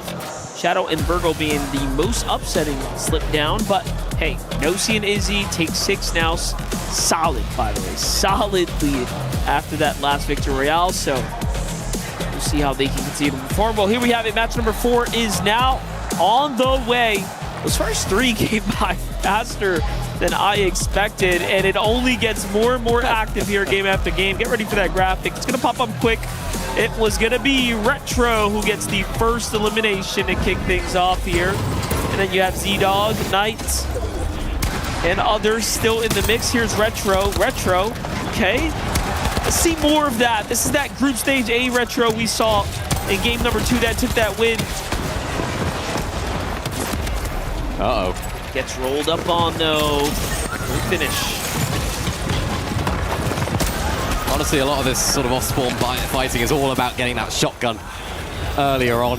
Who's going to get it? Braids able to pick one up in this position as well. Nosif there does go down in this sort of area as well. Salvatore in the distance as well. Rue is there as well. Braids wants to get involved in this action, of course. Rue finding that first elim right there, his second of the game so far, and finding another one. Whoa. Onto Braids. That was really nice, actually, just sort of putting it in reverse, waiting for Braids to drop on in, then hitting the shot whilst low HP. Pretty impressive stuff there. This gives you a glimpse of greatness there. You saw Booga kind of backed off that fight, too. It's like, oh, yeah, you do your thing, Braids. Should be all right. Maybe it was a small mistake if they wanted to earn those points. Either way, Sky and Scroll will end up pulling up here. They find Nosif the other side of the map. Nice little start for them as they secure their first 3 points. Take a look at the highlight from Rue. 9 shield, 3 HP, by the way. Takes down Salvatore, dances, and then demolishes Braids. Like, what was that? What's so funny about that is if Braids takes him out there, we'd be saying, why is he emoting? What are you doing? Take it seriously. But he avoided that, because of course he was able to take down Braids as well. That was quite funny. I like it when players eat. I think they should do it more. What, emote? Oh, why not? Yeah, emote. Tell him what's up. You know? Get rolled up on? Yeah, I would. A little bit of everything. Braids is actually getting chased right now. He's going back to the POI here. Oh, he actually defends. Okay, I like that. He's playing defensively because Booga's under attack here. That could have been very, very bad for them, in fact. So he goes into hiding because Booga gets caught out by Salvatore and Yasin, and that person that was chasing Braids doubles back into the POI. It was Rue and Yasin, who, by the way, already showed Braids what time it was, so he wants nothing to do with that. Salvatore and Yasin looking to find another one right here. They've cleaned up this entire area really well. Yep, there it is. There we go.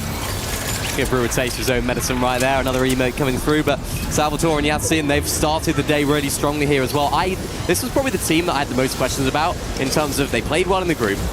They didn't qualify through, but I felt like did just enough to still be considered as a top 6 team. I still wasn't quite sure, and they're coming out here really strong. It's really interesting. It's like when they played well, they played so well that we're like, who is this duo? Yeah. And then when they fell short, I think it was just because they have been playing side by side, which is really interesting. They're not doing the whole like, hey, you hold this side, I'll take this side. Yeah. We'll kind of merge together and play endgame.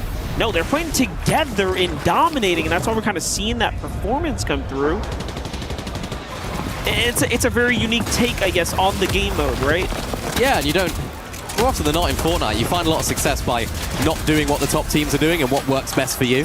Because what Peterbot and Poyo and Shark and Teeny do, it's very difficult to replicate because your name is not Shark, your name's not Peterbot. You can't just jump in box, you can't just carry a mammoth pistol and a shotgun. And it's very easy to get carried away when looking at some of those top teams and thinking, yeah, just do what they do, that's the only reason they find success. But you have to understand what type of team you are, and I think Salvatore and Yacine are a very good example of that as Oatley finds his first of the game. Spooks onto Cringe there as well, so it did look as though that Volker was able to get rebooted. And a big performance needed here for Yapko Panzer, who again find themselves at the wrong end of the leader. Hey, well, look, last game, they were dead last. At least now they've gotten themselves a little bit of a lifeline here, earning some points finally, pushing themselves up and out of the complete bottom. Furia, Knight and Goat, already on the move here, 161 points. Things starting to shape up very well. Between first, second, and third, it's a pretty close race there at the top. Meanwhile, Sky and Scroll trying to fight their way up into that conversation. No Scroll at the moment as Sky's getting pushed in pretty aggressively here. This is a bad spot to be in. Scroll's got no shield. Sky goes down. Ooh. Scroll needed a solo clutch right here just for a little bit. Goes back inside of that storm. Very weak, as you mentioned, as well. So this is the sort of situation that they found themselves in, where I was really surprised about in that group, where they just kept going down early on. And then in game 2, we saw them not doing that. We saw them taking out a lot of players, getting a lot of eliminations, setting themselves up really good for that post-7th zone gameplay. And they found a lot of success. So big questions now for Sky and Score. You can see on the leaderboard, 5th place right now. Not by that much, so you know they do have to be very careful here. It's not done and dusted yet, and that's why some of the celebrations are quite muted, I guess you could say, particularly from the teams that are getting wins here. Yeah, surely Booga looking like he's wearing the scars of the battles. Not too much here on the material count overall, so he's got a bit to catch up. Love that little shot there from the crowd. Izzy's shirt with the signatures all around it. Yep, and he's got Izzy's, of course. He must be really happy about that. Have to have your favorite player's merch and your favorite player's signature, along with his duo on it. Yeah. Must feel good. That was you gotta come to these. Well, exactly. You get to meet the players, you get to meet lots of different impressive people in the scene. That was feel bad signing things when people ask me, because I feel like I'm ruining it. You know, you got your Izzy shirt with your Izzy signature. You know, minimize signature. Basin and his teammate Anon, Salvatore, taking down Booga right here again, rolling on right here, Salvatore and Yacine. That's their 7th of the game. And like you mentioned, they're doing it together, so they're finding so much success in almost being the anti-strategy from a lot of our teams. Yeah, and they're kind of pushing the coast here for this dead side rotate to get all these extra, I guess you see, chests there and whatnot, and it's actually working really well. Booga just couldn't catch a break. He's already loaded back in. He's getting back with Braids back over at the Peerless Spear. Meanwhile, Jeffcon Panzer at 4 eliminations now here at the hostile hold. This is pretty far north from the safety of the new zone.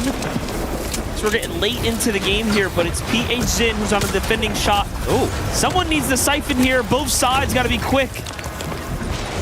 Japko's going to opt to shield. PH Zin also just getting, again, chunked alive here. Tries to one away. What can we find? Is there anything that can give him some White's HP? Lucky for him, there's a med kit. Panzer and Japko end up getting with one another. He finds a med kit himself there. Oatley and Spooks down and out of this game. First duo to fall again. Again, it's been a day to forget for them so far. Thankfully for them, it's only the halfway point. They are about 60 points away from that top 6 currently.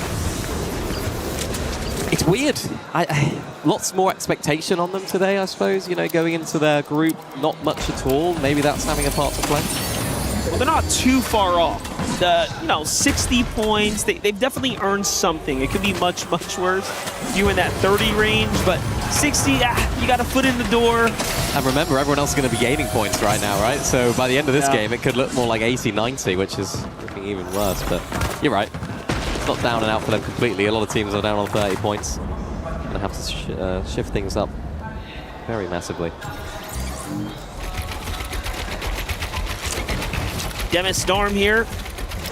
Tuning back in with our game or match 4-point leaders coming into this, but Salvatore and Yasin, after just going on a tear, have earned their fair share of the extra points now. Things are looking to kind of park down here at the moment. Plenty of teams in the Storm here. Sky and Scroll just making their way out. 4 eliminations for them. Another hot start. So long as they don't fall, it's going to work out very well. Yeah, they're just in a complete position of just peace right now. There's absolutely nobody in their area. Oh, really unfortunate zone pull actually for them in the end. Those guys were Sky and Scroll all the way to the east. Look at those 2 pink arrows. I was thinking, yeah, they're going to play a nice zone pull right here. It's going to be good positioning. They need to recoup some of those loot and heals and stuff from top tier training. And the zone pulls back towards the west. And even worse, back up a hill. Algorithm's like, what? Peace? No, here's a mountain. Let's go over there. You get pulled towards the mountain now. Let's see it. Shadow Virgo, Yuma Coyote, some of the first to touch base. Darman Demish, you see, kind of face down. Here's S8ULs, Khan and Faded. Very explosive duo right now. That was pretty dangerous of Khan. He had one hand off the keyboard, which is wild to think about. Because they're confident, especially in wood builds as well. You got the extra cover right there. Got a knight.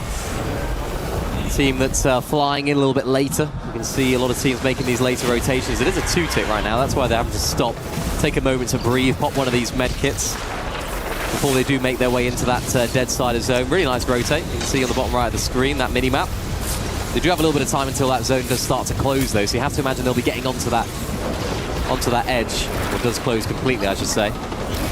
As looking like they can get in a really nice position. Yeah, they make their way into the zone, which is really important for them. And a team that really, I think we should have had higher expectations maybe than we did for these guys, because the way they played was really good. If they qualify through today, they showed that they can play height, they can get wins. It's like, yeah, why not see these guys in finals? Why not give them a shot? Yeah, they were only 8 points off. Had they not fallen slightly early in that last game, couple more elims, you can argue, regardless of the clutch from some of the players we saw in that last game. Was it Fuku? It wouldn't have been enough. Literally. Yeah, it was that close. And they had 2 wins as well. And 2 wins and they still didn't qualify through. Consistency is important as well. Oh, Sky and Scroll. Who do they upset? The Fortnite gods. They've had another zone pull, absolute max. They really want to make it difficult for them. Booga. Reboots are disabled right now, so Braids will not be back in this game for the rest of it. Booga down to a solo. Deemish and Dharma, a team that haven't really been rocked all day. They've looked really solid. Looking a little bit weak on everything right now as well. Those white HP, having to use those splashes. Medkits being invested here as well. They're waiting for that zone to start pulling around. Unfortunately for them, they do have Yapko and Panzer that are looking to hold them down, but Panzer does get taken out by Gon, and they're going to close in on this position. They are. Look at this aggression here from the Brazilian duo. The Brazilian region, of course, as well. Panzer slips out of there. He's still alive, technically. He falls to the low ground. He might actually end up getting saved. We'll see. Oh, Virgo finds him there. He had a moment. There was a chance. A little glimmer of hope, but Gon and Knight are firing off right now. They're looking really good. They are leading the rotates as well. This is all on top of the Chisel Cube. You can see the terrain getting really awkward there, so have to break through. Meanwhile, Sky and Scroll on the other side, just looking for the pixels in the sky. Hit this? And oh my goodness. He clips Cringe in slow motion. That was a filthy shot. You know, normally players render out that far. Yeah. He saw him. I could barely see him. I had my eyes on the monitor there trying to look at where the player even was, let alone... A little shooting star. Managing to look like that. That was crazy. Who's on height? Got Japan's Coyote, Yuma. This is the game they need. This is the type of exciting play we need from this duo. Yeah, they have that. I think they have that sort of confidence in themselves. They understand that they are a team that can perform on LAN. Haven't quite seen that level yet today. Just find themselves outside of that top 10. But they're in contention, putting themselves in a good spot here as well. Dimash and Dharma's managed to recover, and it's these mountainous zones that have been really difficult for those teams all the way down on low ground. That's why the position of Yuma and Coyote is of much importance. Gone and Knight also finding their second elimination, of course, just earlier on. And they're just looking to try and play a lot of these layers now down below. I think the zone does pull a little bit down as well, so as we saw earlier from Izzy and Nosif, the team that stay up, the team that think ahead, are going to be the ones that find the most success, but that's much easier said than done. Yeah, definitely. But look, they already have 2 elims. They have plenty of material here. They still have a lot to work with. There goes the split from Knight, or to Knight from Gone. Bugha is still alive right now, but there's still 19 duos up remaining. No material count. It was just a matter of time, and saw his reaction there. A look of pain just settles in. Scroll falls though. That's going to be pretty rough. Demis just catches him off guard there. Now it's all up to Sky. We've seen this before here. It's an important moment right now too, not to drop the ball here. Not even in placement points yet. Gone and Knight. Got plenty of material count as well, so they can keep their wits about them in this mid-ground. We've seen plenty of solo clutches from Scroll this week, and Sky now do the same. More than capable. Done so incredibly well across the course of this duo's career as well. Loadout looking good, materials looking okay, which is exactly what you need for these solo clutch situations. Sky, you've got your team on your back, AGAL fans watching on in order to get them to qualify on through right here. Just looking for an opportunity for a little pick, looking towards the backside of zone. Has Gone and Knight looking very healthy inside of this mid-ground. Huge moments for them because, of course, with Sky and Scroll down to just a solo, Gone and Knight have an opportunity to continue to push themselves forward. Scroll gets caught out in his box. There's another team spraying on through as well. Heights looking as well. Another team take him out. That was Dimash. So Dimash and Dharm have taken out Sky and Scroll. You'd have to say their most immediate competition in terms of ability faded down as well as Gone gets his third to continue their propelling through the endgame. That's a surprise too. While all that was happening, so Coyote fall too. Somehow, high ground not exactly working for them, so they're going to concede to giving it up. Meanwhile, we still have Dharm in this game right now. 7 missiles in the rocket launcher. Bone ends up by himself here. Oh, look at that. Actually manages to save Knight potentially here. There's a team below him. It's a fight just breaking out. It's just Shadow there. Shadow's going to lose the battle. It's up against Mofo. Meanwhile, Dharm and Deadish back in the game. Kind of gathered themselves here. Rockets are coming out. He's recognized, hey, I got to use this or it's going to go to waste and into the hands of someone else. Meanwhile, JoJo, Fishy, and Aoxy end up on high ground. This time, it's not in the last game of the evening. It's much earlier in the tournament. Yeah, they're looking to start today as they finished yesterday. Dimash gets another elimination. That's their 6th of the game, using that RPG so well as well. The crowd are up to see Izzy finding one in the feed there as well. Aoxy and JoJo Fishy, no eliminations on them so far. They played this game very well, but you can see that reflected in their materials as well. Only 20 builds there on that team on height. Zone pulls back down towards the bottom as well, towards the POI. So for the teams on low ground, they're going to have to battle it on through. You can see Izzy and Nosif doing that right now, and Paris erupts. They get their 6th of the game. Low ground is theirs. They're continuing to plow on through. They're looking to keep that momentum going off the back of that win. Izzy and Nosif are here to play. They have a feeling there's someone out there in the storm. It's actually Z-Dog, but look at this. Izzy plays a side angle, getting behind. Dharm and Demis have dug a tunnel. And they're off, just trying to play for placement points right now. Not sure how well that's going to end up working out. We'll see. Aoxy and JoJo surely have the most dominant position here and now. They split off in different directions too. I don't think they even really knew what they wanted to do. Demish falls. Dharm still in it. Dharm still leading off there in the backside of the storm. So he's got a med kit. He's doing okay. Aoxy now having to drop down. The materials are dwindling. Nosif down to a solo as well. 6 eliminations on these guys. Gets stuck on such an awkward position right there as well, and does end up falling to JoJo Fishy, but a huge game for the French.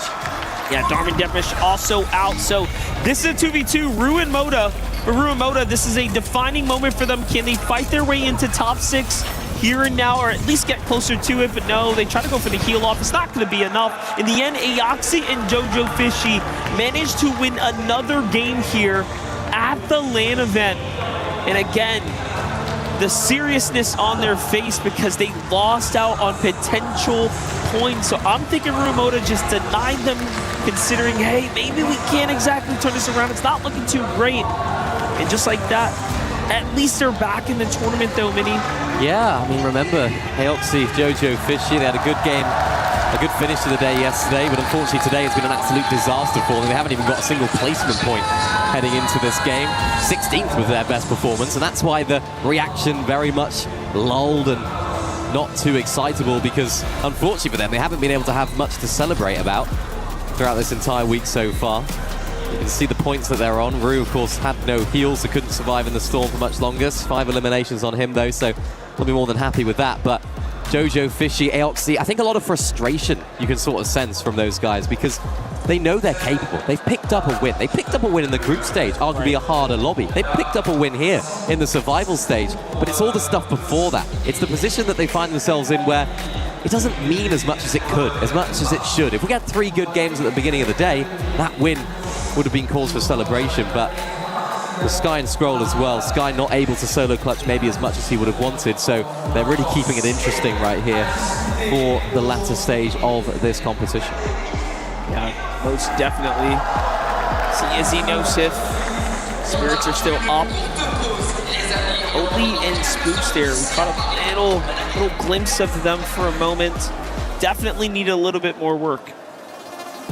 Definitely, but game number 4 was absolutely fantastic. It was electric, but we've got more coming up.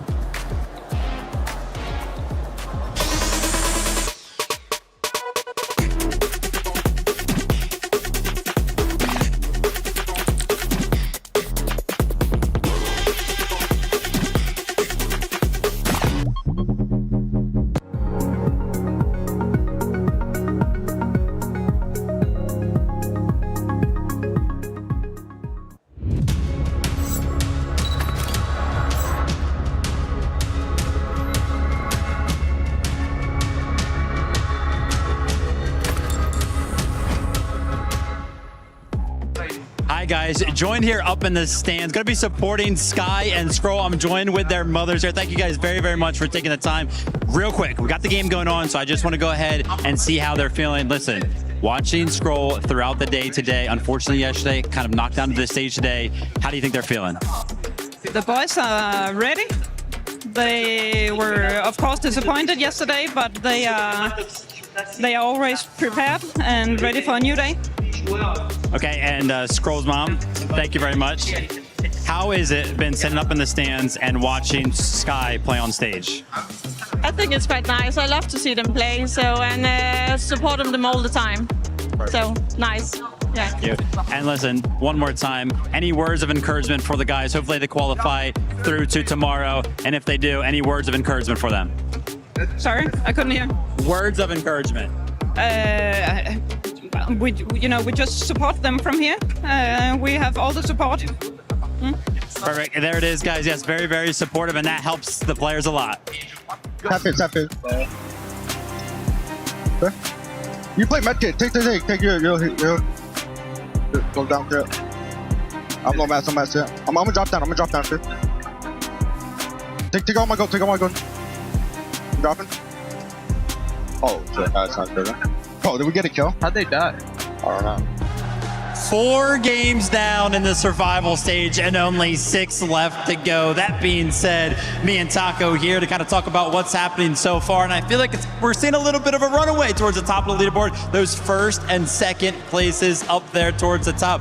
I feel like first, we got to talk about it. Salva and Yassine just playing so consistently today. Yeah, it's been a really interesting dynamic, but I think that the switch really started to flip for them in yesterday's competition. Right around that game 4 or 5 period, we started to see Salva just get so incredibly aggressive, and honestly, he's been fragging out and carrying a lot of that into today's competition. If they keep it up at this rate, Middle East might just have their representative for finals. And I feel like that's got to be the conversation. I keep bringing it up personally, but Taco, these smaller regions, you are so used to going to LAN events where you're kind of watching these smaller regions perform in those finals, to kind of see so many already make it into the finals and see some playing super well here today, it's got to mean a lot for them. Oh, obviously. And not only that, but also knowing that they're just one of the 2 teams still left over from the Middle East side of things, because we've seen what took place in the Group A stage and Group B. Unfortunately, there were some eliminations that costed things, but hey, they can still carry the torch. Without a doubt. And now kind of like the opposite side of the conversation, right? A team that maybe necessarily expected to already be in those finals. I feel like everybody kind of supporting the EU region expected them to do so well in their group stage. It's got to be Darm and Demus. That being said, they have picked it up immensely today. Yeah, they have clearly been doing tons of VOD reviewing, like they can give pretty big credit for Sven and just their work ethic. But I've been really impressed by the way that they've come out super strong in the first half of today's competition. Hopefully they'll be able to carry over some of that into the secondary once we switch over to Slurp Rush. And did you see that game, how they played that last game out, right? Kind of all the way down in the tunnel, just strictly playing for placement points. If they can play like that throughout the rest of the day, that's pretty much all they need. They have such a good placement towards the top of the leaderboard. Right, and it's made it very clear that they have a great understanding of how to not only look for those strong elimination matches, I mean, cough, cough, 18 from yesterday, but now if they can continue locking in on the consistency for placement, they'll just remain right there at the top. They've already built up a nice cushion. Yeah, would love to see Darm and Demus continue to do well. Would love to see Salva and Yassine continue to do well.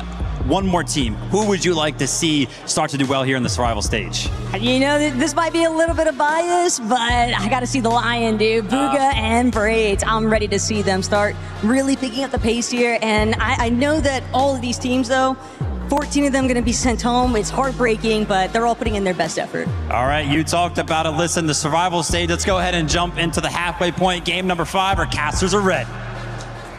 That's right. This is it. I mean, we're hitting right into match 5, and then the players will have a moment to really evaluate their current situation and their stance in the tournament. Top 6 move on. The standings is all that matters. The other 14 will have their tournaments cut short and their keys crushed. You don't want to be one of those teams. There's plenty of them. Percentages-wise, you're more likely to be one of those teams, but with how Darm and Demus, Yassine, Salvador are playing today, they do not want to be in that position whatsoever. For the teams on this second page, Edson, PH Zin, Phoenix, Retro, Yapko, Panzer, Cringe, Volko all find themselves in the bottom half of this bottom half.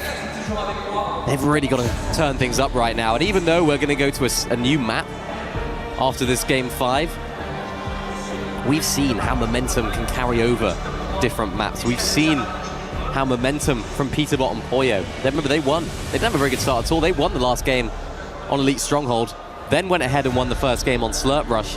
It doesn't completely disregard all of that momentum as well. So this is a really important moment for our teams, because this is really, truly where you get to decide and you get to determine what type of team you're going to be. Are you going to be a team that's fighting for the top 6 just outside? Are you going to be a team that's trying to hold on to first? Or are you going to be a team at the bottom of the leaderboard that need to just throw every single strategy book out of the window and try something completely new? Yeah, one thing I'm noticing is that Sky and Skrull are in that dangerous territory right now where they don't have buffer room comparatively to Izzy, Nosif, and above. So being in 6th place, currently holding the threshold at 147. Their next jump up to get up and over Izzy and Nosif, they will have to best them by roughly 40 points. So there is quite a significant margin, a significant gap being kind of designed around 5th and above, and Sky and Skrull are just clinging on to 6 currently. We'll see what they can do. Can they get that big game? More desperation, I feel like, as the rounds go on and the players just go all out for the drop.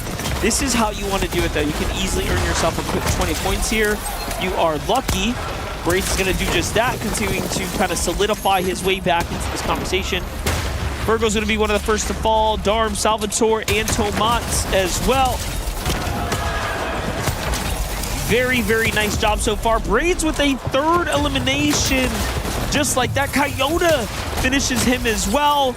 And then it's between him and Goofy here. Japan versus OCE. Coyote has already gotten 2. Gets the 3rd. That is what we want to see from our friend Coyote here. Very nice team for the Zeta boys. Yeah, they need that too. 12th place right now going into this game, 96 points. Remember that threshold, Sky and Scroll, 147. That is a considerable amount, 51 points behind that top 6 right now. So those few eliminations are going to be really, really vital for them just to keep them in contention, to keep the vibes high going into the latter half of the competition. Nosif down in the feed right there as well. Koyota just praising how well they were doing. Unfortunately getting stuck in a bit of a sandwich right now. Unfortunately going out as well to Tomat and Mofu, who I think the strategy here is just to try and roll on through the rest of the solos that find themselves battling it out at the beginning. Nearly had that too, had both of them very, very weak for a second there. In the end though, Tomat, Mofu will be the victors of the drop, the hot drop if you will. Hostile Hold will probably be their next stop after they fully solidify their loadouts here, so in any case, definitely appreciate it. Sky Scroll back on the hunt right now. 6th place as we see them again, 147 points now.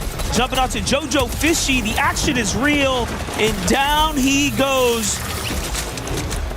A quick and swift elimination. Pretty good there from Sky and Scroll. This is what we were talking about earlier. We want to see more of this early game aggression. We want to see more of these eliminations because they are the best team in the lobby. On paper, they're the best team in the lobby. Why not prove it? Why not go into the early stage of these games together, fighting it? You can see their family there in the bottom of the screen. Some memes as well. But let's see more of this from Sky and Scroll. Let's see them put themselves in a winning position going into that 7th zone, because that's when they won the game. I feel like that's what we're seeing out of Yuma and Coyote right now as well. This is a hero's effort from them to try to really confirm things here, right? Set a stamp on it at the Elite Stronghold. After this, we're going to retire this map. We're going to be moving on after the players get their kind of moment to recoup. Hari and Khaled. I mean, they've earned themselves some points. I feel like we haven't seen them once here on the show. Our focus has been so top-heavy, given the performances. Nosif and Izzy. Izzy's just getting farmed right now. Oh. Izzy at least did just spawn in. That could have been terrible for them. So, works out that at least Nosif, although he gets finished here, Izzy did just spawn in. Otherwise, they would have been fully eliminated. Yeah. Mshari as well. So they're a team that's inside of that top 10 right now. Look at this though, Izzy. Awkward for Izzy. Down. Luckily Nosif is still alive, so they won't have to worry too much about that situation. But as I say that, Nosif goes up in the sky, flying high, but going down. Just the vibe in this arena. It was deafening. The silence from everybody. Everyone is in a state of shock right now. The team in 5th place, the team that everyone's looking at, the team that everyone's hyping up, go down in such awkward fashion. But great news for Sky and Scroll, who are closing on in.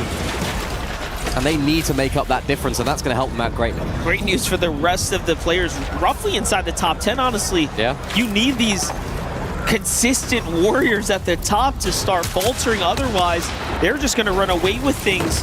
The gap's going to get too wide, but hey, Nosif and Izzy being down here really does start to open up the runway for everyone else. Jatco Panzer still trying to find their way through, still trying to find their footing here in the tournament. It's just tough. I mean, I thought this sort of format maybe would play into Yapko Panzer's hands, the experience that they have. And just, yeah, this year overall really just been one to forget, unfortunately. So we get to see how Nosif there, of course, did go down. Just so unfortunate. And they've made this second half really interesting, at least. I can only imagine they won't find themselves in that top 6 by the end of this game, depending on, of course, how teams below them end up doing. But they're giving these fans something to watch. They're not running away with it and making things really easy for themselves. They're making it difficult. And as I said before, Izzy and Nosif, they're a team that clutch up in the final moments. They're a team that I wouldn't be surprised that need a win in the last game and get one. So it's like, yeah, it's an unfortunate situation for them, but they got to back that clutch ability, that clutch factor that they seem to have, and they're going to need it right now. Other teams on the heels here, Virgo in Shadow being one of the more notable ones. SAUL's faded though in Con. are not the ones behind, but currently very much in the lead, holding third place here and closing that gap fast. If they can pretty much close things out here onto Scroll and Sky. Scroll and Sky needed this more than ever. But Khan and Scroll are confirmed to Elim onto Scroll there with Faded. Sky just kind of waiting by here. Cannot afford to take the risk anymore. He's quite literally watching the action go down right there. See what Sky can do. Scroll's back in the game. It's tough because I was hoping they would sort of roll through a few of these duos here early game. You can just see the nerves from the friends and family and the coaches just on display. Every single one of these games matter because the importance of this game has just been amplified. The fact that Izzy and Nosif are down and out. Yeah, every game is important, but this is really even more important because it's an opportunity as much as anything. Yeah, big look of concern on the faces there of the parents, friends, coaches there in the crowd. You get that cheeky smile on Khan's face as they kind of secure the drop for themselves. Choma, Mofu continuing to turn up right now after taking down Coyote there before. It's a fight for the Meta Machine right now. Legendary Fish as well. That's always an interesting pickup. Sometimes they'll go for it. Depends on who you are. Please make the final elimination with that. I want to see it. I've got to try and come up with a line for if that happens, you know? A final blow. Uh-oh. Braids very, very hurt. Bugha trying to play a little more defensively, but he's putting himself between Gone and Knight now. Peyton and Edson, these are two Brazilian duos. Right in between. Very much known for their aggression, though. These teams usually don't give up, and they might be giving a signal to Gone here. Get in there, go for it. We're pressuring from behind, go ahead. What a horrible position to be stuck in for Bugha and Braid. You can see they've had to invest a lot of their materials here as well. They need to use some of these med kits. The actual position in zone is quite good. You know, they're in the zone's now, the storm is now moving. So they'll be more than happy with how they are, and the fact they were able to survive that is really important.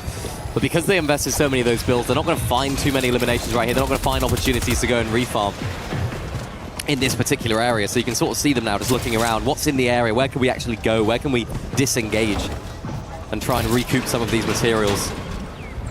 Because that's going to be on the forefront of their mind right now, and you can just see them getting on the move right now there on the left side of the screen, looking to try and make a little refarm potential. Khan and Faded, we've seen them putting themselves in positions to win games today, just haven't been able to close it out, which is important not just for today, but also for the finals if they do make their way in. Remember, it's match point format in the finals, so 350 points as soon as you get there. You need to then get a win in order to actually win the entire event. I believe there is still a match cap as well, though, right? 15 matches overall capped up. Yeah. It's gonna be quite the day for sure. We've seen that players that can play at a pace that can actually break that match point format, though. Yeah. Cold was easily on track. Peterbot was. Sharkantini was. I mean, you can argue today, Temish and Darmar. Oh, for sure. Definitely playing pretty hot. So anyone that kind of goes on a streak, stays consistent, you give or take around match 7 or 8, we'll start entering into match point conversation territory. That's going to be fun. That's never before seen, by the way. I think that's worth giving all the credit to the EWC team here. Obviously, experimenting, having fun. This entire product's been exceptional to watch kind of come together. Even this here today, the survival stage, one of its kind. Yeah, I mean, even yesterday, can we have Jacob doing emotes on every broadcast we do? I sent him the contract. I think he's already in. It's all good. It's getting taken care of. It's going to be awesome. I want to see it. I'm not going to volunteer, personally. Careful what you sign up for. Oh, God. Well, you wanted to watch, right? Here you go. Need you to do this one. I don't know what I'm be doing for the last half of today. Salvatore Yasin continuing that same look of determination here. Have full control of things here outside the Chisel Cubes. These vending machines tend to be hot spots for players, but no one kind of coming this way. Everyone jumping on, up, and over, getting more of the high ground positioning instead. Sky and Scroll included. The Storm weighing in on their HP, but overall, seems seems like they got enough just to bounce back into the tournament. Yeah, they've found themselves in a nice position here. They've found themselves in a good state going into this endgame. 20 seconds to go until reboots are going to end. We have seen players going down at this point, which if you do go down and reboot before that timer ends, you can still get back into the game. So it's determined by when you actually get eliminated. And it doesn't look as though anyone is going to get eliminated. Such a horrible time to go down, so I think all the teams sort of know that. That's when we get probably the most peaceful stage of competition and stage of the game. So everyone's sort of in the same boat right there. Another difficult zone pull for Sky and Scroll. They're going to have one of these Crash Pad Juniors in order to try and make it a little bit easier. Sky leading the way right now. Scroll trying to ensure that nobody's following and shooting them in the back. I like the way they sort of stagger that rotation as well. No need to try and make your way all the way in. Lacan and Faded trying to forge a path their way through, trying to scout out, see what's ahead. They do have those overdrive grenades as well. Potentially even maybe a launch pad with how late they're leaving this. They might want to use one later on though, although they do have that favorable position inside of the storm. Yeah, one singular overdrive grenade gets them pretty much into the zone. So nice opportunity for them, spotting out a few materials there as well, so maybe we'll tarp that way. Yeah, I'm glancing around. I'm looking for Virgo and Shadow, just trying to see if we get a little bit of an update on their situation. Remember, they're also very, very close. Here it is, Virgo with 24 HP, a successful rotate, only because they're alive, but it's going to cost them the remaining of their heals. This is their opportunity, one of the rare chances you have now to jump up and snatch away Nosif and Izzy's positioning here. I know the crowd might not want to hear that, but these are the types of chances you get very rarely in a tournament format like this. And same thing can be said for Khaled and Mhari, or Shari. You saw there, they're still alive. Yeah. They're at 134 here as well. Maybe mixed emotions if Virgo goes and has a good game here, because remember there's a lot of M8 fans actually in the audience, so it's like, yeah, Virgo, M8. That's right. Oh no, That's right. Izzy Nosif getting overtaken, so interesting to see what things are like for that. Sky and Scroll, of course, find themselves in this position. Gone and Knight looking to try and have yet another good endgame. Oh, Shadow's down. That's not ideal though for them. We're going for Knight. This is their chance to break away for Virgo now. This is his chance to have to clutch here if he really wants to kind of remain competitive. Ooh, almost lands in a box with a player. It's always a scary situation to be in. This is going through a major POI. They could end up finding some leftover loot. Going Knight on the other side. No elims earned just yet, so no points earned here is actually very, very much questionable. And this could really go either way, looking at things now. Yeah, and kind of strange for them as well. We've seen them getting a lot of eliminations coming into the endgame and then a lot of eliminations in the endgame itself. So maybe they understand fourth place right now for them. They need to just find a little bit of consistency here. They probably looked in the feed as well. Nosif, Izzy down, so playing things a little bit more calmly. But as of right now, no points for them. Khan and Faded, 2 eliminations for them so far. Vazen is their target at the moment, spraying the pressure on through.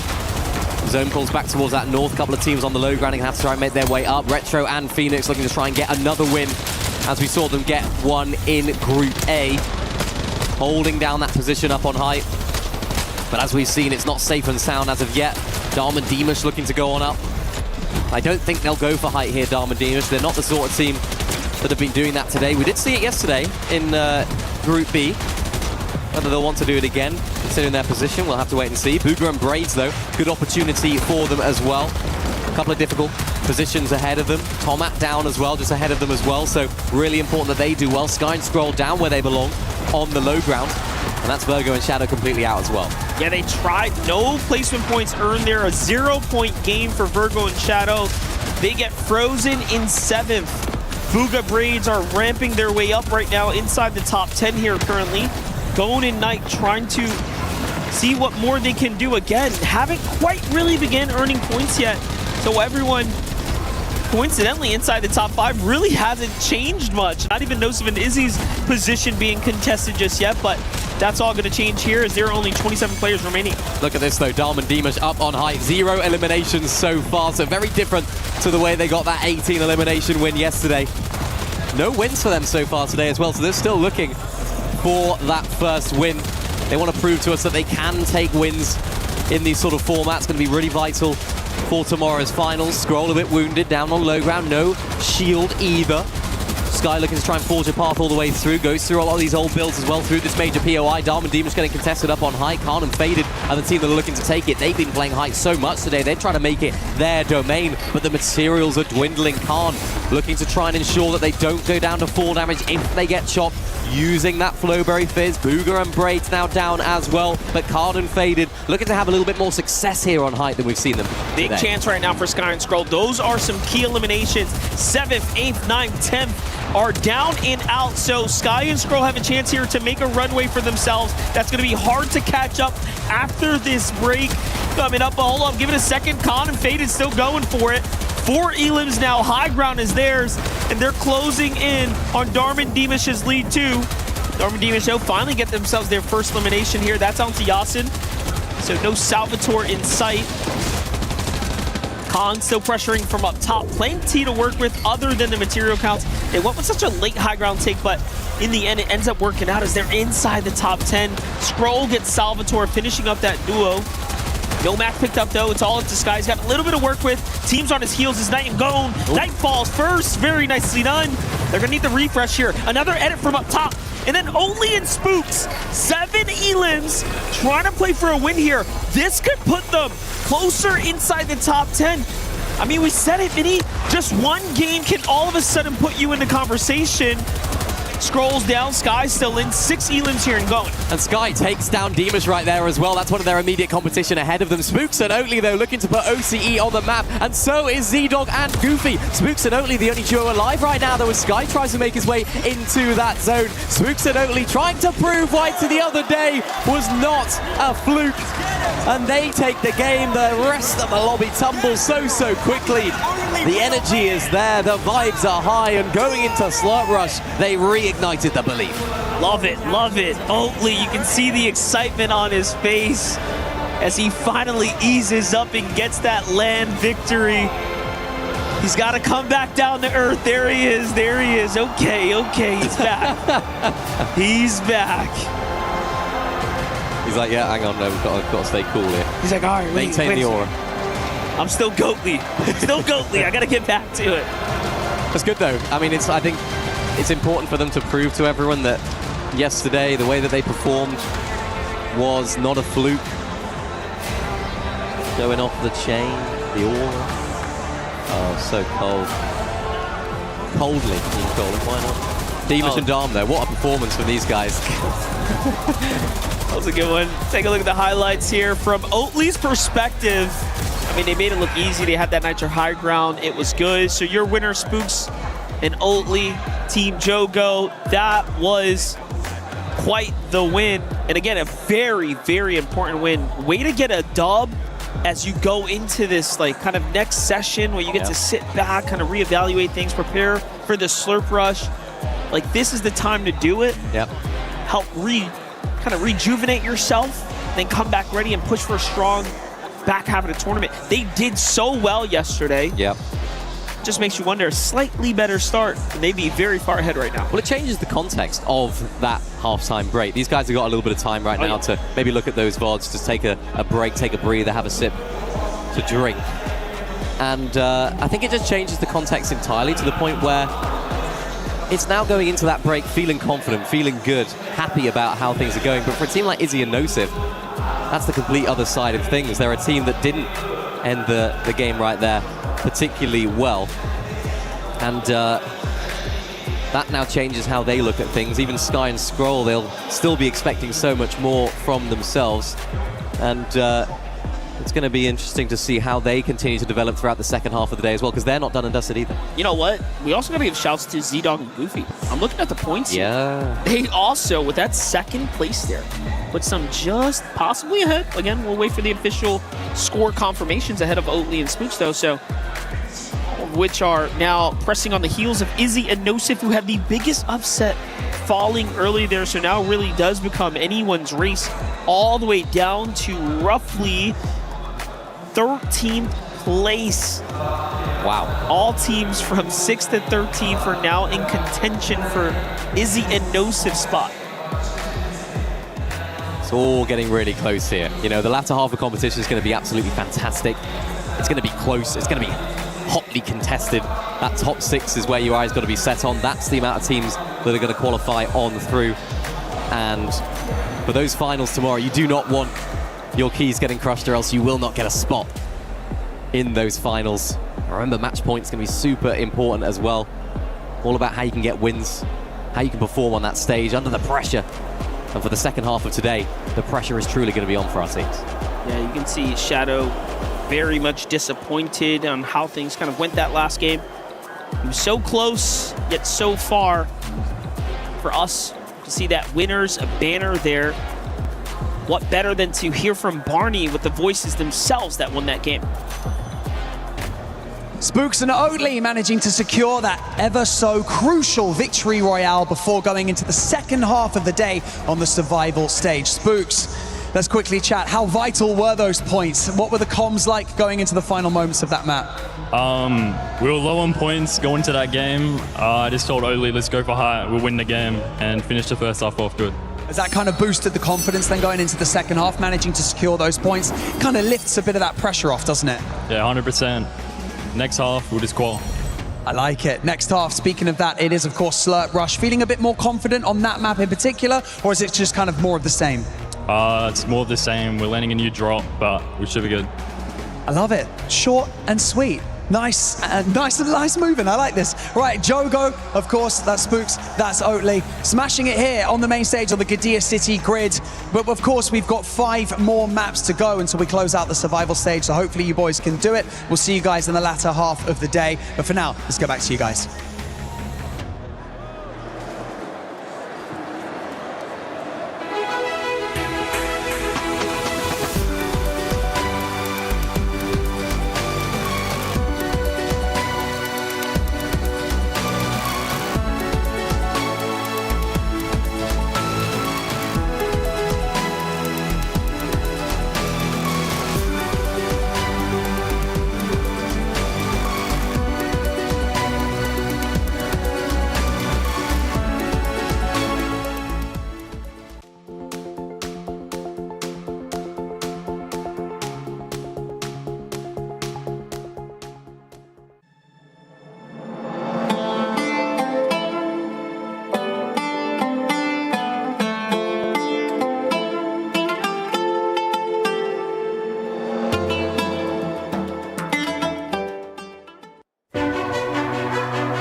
Everyone is playing, you're not yet. EWC Play is your all-in-one platform to compete in fantasy, pick'em, and quests for a grand total of $300,000 in prize pool. Build your dream fantasy team in 5 different games and track your score with live results tables.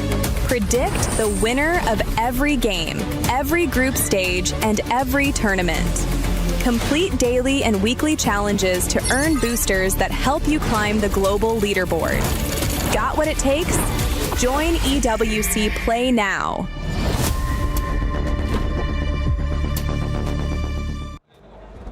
What is going on, everybody? We have Darm and Deemish here representing SKTT1.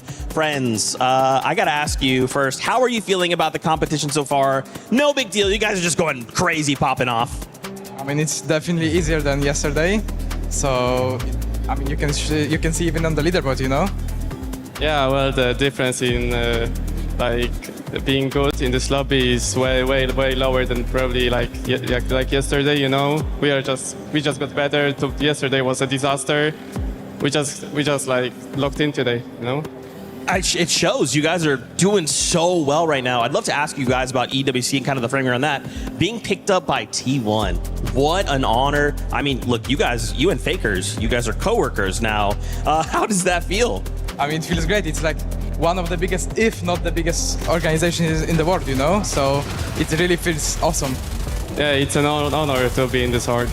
Yeah, that's so cool. Obviously, you know, to us, it feels like this is the real Darm and Deemish. You know, this is the true full steam ahead, non-stop Darm and Deemish. It's showing today. How do we make sure we kind of bring that into tomorrow?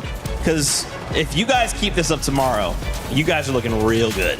Yeah, I mean, it should have been like this always, you know? Like, the way we play today, we should play like this always. But I think we just woke up on the wrong side of the bed yesterday, you know? So, Yeah, we just need to remember how are we playing today and make it happen again tomorrow. If you're gonna qual, of course, because there is still a chance. Yeah, and I think what's interesting is for some people they might think, okay, making it through the elimination stage is bad, but in some ways you guys get more reps. You guys had an opportunity to take and look at those mistakes, come today and say, hey, did we actually fix those? Looking at your performance, it does. So do you feel like maybe this is an opportunity to take this momentum into tomorrow?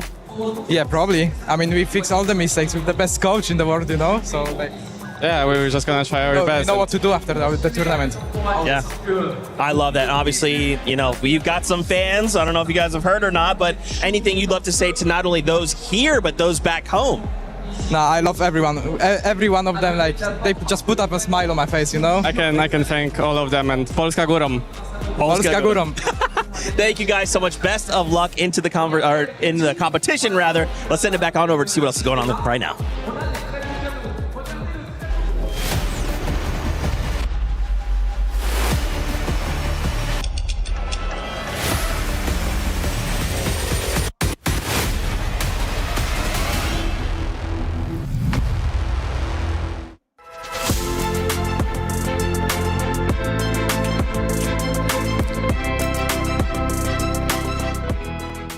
The human body was built to move, not trapped at a desk in one singular posture for 12 hours a day. It's time your chair evolved. This is Secret Lab Titan Evo. Ergonomically engineered for you, gamers, hybrid workers, artists, backing your every move.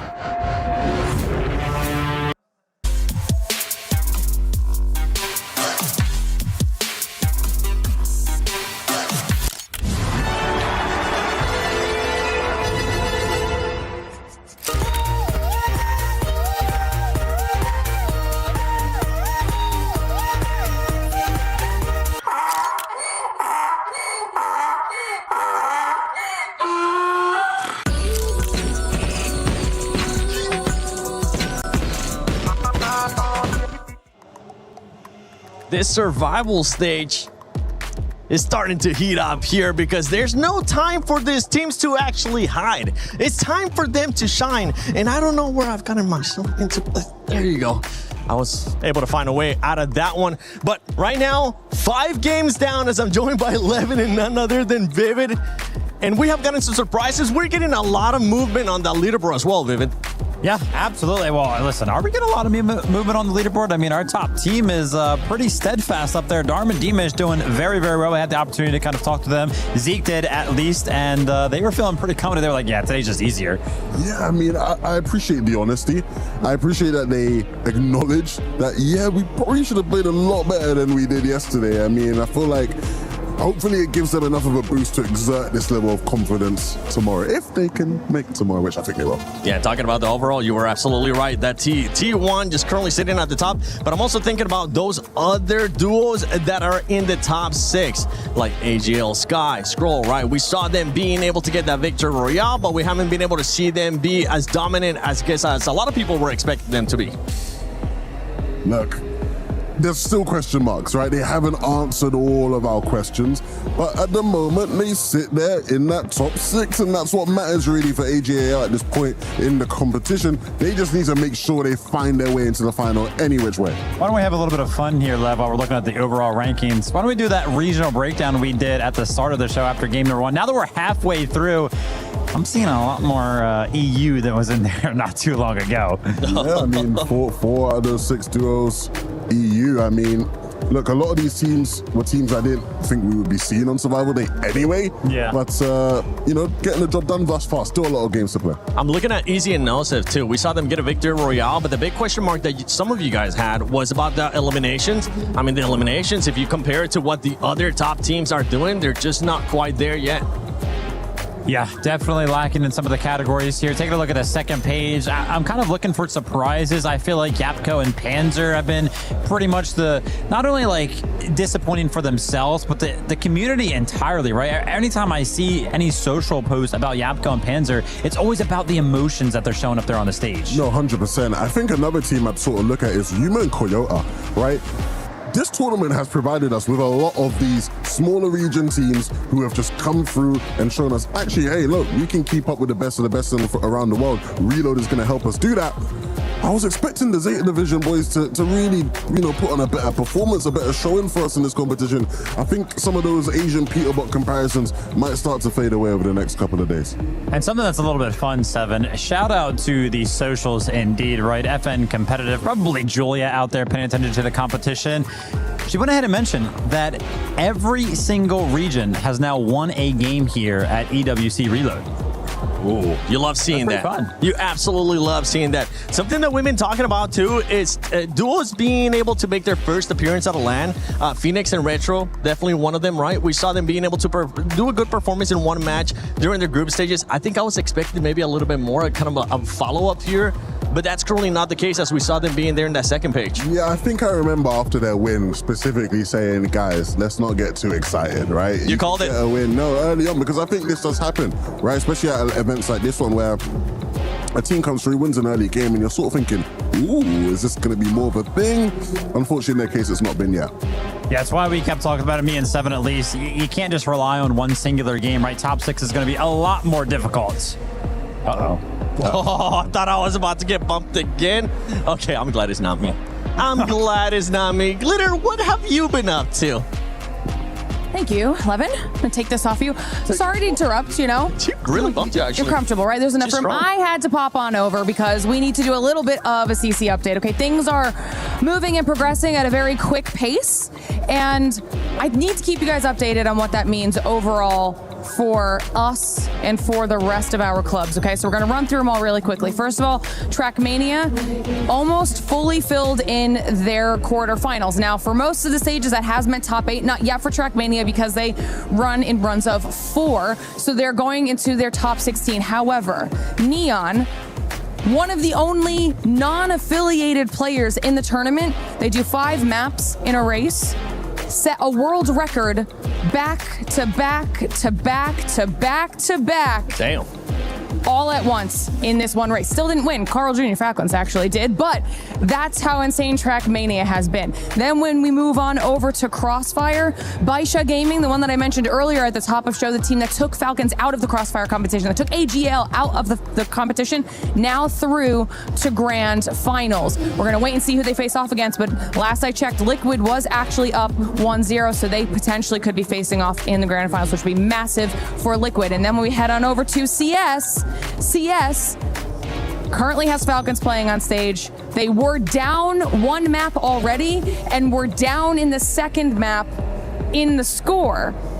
That is a very, very unexpected situation for Falcons in CS2, and that could mean that things might be a little bit more difficult for them as we continue to progress throughout the rest of this championship weekend. So you're telling me there's a chance that Falcons might not win? Which would be crazy, which means for us, we need AGAL to pop off, get through to finals, and then not just get top 8. I need them to be bare minimum top 4. A win would be ideal. How they've been playing, I don't know if that's going to be a possibility. You know what I mean? They're my boys, but we got to call it out. They got to step things up. I mean, the opportunity is there. I'm also kind of like a Falcons fan in CS, so I'm actually a bit nervous. Now I want to rush over and watch that match, I'll be honest. Let me see that balls real quick. Put your hand up. I'm getting a bit nervous, to be honest, man. I mean, yeah, they got to really sort that out. Yeah, you wouldn't expect them to be down. I mean, okay, look, AGL, Falcons, it's a rivalry that obviously means a lot in the club championship. If it's going to be a rivalry in Fortnite, we're going to need Sky and Scroll to pick up the pace a bit here. They're definitely going to pick up the pace, right, Vivid? Especially with what we saw the Falcons, especially what we saw out of Aurora when we saw Group A. I know we keep mentioning, but it was just such an insane performance out of that duo that it leads a lot to be desired, especially towards the finals. Are they going to follow that up? If they do, we might not end up getting all the 15 games that we have set it up to. But thank you, Glitter. I appreciate you giving us that club championship update. I'm pretty sure you're going to keep track of everything going on. And also, thank you for not bumping me up. I got a little bit of... All right, I'm good. All right. Let's scoot back over. Let's see. Squished over there, man. Yo, she went running, too. She took off. She knew that there was so much stuff going on there with the club championship. I think she's going to go watch that CS game. I think that's where she's going. I think so, too. Anyone can get got on these couches, man. You're going to be next. Don't worry. Who's going to be able to push me? Jacob? Well, this is my perfect time. This is my my favorite time. What are you saying, oh my gosh, for? Listen, Seven's always got something cooking for us up here, and it's like always a surprise. So whenever he's like, I think it's like, oh gosh, what are we getting into? I'm just saying, Lev got a chance to do his coach talk, which ended up working out back to back. Yesterday in the car ride with Vivid, I kept asking him, what's something that you really want to do? And he wants to be Professor Vivid because he's going to be breaking down some stuff that we have seen. And I hope you enjoyed that graphic because it took me all night to make it, Vivid. Thank you. Just kidding, I didn't do it. Somebody else did. So that car ride over, that talk that we had, I did this to myself. Exactly. I was just getting some more stuff to see what you wanted to do, but I know you wanted to break some stuff down with the illustration. Yeah, without a doubt. I think, listen, we've been calling on Sky and Scroll a lot, so obviously they got a win earlier here today, and I wanted to kind of break that down and see what was really working for them. Obviously, it's good to kind of break down one of their games, but they are just so good. Why not take the opportunity to see really how good they are as a duo? So I wanted to kind of set the stage here for everybody at home. Listen, we've got Furia. They're up here on the higher ground. You got Gon and Knight. There they are. And if you come all the way down, you see Sky and Scroll down there on the low ground. That's pretty much what we were doing here in this game. We go ahead, start to play this one out. Unfortunately for Gon and Knight, though, you can see that their HP is a little bit low, but they do have the higher ground. No materials for them to work with. Gon, though, has this rocket launcher that he is using to kind of apply all the pressure, but this is going to play a big part in doing a lot of damage to one of the members here of Agal. And there it is right there. You can see how much damage, gosh, Sky actually takes from that RPG right there. So he's low HP. It kind of suppresses the pressure, or does it? As you can see in this one moment right here, you can see Scroll jump out over here from the side, right? He dips out into the storm, but a little bit to the left, you can see it. If you help me out over here, you can see Sky's over there. Remember, he's the one that actually got hit with all of that damage, but he still commits to the play here for AGAL. And as a result of that commitment, Sky and Scroll from the low ground, man, absolutely wipe Furia off the map, and they kind of go on to win this game, of course, because you can see it. Khan's trying to stay alive off in the storm. But just an incredible win and an incredible commitment from the duo to make sure that the play comes out. I mean, AGL are very lucky. Not only do they have an amazing coach, they got an amazing analyst as well. I mean, they got all the ingredients needed for success here today. They do. And I'm glad we kind of brought up that play too, because you were even scared at the beginning of the day. You're like, oh man, are we gonna be getting that high ground just meta that everybody was doing? No, they were able to turn it around. Yeah. They were able to go from the low ground, go all the way up. But now I got something special for you. Okay, that's not the only clip. Okay. You're gonna be getting a chance to tell us straight. You're gonna get a chance to tell us straight. You're gonna go from professor to unlicensed body language expert, because we got a chance to get some more clips from these players that we have seen certain things from. Okay. And whether it's smacking tables, whatever the case might be. All right. And what we can do here, Tomasz, pull up the illustration again. That way everybody can get a chance to see it as well. You know what, Lev? Listen, I'm going to scoot a little bit closer to you, right? Okay. And you can give me some input as well here. Of course. You know what? I think we can all sit here. Why not? Let's just all get in here. Yeah. Thank you, guys. All right. So I have no idea what's about to be seen, by the way. So this is going to be crazy. All right, we got Vic. Let's see what Vic's getting up to. Ooh. Head in hands, usually not a good sign. Head in hands. This might also be prayer, right? This might also be a moment of calm, right? So let's keep. Well, the thing. Wait. The thing is that he's got to watch out too, because he doesn't want to get don't get those glasses dirty. Right. He doesn't want to get those glasses dirty. Okay. Well, also, we do have you see the forehead curls. massage. The curls. He's kind of messing up the curls a little bit. No, look, you gotta watch the thumbs here. You see the forehead massage going in right there. It's the relaxation, right? We've all been there in the spa or something where they just start to get in there on the forehead. Relaxation. No, this is actually good. I was worried for a second with the head down, but this is actually good. I like this. You gotta get the makeup removal after the end of the day, because shout out to all the makeup artists. They gave us such a great massage at the end too. Wait a minute. Wait. Are we about to get it? I see the fist is ready. So this right I here, haven't right? seen this. So this right here, right? Okay. Classic, just the body language is Right, off here, right. right? Clear confusion, clear disbelief. You see the cheeks just a bit puffed out, right? Yeah, you can see that he's just not. Yeah, let's zoom in on that. Right? The cheek puff, not what you want to see here. But the instinct there of the fist, pulled up, ready to slam. Just winding it up, too. Here we go. Yeah. Let's see what actually happens. Yep. Yes. Oh. You gotta watch out though when you do that because they are using their hands to play too. I gotta see it one more time.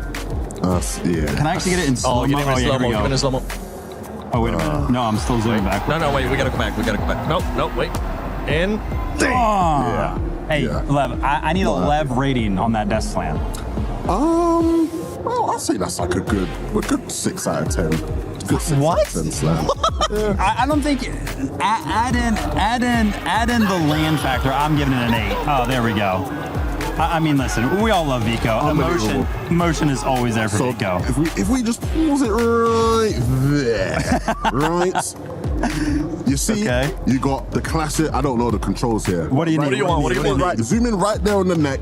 You see the veins popping at the neck. This right here. Okay. This is a sign of passion. Yeah. This is a sign of elation. This is a sign of a man who would have done anything for that win.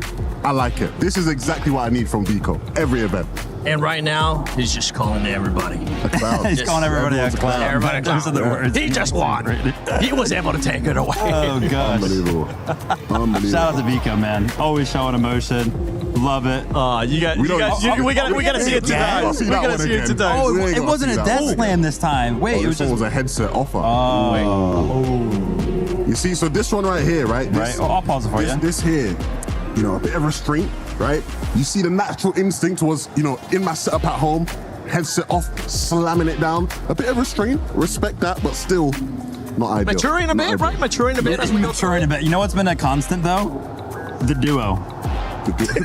Never emotion. No death slams, no headsets kind of almost flying up there. All right, okay, we got the last one coming up. We got one more here. Oh, yeah, there. Ooh.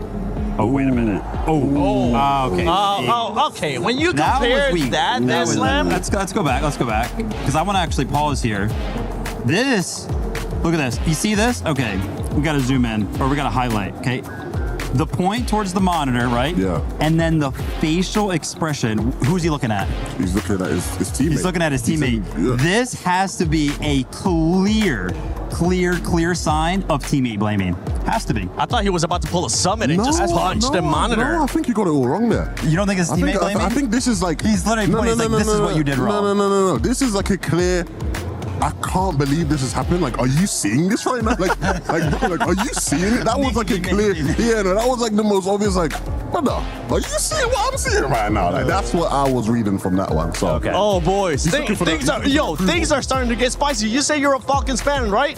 Falcons have just lost in Counter-Strike, ladies and gentlemen. So that club championship, it's wide open. I'm sorry, Levin. I'm sorry to be the bearer of bad news, but if you are an AGAL fan, this opens the door as well. They need to make sure they perform and they need to make sure they get into the finals. They need those points. Listen, we saw it. We were taking a look at that leaderboard. They were only trailing. AGAL were only trailing by 300 points behind Falcons for that club championship. Yeah, that is a big blow. I'm distraught. Honestly, I need to be consoled right now. Like I need a moment, guys. I try to keep things professional, but I think I need a moment. I got you. This is you know what? While we comfort Levin here, Vivid and I, see what Varney is currently up to. I'm sorry, man. There's still a chance.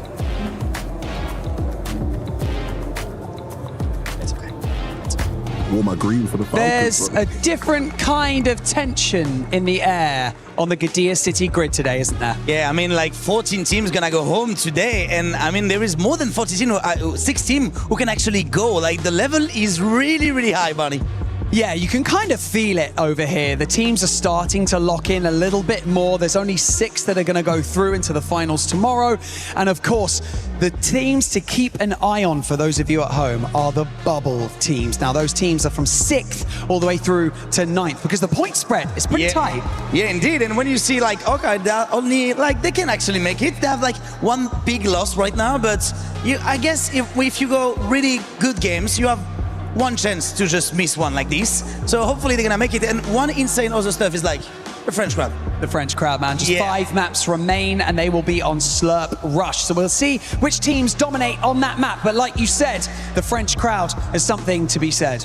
So let's have a chat with them. Yeah, it's time to hype them up. Mesdames et messieurs, vous êtes prêts? Quand je vais vous demander de faire du bruit, c'est toute la partie gauche qui va crier. Quand c'est Bardi qui va demander toute la partie droite, ma partie à moi, faites du bruit! Over on the right-hand side of the stage, I'm gonna try to get this right as well. Faites du bruit! Et maintenant, mesdames et messieurs, tous ensemble, faites du bruit! Casters, over to you. This is it. The break is over. And now we're here to the second half of the day where these last 5 games are going to be crucial. They're going to decide the future of 6 teams that will qualify to our match point finals tomorrow. It is just so absurd, though, Jacob, to think about everything that we have witnessed up to this point and just knowing what types of stakes are involved. The pressure's got to be unfathomable. Yeah, you got a little bit of a gap at the top of the leaderboard. Darm and Demish have a 36-point lead against the rest of the gap. Honestly, they don't even need to have any big pop-off moments anymore, but they need to have the points coming. As you continue to look down that leaderboard, though, this is where I start to get worried around 4th, 5th, and even 6th place. That's where it is a little bit closer. Khan and Faded, Sky and Scroll, Izzy and Nosif, because right on their heels, it's 2 teams, not just 1, 2 teams from OCE and Z-Dog, Goofy, Oatly, and Spooks, who just got that last victory royale. But even if you factor in that that's where we think the bubble might be at, we've seen just how rapidly the conversation can shift once we've entered into the Slurp Rush section of the day. Elite Stronghold won't be a participant any longer. Retro Phoenix trying to get off, get a little bit of momentum, but it's Retro getting shut down. Just 1 HP about for Cringe, but Volko and Cringe, so far so good. Still got to contend with Spooks at the drop here for Crumpet. A little bit more active than what Cringe would have hoped for, but Anon doing a decent job at fending Cringe off. Spooks from a separate angle. They've got a lot of pressure application already, but Cringe might be getting the assist from elsewhere.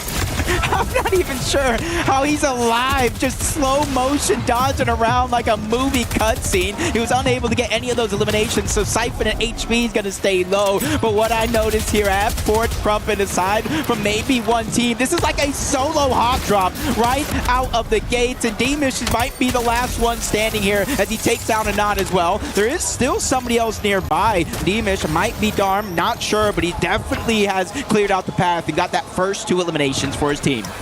More so expecting this to kind of be a solo mission there out on the Bulls, but given how fantastic they've played those first 5 games, they feel like the only team that is truly locked currently. They just got to make sure that they don't tut out in the other 5, obviously, you know, hopefully no Caster Jinx involved, but AGAL, Sky, Scroll, they've had all eyes on them since the very start, and it's only going to continue turning up the heat here with these 2, especially after that Club Championship update from Glitter. Yeah, and kind of taking a look back at yesterday for a moment, you know, they had such a struggle to get things going. They eventually did, but it was too little, too late when that moment came. This time around, it's a whole different story. Off to the races. Panzer and Yapko as well. They need some catching up to do here in the second half, but as you said, maybe some players, maybe some teams just prefer the Slurp Rush map, and that's why I was talking with Zeke. If it is one of your better maps, you just gotta hang on when it comes to Elite Stronghold, when it comes to the first half of the day, but this is where it all counts. They need a huge comeback if they're looking to continue their journey here at EWC.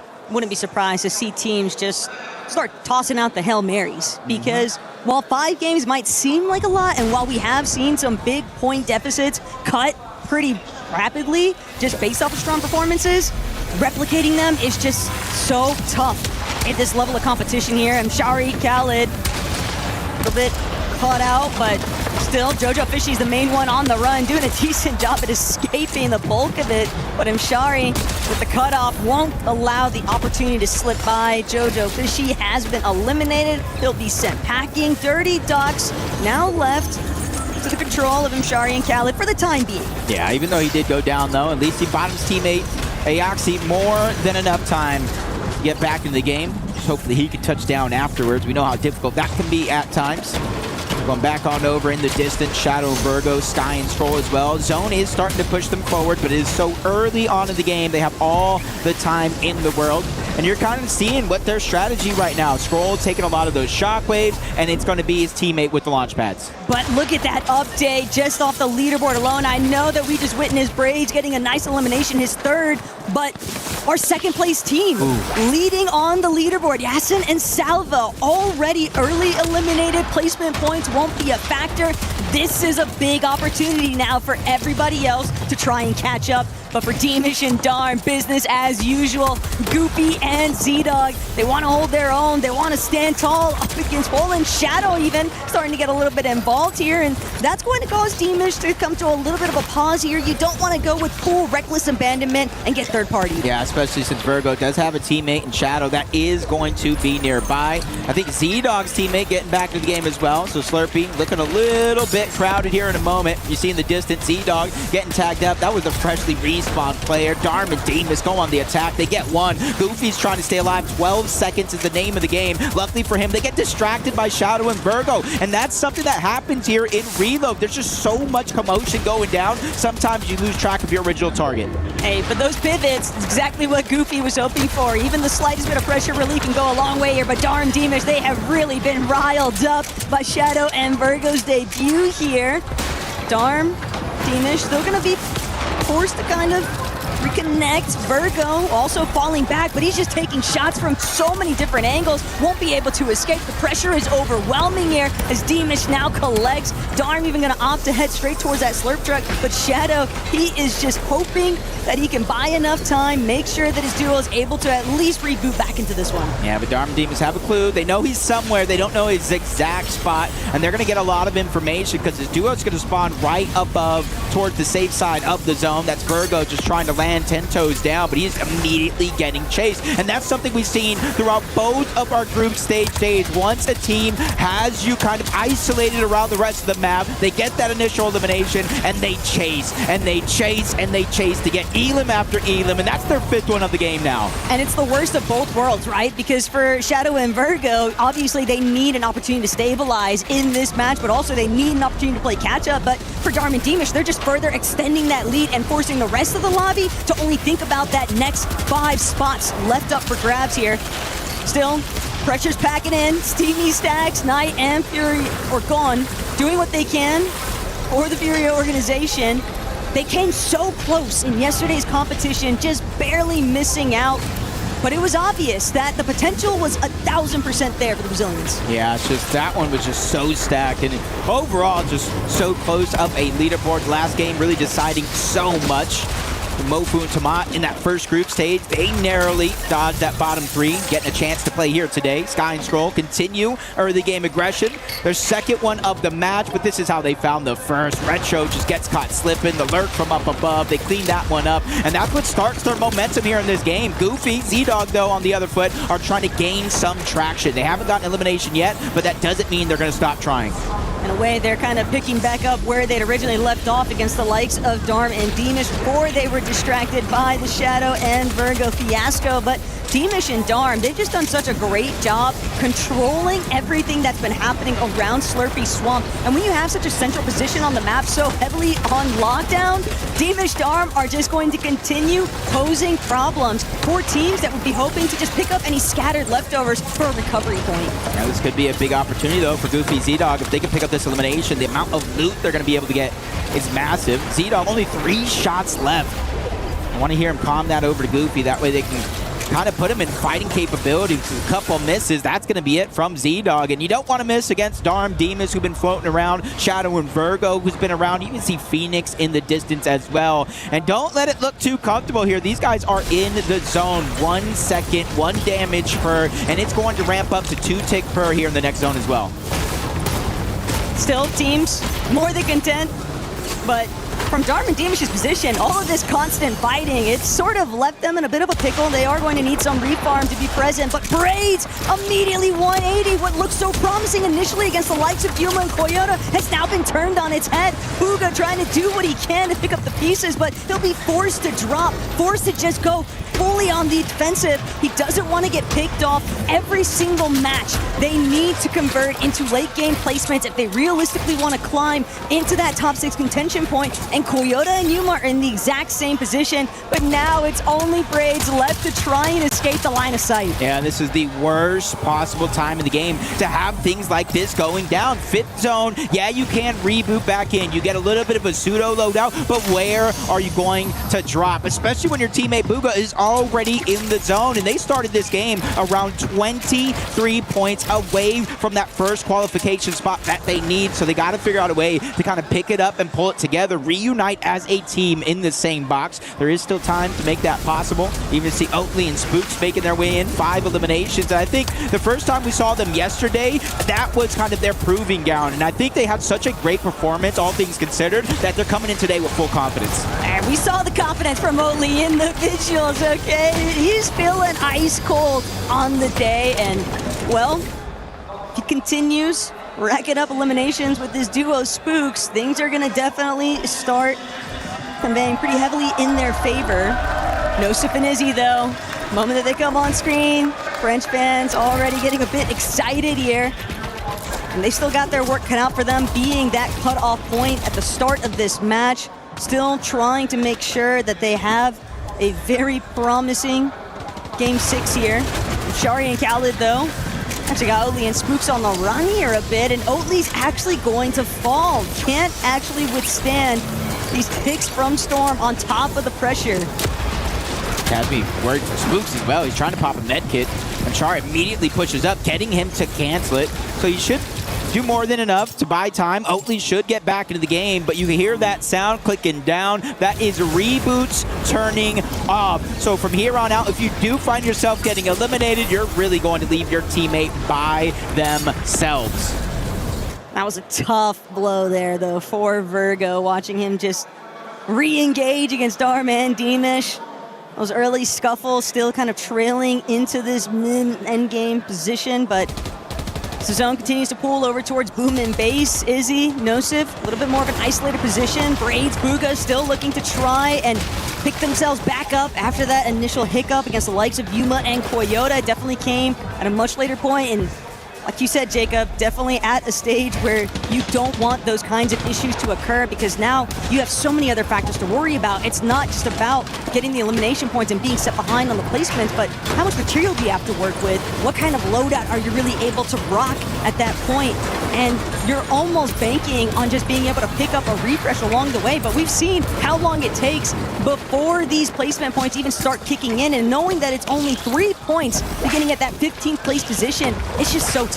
Yeah, especially since where those points actually do start to set in, around the 10th zone, almost the full entirety of the game that you're playing out, almost to be met with absolutely nothing as the zone pulls on over towards the western side. That kind of alleviates a little bit of pressure from the lobby, but we have a bridge, we have a slope. You got to watch out for those changes. Spooks as well, getting sprayed from the side. Reboots are turned off, so it's very imperative for him to stay alive, but it's multiple teams joining in on the fun, leaving him with almost no answers, burning through all his materials. He does find a way out, but it's separated from Oatly up until now. He gets knocked trying to close the distance. Oatly has to decide, do I be the hero or do I try to stay alive and get some more points? Zero forgiveness there from the lobby. That focus was just too brutal to contend with, and it's so devastating because Oatly and Spooks, they initially looked strong, initially looked promising, but Oatly's down to his final 2 builds. He is cooked right now, Jacob. Way too many healthy players alongside him, and Aoxy and Jojo Fishy aren't really in much better of a position. Jojo gonna take the leftover materials from Aoxy just in case he can't pull off the revive, but as it currently stands, the whole lobby's already looking their way. Yeah, it does look like they might be able to survive though. Holding the walls, getting the revive. Sky and Troll feeling a little bit of that pressure from underneath. Khaled and Char doing a good job of causing a little bit of distraction, but you got to be careful. Sky and Scroll looking like they're fighting back, and there goes the pressure relieving shot for one, but multiple teams, BHN and Edson from underneath, grab him straight down into the box and take down Sky. Sky seems so prepared to drop. He seems so confident that he was going to be able to convert that into a steady knock elimination credit. But now instead, Izzy Nosip trying to take up the forefront of that frontside position. We could see exactly where things went south for EWC, Joga Fishy, and Oatly. All those teams that were just on the outskirts of the zone, the moment they try to make their way forward, immediately punished for it. I'm trying to contain myself seeing some of those shots right now, but if I continue to see more, be careful out there, y'all, because this one is continuing to heat up, but you still have Darman Demas in this game. That is our first place team so far. Again, at a certain point in this entire day, if Darman Demas keep playing the way they will, it's going to be mathematically impossible for them not to qualify, which will leave one spot left underneath them that is unincapable of being taken over. Booga and Braids, though, they need a good game here. Sky and Scroll need to continue to hold on. And the Sky and Scroll, yesterday, they had a lot of troubles, but this is what kept them in the game, their solo prowess. Yeah, but just look at that club championship leaderboard lighting up on the side of it, and knowing that Scroll needs to come up with yet another solo clutch position, because all of those placement points, they have to secure their spot in finals. He knows exactly what's at stake, not just for his position in this tournament, but for his organization as a whole inside of EWC. Especially since he's in 5th place overall. Top 6 qualifies, who may not be the line, but he's close enough to the line where he's starting to feel that pressure. Booga and Braids underneath where they need to be. Waiting for that perfect moment. Zone reveals itself, trying to shockwave in the box, make it easy. It's gone up above.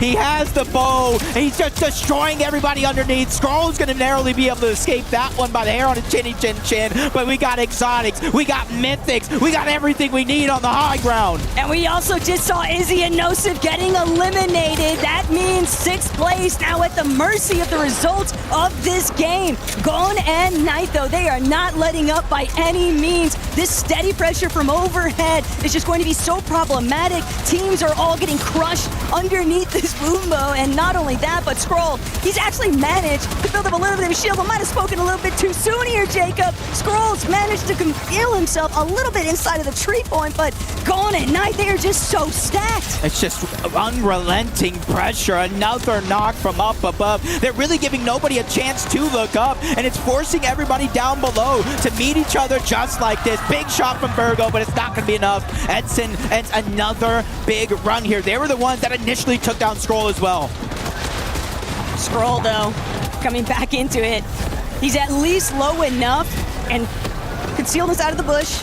Out of sight, out of mind, that might be the mentality, but Darm, guess where he's headed? Straight to the high ground. Faded and Khan, they've worked their way up, but Darm, even as a solo, able to kind of present this facade that he's still got plenty life left in the tank here. But Scroll, big knock onto Z-Dog. That Siphon eventually going to start carrying over, helping him out potentially, but he needs it to come sooner rather than later.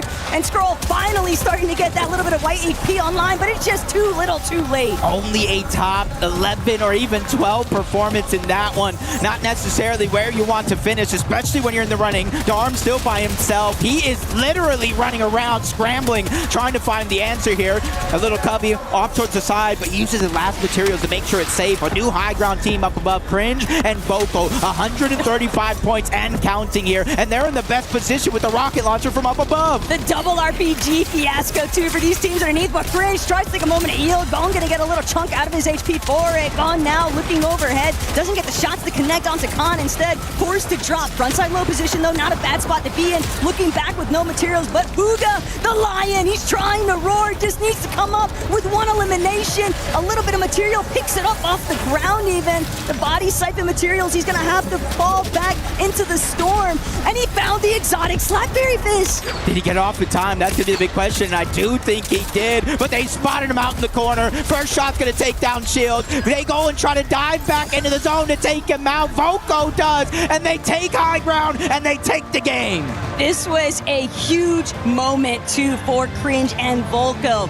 You see that little bit of relief, the mini celebration, but they know they still have quite the uphill battle before they are comfortably in position on that leaderboard for the top 6. But even one victory royale, starting off the second half in that manner, is enough to give a huge momentum swing potentially later on. But Booga, all things considered, that was a very strong clutch up out of him. They needed those placement points. Yeah, Bugha just kind of keeping themselves going. He started that game 140 points. I said it was around 23 points away from Izzy and Osif on that leaderboard. So not only did we see second place go down early, we saw Sky and Scroll go down around top 11, and that's going to go ahead and alleviate some of that pressure off of the rest of the leaderboard. It's not going to be perfect here, but we still got plenty of games to go for some of these teams to continue to try to close that gap. Really just thinking back on what we saw out of AGAL Scroll, though, the fact of the matter is he was able to still line it up just barely in that top 10 potential. So that did help them just a bit with trying to maintain inside of that top 6. But yeah, obviously Cringe and Volko have got to be feeling really nice about managing to pull off a victory royale here. Yeah, going into that game, I believe they were around 17th place with 84 points. And for reference, the victory royale gets you 60 points alone. So almost surely getting close to doubling up their scoreline after that last game, kind of pulling them closer and closer to that top 6 that they need. But like I keep saying, all weekend long, especially when it comes to match point finals, these teams, they're used to kind of playing 6 games in a tournament, sometimes 5 games in a tournament. This is more of a marathon instead of a foot race. Right, and when I think back on it too, for Cringe and Volko, they just turned that entire low ground into the Demolition Derby. I mean, between a Boombo with those explosive arrows and then on top of the RPGs, there was really nowhere left to try and hide things out because all the builds are just being imploded within seconds. Yeah, it's gone in night. You're talking about with that Boombo on the high ground. We literally had explosive on high ground, they lose it, and then a whole nother team with explosive on the high ground. But Gone Night, even though they did not win that game, they still performed well enough, making it deep into the game to kind of hold their position atop that leaderboard. May not be the #1 spot, but they definitely pulled themselves close. And just like that, we got a glimpse into what to expect for more of the games still to come. So make sure you guys go ahead and grab yourself a little refreshment, and we'll be right back. We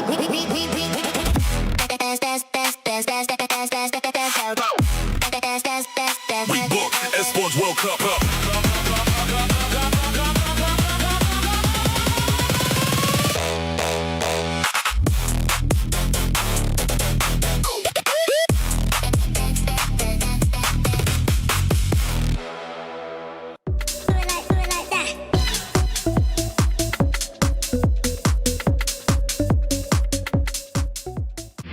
A lot of people are haunted by their past. I'm inspired by it. They're not just playing for themselves, they're really playing for their entire family. They have defeated their demons. They have crushed the curse. It's starting to heat up here in Fortnite Reload Championship at EWC 26 Survival Day. Welcome back, everybody. My name is the 7WG, joined by Meanie, Kelly, and Vivid. Meanie, you told me you got a chance to talk to this duo that was able to win earlier in the day. What did they say? Well, I saw you guys doing these like pep talks, right? I saw Levin doing a bit of a pep talk, Levin's coach section right there. I actually spoke to Cringe and Volko at the beginning of the day, and I said, you guys are going to win a game today, right? You guys are guaranteed winning a game. And they said, yeah, absolutely. So can we get a mini pep talk? Why not? That's what we're about here. Yeah. And off camera, we unfortunately got to miss that part, but as long as you got them into that victory royale stance, that is all they needed because they were looking a little rough before that game. But to see them be able to come out on top, even with so much going on throughout the day, it might be a little late, but it might not be too late. Well, I gotta talk about Bugha, right? Obviously, you saw Bugha and Braids, a little bit of highlights there. Honestly, the biggest highlight of the game for me was Bugha kind of clutching up a couple of extra points towards the end of that game, right? Dipping out into the storm, getting the heals required. And this is what we needed to see out of Bugha and Braids. Actually, listen, if we're going to keep talking about these coach segments, right? Oh, Minnie had one, Levin had one, I had one. Taco was actually calling on Bugha and Braids not too long ago to see kind of what they can do. And yeah, off the back foot of that performance, you got to imagine Bugha and Braids got to be flying up the leaderboard.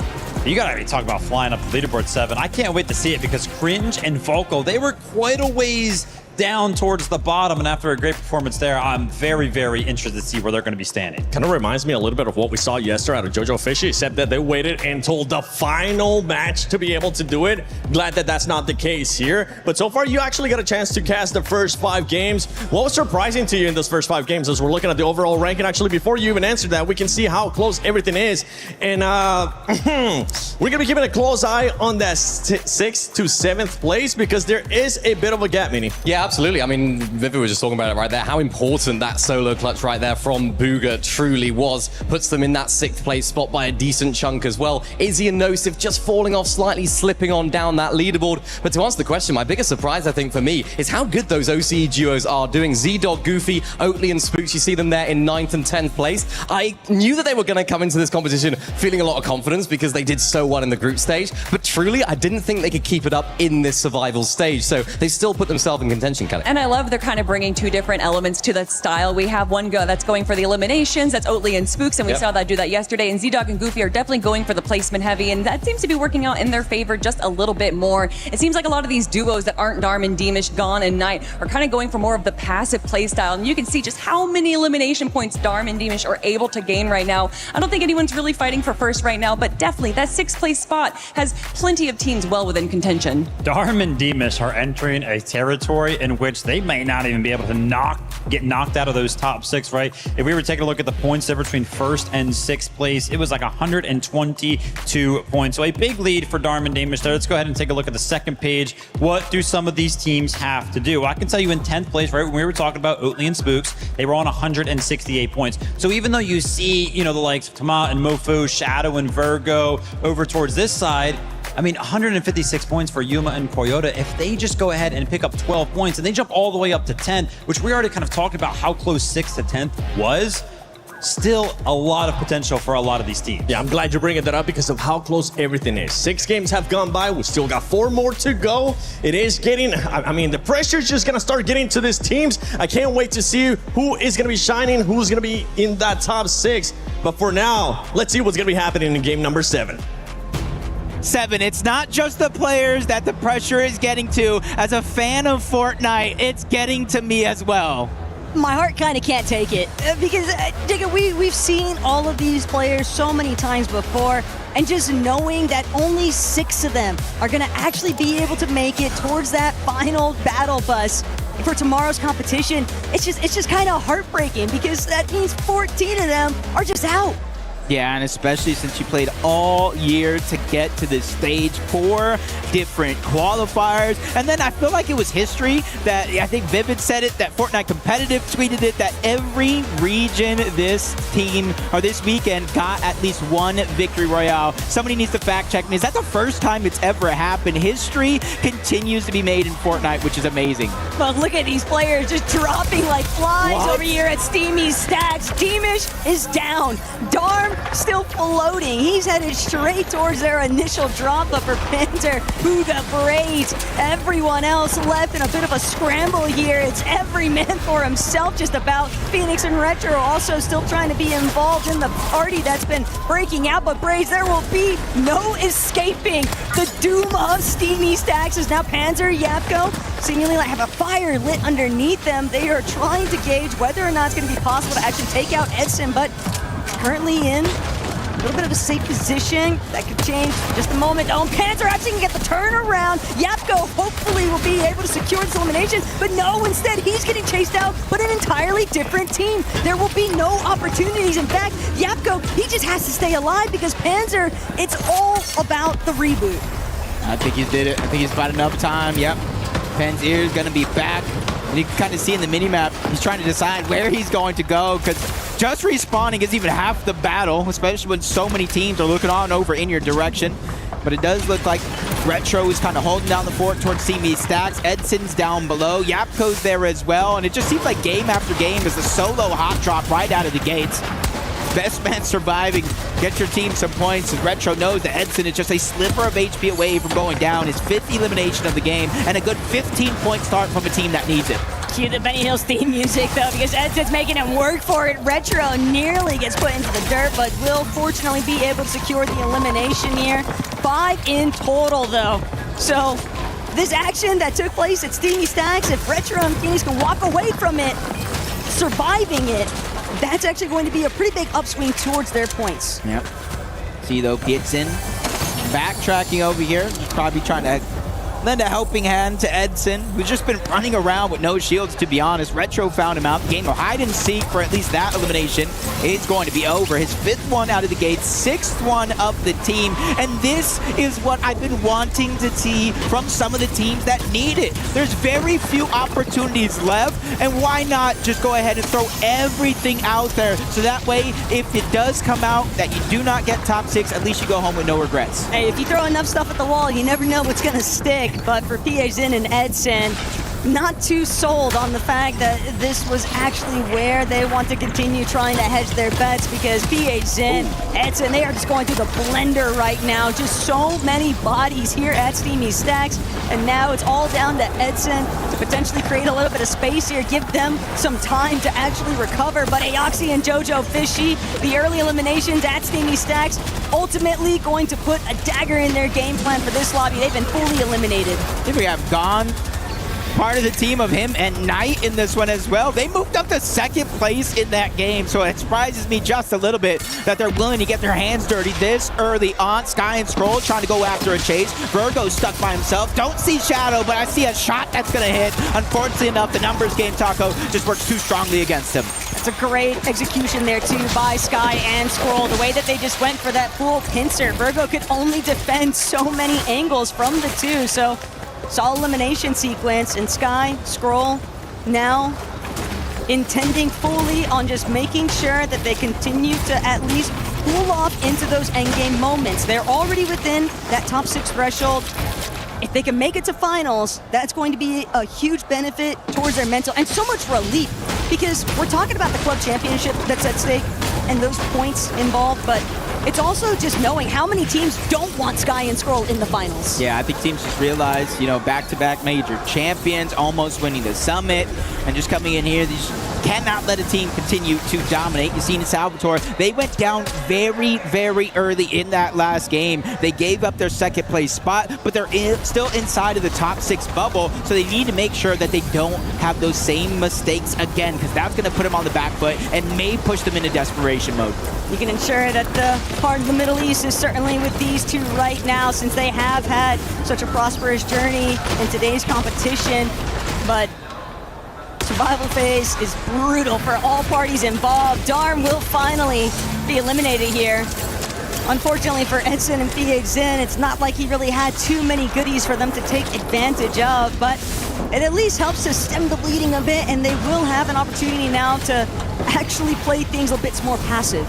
Yeah, that start over at Steamy Stacks looking a little scary at one point. Edson literally running around into PHZin, coming in saving the day, but now that they have each other's back here, they went away from that mess up above, and slowly but surely progressing their game, just like you said. Not too many teams nearby this location, but as they got that one elimination, you saw the surviving duo immediately disengage towards the north, further and further away from where he's going to reboot into, but at least he's giving him a shot. Khan gets one down.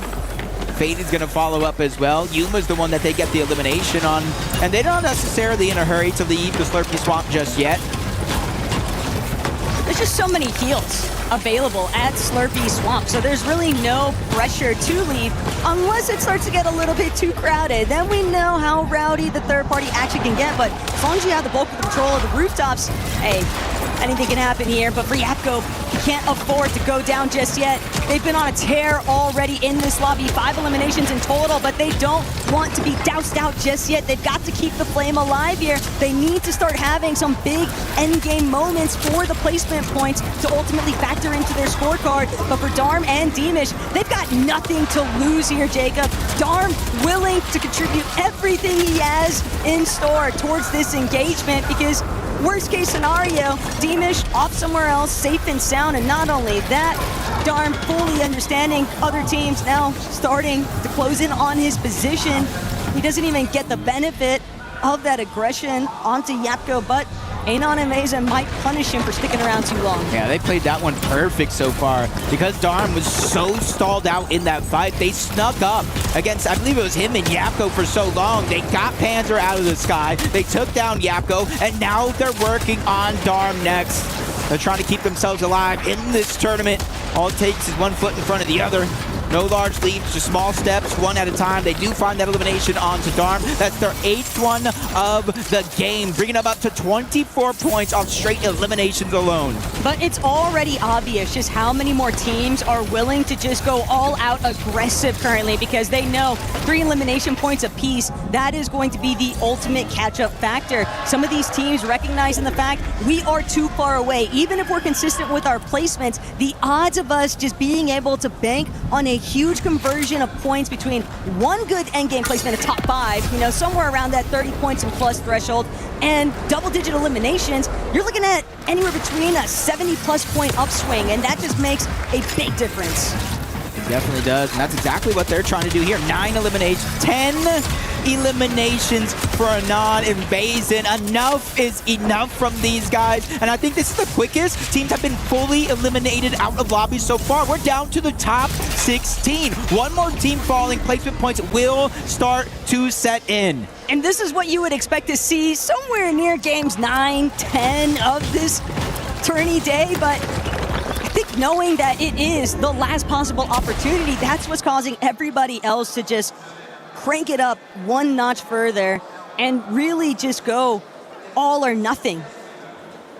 Now looking at the map right now, solo player all the way up towards the top. Steamy Stacks. It's going to take his teammate forever if he has any hope going ahead and rotating that far. You see the whole middle is where a lot of teams are kind of scattered around. They're waiting for where the next zone actually does force into play out. You see we're already in the 5th out of 7 when it finally does turn off the reboots.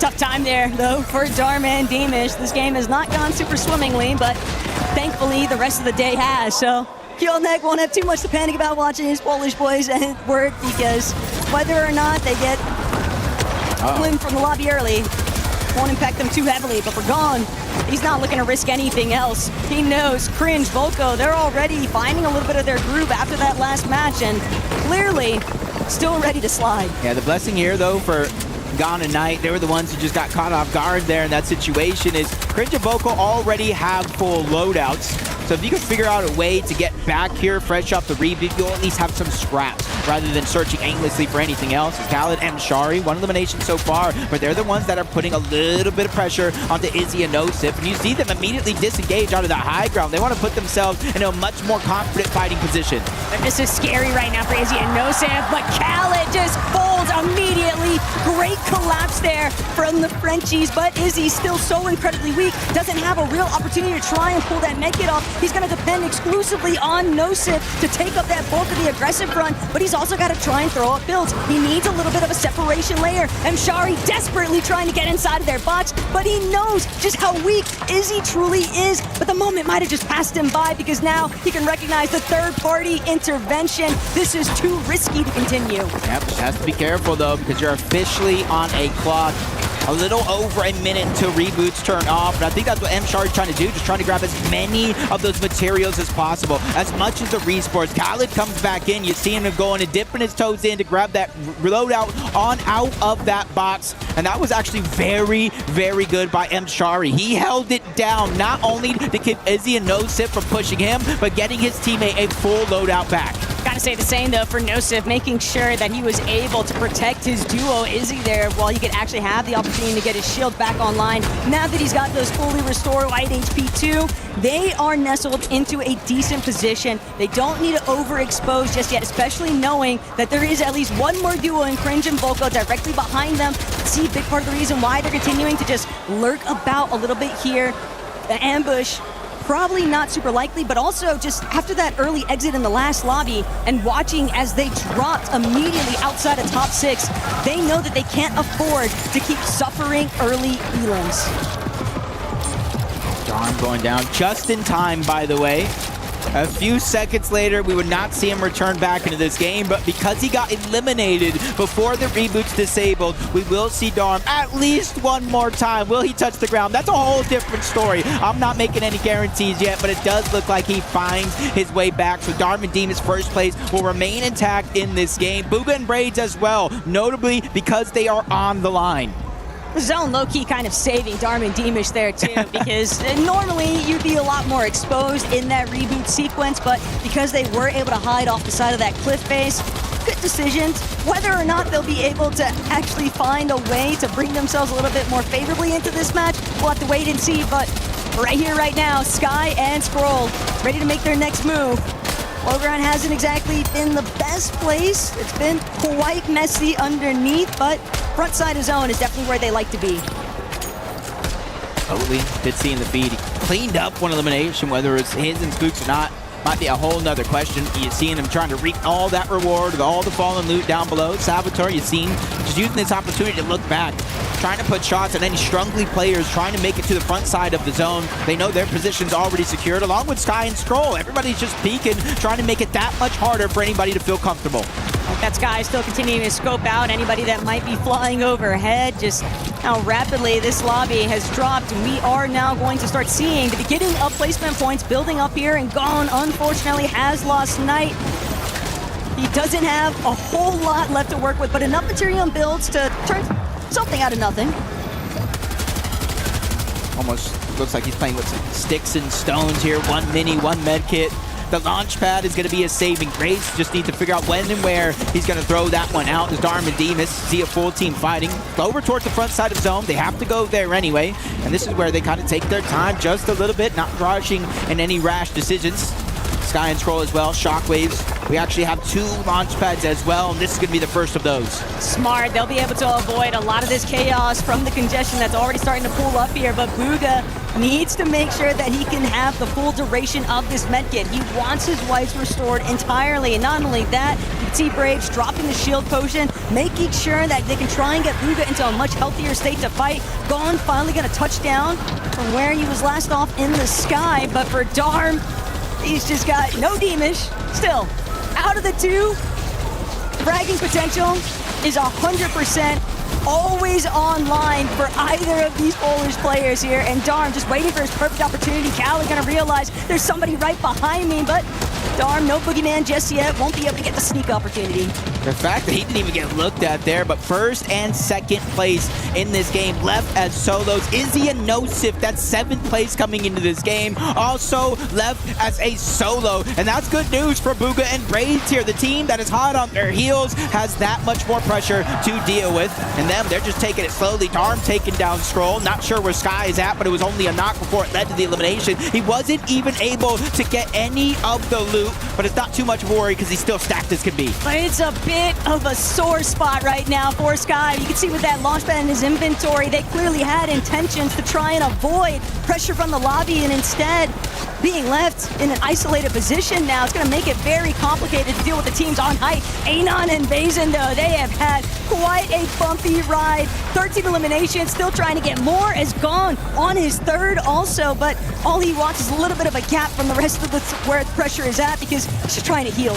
Yeah, it's just kind of make it mathematically impossible, knowing nothing's going to go perfect. You got to take these opportunities while you can. And Shari's going to go down. Khaled's just trying to stay alive, but with 3 builds left, doesn't really have much to work with, but he does find a treasure trove underneath. It is just simply loot, not no materials, so he's going to have to keep on looking. Bugha finds another elimination. That's 3 more points added to their total. Sky even deserving credit. It's a battle of solos here in this madness. But Gone still doing his best to fend for himself. Bugha unfortunately taken out. Braids now left 4 medkits though to work with Jacob. He could choose to just try and ride out the storm here, but he knows there's just too many players surrounding him. He's got to have his pump at the ready, anticipating whether or not he'll be able to open up an edit, find a well-placed shot. That could save him so much time, but he's going to need the refresh too for material. But with so many medkits, he's going to opt just to play for a little bit of heal off and hope that he gets more placements out of it. Wants to dodge a crucial portion of this game. Darm's going to go down. You see exactly why, how active it's looking to be. Sky getting pressured from all angles, burning through a lot of his materials. Good thing he has a ton left, at least in terms of wood. No sip by himself, similar amount, but he's shockwaving in the box. He wants the overdrive effect. That way he has the speed boost, but in comes the clash. That Khaled on the other time. No sip is just trying to escape, but he's just hot on his heels. Braids as well. Everybody bringing it to an end as No Sip is going to go down. Braids is going to fall. This is pandemonium. One after the other, and it's Faded and Khan who are prospering entirely. It looks like everything has just gone completely right for these two. And for Oatly and Spooks, while their HP might look better faring than a lot of these other contenders here. Goofy, Z-Dog, also Oceana trying to represent here today. Sky is a solo though, locking in top 5 at a bare minimum. Crucial points for the club championship. Hey, doing it again and again and again. Whether together or apart, they're figuring out a way to make it work. Oatly down below, OCE on OCE. Goofy's missing a couple shots. Crucial ones, might I add, but the angle comes in. The super kick from Oatly, saving him for a short second, but Goofy's gonna take down Sky. Faded takes down Spooks. That leaves Oatly by himself. One of the only solos left in this game up until now. Z-Dog's gonna fall. Now Goofy joins that mix. And Goofy, he's gotta ensure that these next couple of shots don't whip because Khan, Faded, they are incredibly healthy currently. The only thing they don't have though, Jacob, is builds. Last of their flow grade fish, they're gonna start to drop. Goofy doesn't get the chance though. There's no turning back. Khan and Faded have really managed to bring the heat here. Yep, they join this game.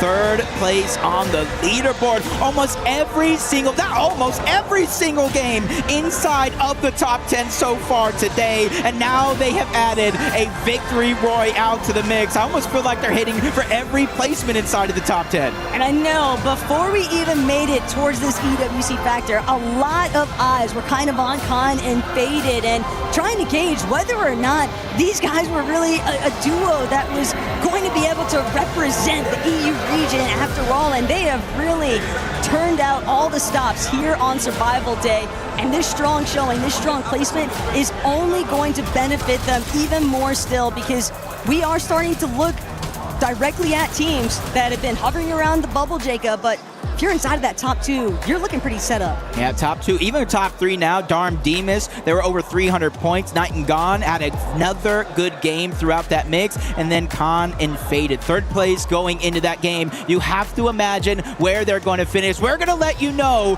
right after this. Don't go anywhere.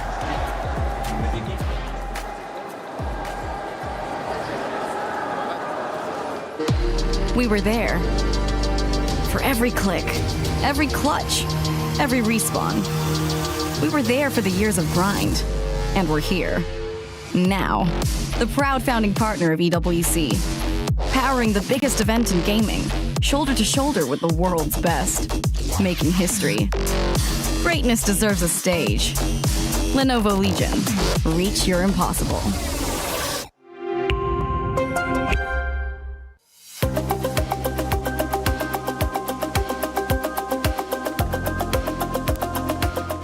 We're backstage at the Esports World Cup, and I've managed to bump into Cyril Garn. How's it going, man? You good? Everything is good, my friend. And you? Yeah, I'm good. We saw you over at the Fortnite stage. It's the Gadia City Grid. You were checking out the action. How was it for you? Yeah, it was good. It was.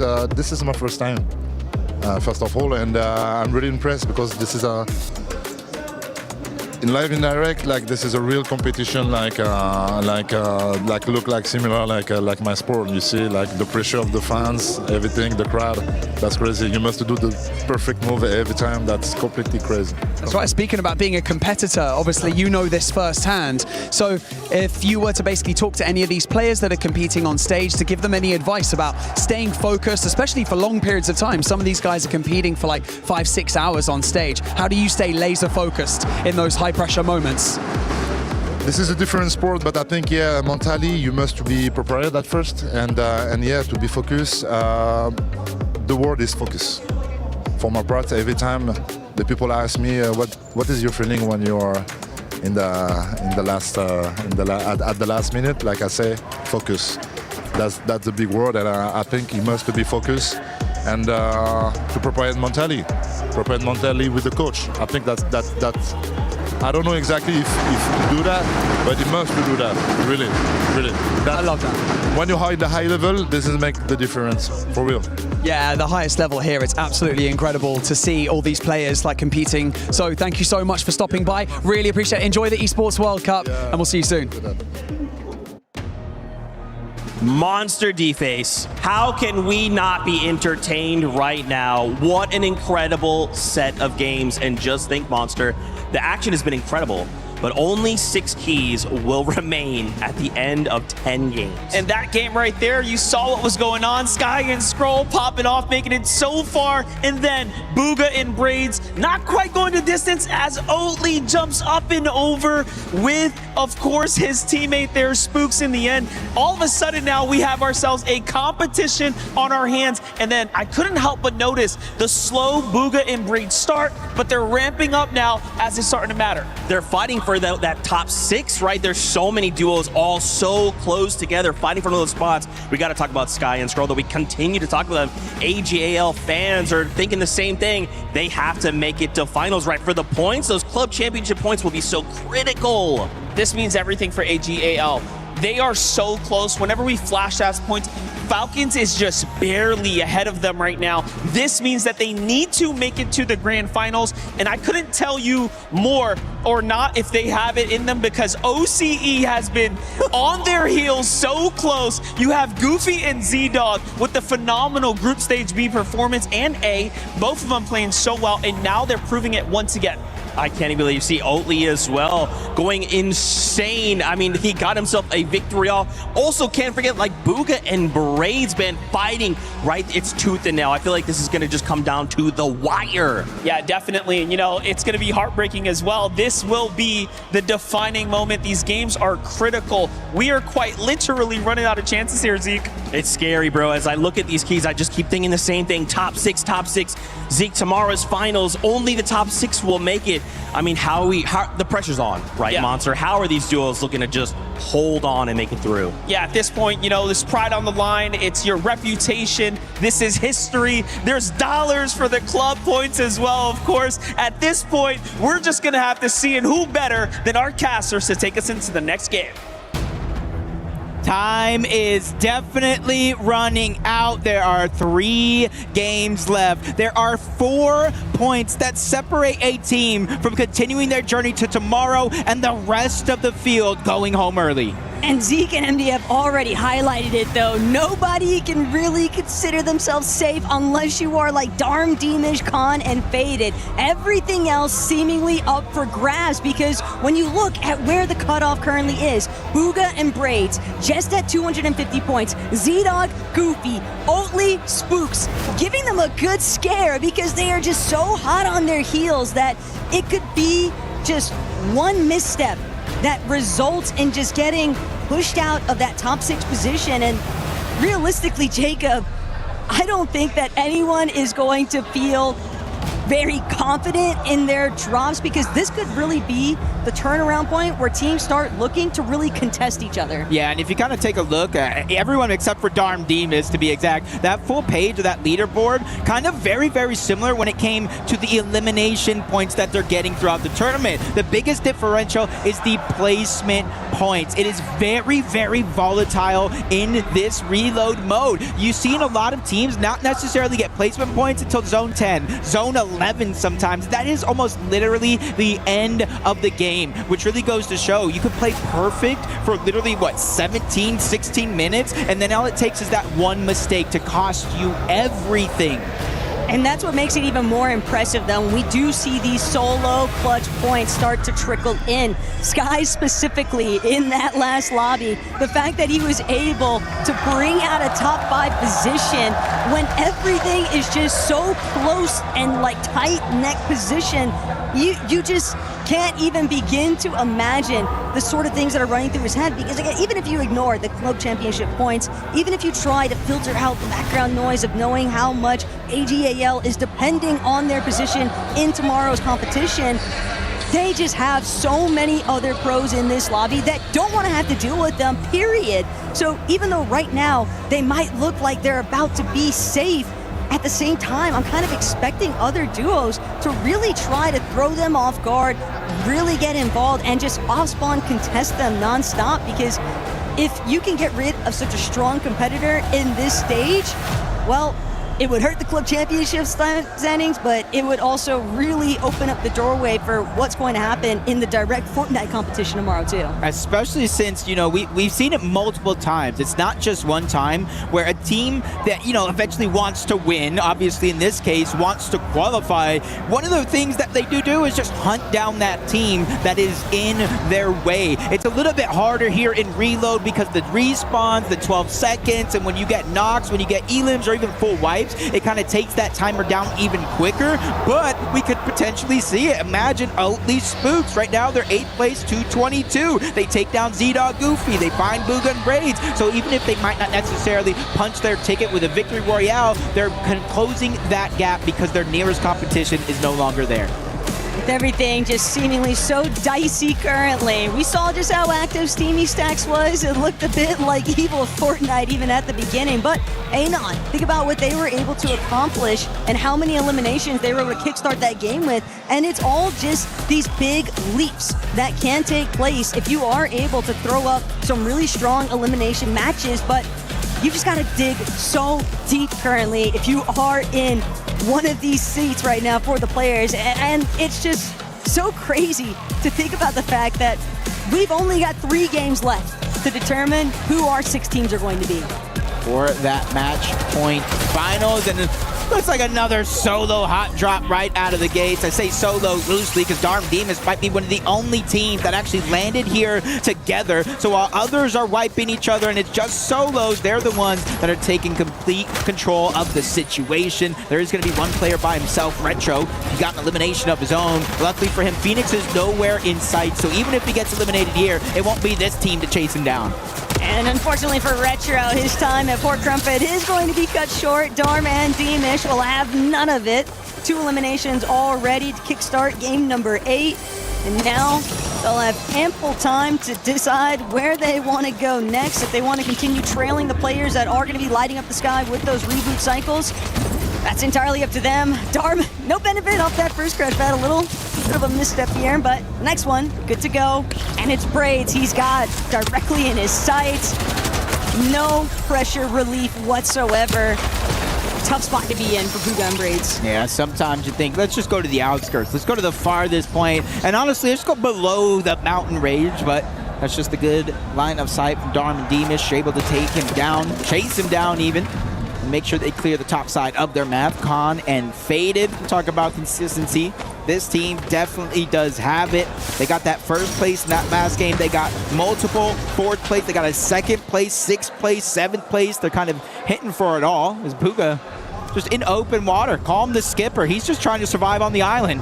They are just so far gone though, Jacob. When you are this deep into the ocean, okay? This is very clearly not intentional out of Booga and Braids, but they just don't really have any other options to exert. Everywhere you look at has some point of coverage from another duo, another player, and this is where it gets a bit vicious when you are caught off with these early eliminations. Let's see whether or not they can even swim their way to safety, but for Salva, Yasin, on the edge of the map currently, but Salva will at least have a little bit of time trying to scope out, size up. Edson and PH Zin who are also caught in the mix here, trying to contend against FaZe in. Neither side really able to push the other an inch or 2. Uh-oh, on the outskirts, though, you got to be careful. I think Booga and Braids have finally been spotted out. Yasin and Salvatore, they're getting pushed as well. These are teams, Taco, that are inside of the bubble, and Edson's trying to take out one. A narrow miss, not a full shot.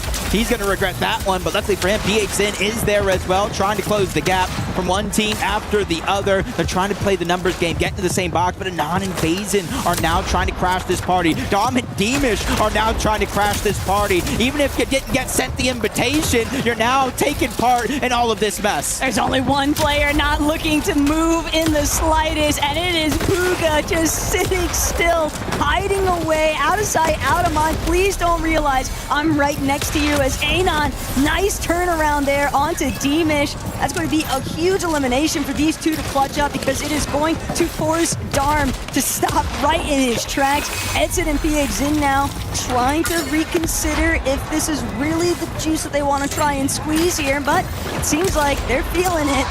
Healthy enough, too, to keep this action rolling. Gotta be careful because they're dropping down, going after the chase. But that's inching closer and closer to Bugha down below. Don't know where Braids is at. Hopefully he's getting his game started knowing that his teammate realistically can't do much. He's just listening to it all go down around him. You even see in the cam, bro, what do you want me to do? I'm just staying alive here. It's really up to Braids in this situation, but this might actually end up being a blessing for Bugha because Vazin and Anon have just cleared out everybody for here as of now. So when they finally rotate away to try to look for more eliminations, all those scraps are going to be left over for Bugha himself. Just scary stuff there, seeing Anon even check inside the building, but man, Izzy, what a shot. Great knock there initially, and Anon and Vazin, you already called it, Jacob. It seems like they're content. They don't think there's anybody else left over from where that last little fight took place, so they'll take their bag and immediately begin their departure. Where to next? But for Bugha, that was still so much time to commit to in the early game phases. They are going to miss out on some early elimination opportunities, and when you are just so close with the rest of the competition on the cusp of top 6, it's just such a dangerous game to play. Yeah, putting a lot of pressure on you to have a good placing game. Half of the points are top 6, and they get in big chunks of 5 after that inside of the top 5. Darm and Demish, 369 plus points and counting. They're after Sky, they're after Scroll. This is AGAL with their backs up against the wall here in this 8th game. Does look like Scroll continuing to try to create distance. Sky is going to be nearby. Gets those barrels, trying to get the shield and HP back on up, and he realizes he's in a position so he can't necessarily help his teammate. And the problem right now, Demish and Darm, fortunately for Sky and Scroll, they won't continue to get chased too heavily just yet, but at the same time, they're not out of the thick of it just yet. Z-Dog, Goofy also nearby.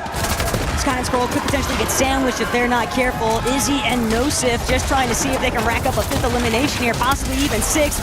Oakley going to be the first to fall. Now they're waiting to see if they can take out Spooks and eliminate Oceana entirely, but Spooks just dashing every which way around the box, but he can't escape it. Izzy and Nosif cleaning up Oakley and Spooks. That was 8th place versus 9th place, and Izzy and Nosif took him out. They tie him up overall on the leaderboard, but they still now have to go on the chase. Z-Dog, Goofy, probably their next targets. Khan faded. They just need to not go down early, get a couple placement points, but it does look like Phoenix Retro going to do a good job, at least able to get one. Retro, almost scaring me there for a moment. Fall damage was looking real, but he's able to stay alive, even with his teammate going down. That pump shot definitely saving his life currently, but Khan potentially hoping to get a little bit of revenge here for his duo. Retro goes up, and it's Khan who wins this exchange, but for how much longer? Faded also managing to reconnect with his duo, though. It was a nice little defensive effort, though, out of Retro. It's just unfortunate stuff for NA West that the numbers just too overwhelming. Yeah, just tried to go and be a hero. Sometimes you got to do what we're seeing a lot of these teams do, abandon ship, and now we get to see the other side of this Bugha Braid story. We know what Bugha's doing. He's on the other side of the map. The zone actually pulled towards him, and he bought Braid so much time, and rightfully so. Look at Braid's loadout, definitely putting himself in fighting form, but now he has to rotate back as a solo, and in the 5th zone. This is where you could potentially see things start to slow down. Teams don't want to risk their loadout, their game, their materials with the reboots turning off soon. You would think as much, but for Izzy and Nosif, it looks like they're only just beginning. 7 eliminations already as a duo, and the fact that they ran straight towards the heart of Slurpee tells me that they want to be involved in as much of the action as they can find, as Panzer now realizing Yapko has been knocked, doesn't want to cost them this lobby every single match, just so crucial for their standing. They've got to start coming up with the big conversions. They're already playing with such aggressiveness because they know those elimination points are their best attempt at playing catch up with the leaderboard. But with 6 already underneath their belt, Panzer going to recognize the fact that it's just better to get out while we still can. Ooh, nice shot from Izzy on a Darm. On the Demas, just making sure to take down one of the 2 at least. Get 3 more points for the total. Don't always have to go for a wipe, but as you can see, top 16 teams remain. One more team going down here, which means placement points will start to set in and cascade more and more for each and every team that does fall from there on out. But we knew early on in this game, Taco, that the zone was pulling far on over towards the west. And so for Izzy and Nosif, getting these eliminations deep into the zone is helping because it's keeping them siphoned, not having to utilize their resources for medkits, and that way they can rotate the zone with relatively no stress. And the other benefit too for Izzy and Nosif is that 4th place on the leaderboard, Yasin and Salva, they've already been fully eliminated. So that is going to be a primo chance now for those 2 to just continue to climb, knowing that 2 direct competitors in placements above them have been wiped from the lobby. They just got to keep trekking forward, one step after the next. As Khan faded, they have the luxury of knowing that they're a bit more secure in their leaderboard standing, so they're just going to play to their usual standards that they've been following all tourney long here today. But like a lot of players are feeling that pressure. It's almost like mental gymnastics when you're on top side of the leaderboard. Do I continue to do what got me this far, or do I try to change things up, play a little safe, and not take those big risks? We'll definitely see how this one continues to play out. As we jump on board, Booga and Braids actually rotating towards the north, Steamy Stacks, just trying to get a lot of that extra loot. We do know there's vending machines nearby. As long as they have the gold, definitely not going to be too pressed to try to make their way on out, or at least not just yet. Problem for Booga and Braids, though, is that they keep having to reboot one after the other, and not only that, but they're more so trapped. It feels like they're hostages at Steamy Stacks, especially with 2 other teams a little bit more center position, kind of holding them at bay, and they're not the only ones getting held back by the lobby right now. Sky, Scroll, all eyes on you, and not for the right reasons. Izzy and Nosif trying to see if they can take out even more of their competitors. And of course, with Galit and Shari also applying the pressure, the builds are just getting burnt thin at such a fast rate here. Sky and Scroll are forced to fall back even further towards that edge of zone, and that's going to put them in a rather exposed position because A, they've still got to try and make it in, but B, there's other teams trickling in behind them. Yeah, just making it hard for them to try to survive. Yap goes there on the other side. Sky actually going full aggressive, knowing that Scroll is there to back him up. Instead of just using the med kit to try to push another player off their position. Panzer, Yapko actually run into Booga. His teammates already down. Reboots are about to turn off. Booga, no! This is the 4-point lead. This is the team in 6th place, and now it's all up to Braids. The only silver lining currently is that it is top 15, so it might only be 3, but something to contribute. Oh no. Nail biter position for Braids. He just won't be able to see it through. Sky and Scroll immediately picking him off. And a big punish potentially, but a most definite shakeup going to take place after this lobby, depending on what happens next. And all I can think about is Izzy and Nosif with 7 eliminations already. Booga and Braids were initially the duo to shove them just outside of that top 6 contention point, and now they might be able to get their lick back in this game. It is definitely going to be their best chance. Not only Booga and Braids, but some other competition like Oatly and Spooks are already out of the way. But it's not just Izzy and Nosif that have been progressively climbing up that leaderboard. Khaled and Chari as well. They have a good shot, sitting in 11th place so far. 209 points. Definitely going to need to step it up, but anything is definitely possible. Khan and Faded, they're looking up toward the high ground. Anon and Vazen, they're the ones in the line of sight. But this is where you got to realize, can't bite off more than you can chew. Any one of these one moments, they're going from one target to the next, just trying to hunt to see who makes a mistake that they can capitalize on. But if anything, Khan and Faded have certainly proven that they've got a lot of bite behind their bark. And, well, Izzy, Nosif, reviewing back to whether or not these 2 are going to be able to find yet another elimination. All depends on Sky and Scroll even letting them into a safe spot to begin with. These guys are just applying steady pressure, making sure to stick low. No one else really able to get good shots in, but Izzy and Nosif not getting a taste of their own medicine even. Think about what was happening against the likes of Sky and Scroll earlier, and now they're on the receiving end of it. I'm not sure if this is calculated by Sky and Scroll, but they took down Bugha and Braids, or helped that be a possibility. They're pressuring Izzy and Nosif, and the reason why that's important, because those are the closest teams that could pass them up on the leaderboard as Panzer continues to steamroll here in this game along with Yapko. They take down another team up above. Gone feeling the same pain. It's Izzy and Nosif's world though. We're just living in it. And Izzy and Nosif, they are certainly feeling themselves right now, but Goofy, Z-Dog, they've managed to overtake it. 264 points. That's going to put Bugha and Braids just outside. So top 6 still most certainly up for grabs here. And Sky as a solo yet again. 9 builds left to his name and just dwindling at such a rapid rate. He's going to have to find an elimination somehow, some way. Hopefully another player just a little bit more injured. Knight just on the other side of his wall. Same intentions though, but for Knight, much better positioning in terms of points. Much less pressure that he's feeling. He's even looking up, seeing what's going down. Full team trying to pressure. It might not be something he wants to get his hands full with just yet, but Sky being by himself, not only playing for his teammate Sky, not only playing for their coach, but playing for AGAL, the club championship. And he has no builds left. Essentially looking for a miracle. Faded. I do believe he might be by himself as well. That could be an opportunity for him, but he's lurking back. Izzy and Nosif, they have the numbers, but Sky, you have the time. He's got the visual audio cues, but the moment that he looks one way, immediately faded.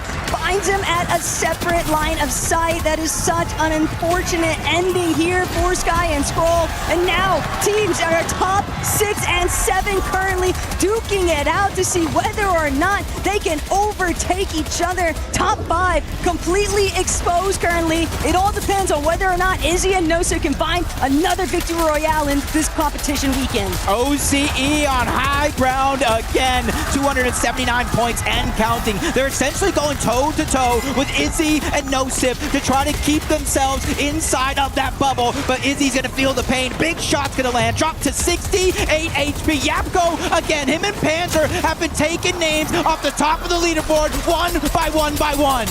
But it's Z-Dog and Goofy who are quite literally at the top of this lobby currently. They've got the full benefit of that eagle eye overview, but Izzy, he loses Nosif. He'll at least get the clean exchange here. That elimination onto Yapko. The siphon back to back. PH Sin has fallen, and just like that, every bit of material you could possibly want or need to keep Izzy targeting forward. But the max pulls, Jacob, they're just so vicious for everyone. And right now, Izzy's 10 elimination solo run still has over 200 mats, trying to stay ahead of the zone, looking back at the Toyota, but he's going to grapple his way to safety. Down below, Rue and his duo, they're going to try to put pressure upward. Vocal and Cringe, they're on those. Oh my God! Izzy, what is this madness? Cringe on the, oh my God! He does it again! Izzy is putting the team on his back! He has another, oh, Vocal! Oh! No, he's got to take it, Jacob. This has to be the one. He's got it way too much going in the tank. This is everything right now for Izzy. This is it. The two teams fighting for that bubble spot. Izzy putting on a masterclass performance, but it's Z-Dog up above. Full HP, full shield, but he's running out of builds, and he steals away a highlight moment. You can tell, though, just how nervous Goofy and Z-Dog became in that instance. Nothing was unlocked by any means. Izzy and Nosif, those huge eliminations, they have got to have overtaken pretty substantially on that leaderboard. I told you, Seven. I told you the players are not the only ones feeling this pressure. I feel like every single moment, every single tournament that we play, there's always one of these moments where we just watch it, a masterclass performance, but it's Goofy and Z-Dog that deserve the credit. Throughout the course of the game, they pass Bugha and Braids, they win the game, so you gotta imagine where they're at the leaderboard. I'm just still trying to take it all in, what just took place there, though. You see one, you see the next, but this man did a full 360, blocking off with the ramp perfectly, and to find a third elimination strung together. Jacob, I've got to hear what these guys are saying.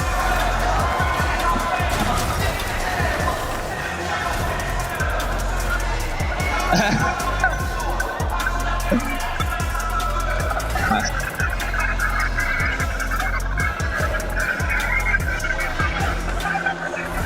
many nuts do you give him? Like 100. Nice, Jay. Calm, cool, collected. I'm not even sure they realize winning that game puts them inside of the bubble. It's just Goofy was almost at the same level of disbelief as us, Jacob. 1 HP. 1 HP for Izzy, and he was still able to make it happen. That is a whole different kind of flow state that we have seen on today's competition. My head exploded. My head absolutely exploded, though, after that game. It was just madness from Izzy and Nosif. And, dude, Izzy, that's what I was saying. These guys, from the start of the year till now, 2026 is something I coined is the year of the underdogs. And so far, it's staying true. It started at the Summit land, and the journey is continuing here at EWC for these two.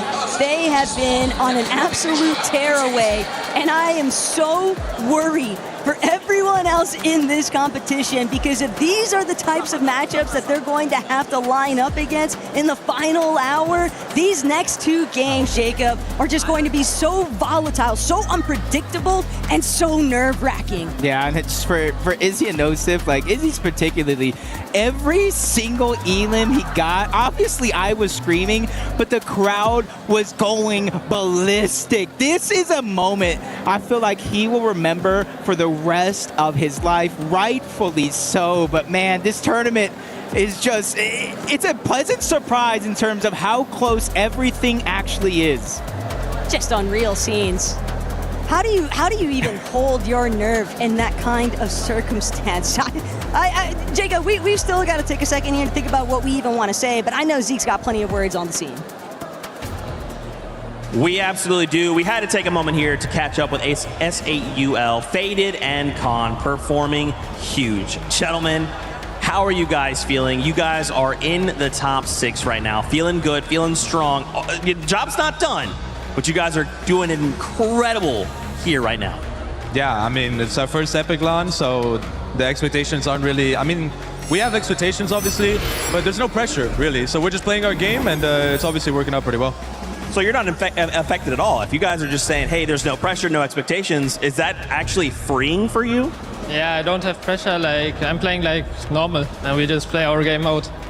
How are you guys feeling about Reload? Like, if you're saying there's no pressure, there's a lot of big names here you guys are fighting against and beating.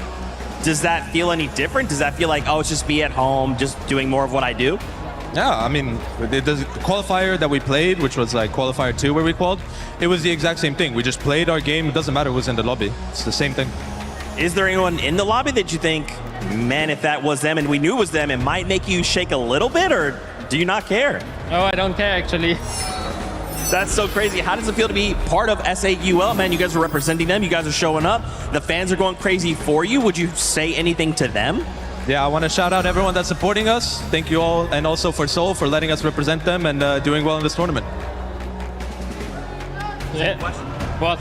Same question. How do you feel about representing Seoul? Good, very good. Anything you want to say to the fans? Yeah, no. Okay, too shy. That's okay. Final question for you. Obviously, like I said, job's not done. What's the plan for the last few games? Is it still just like, hey, man, let's just do what we do? Yeah, I mean, if it's working, why change it? Is it the plan the same for you as well? Yeah, it's probably the same. We just see next games. I love that, guys. Well, hey, best of luck in the later half of the competition. Remember, job's not done. Stay locked in. Thank you so much for right now. We'll see what else is going on at EWC.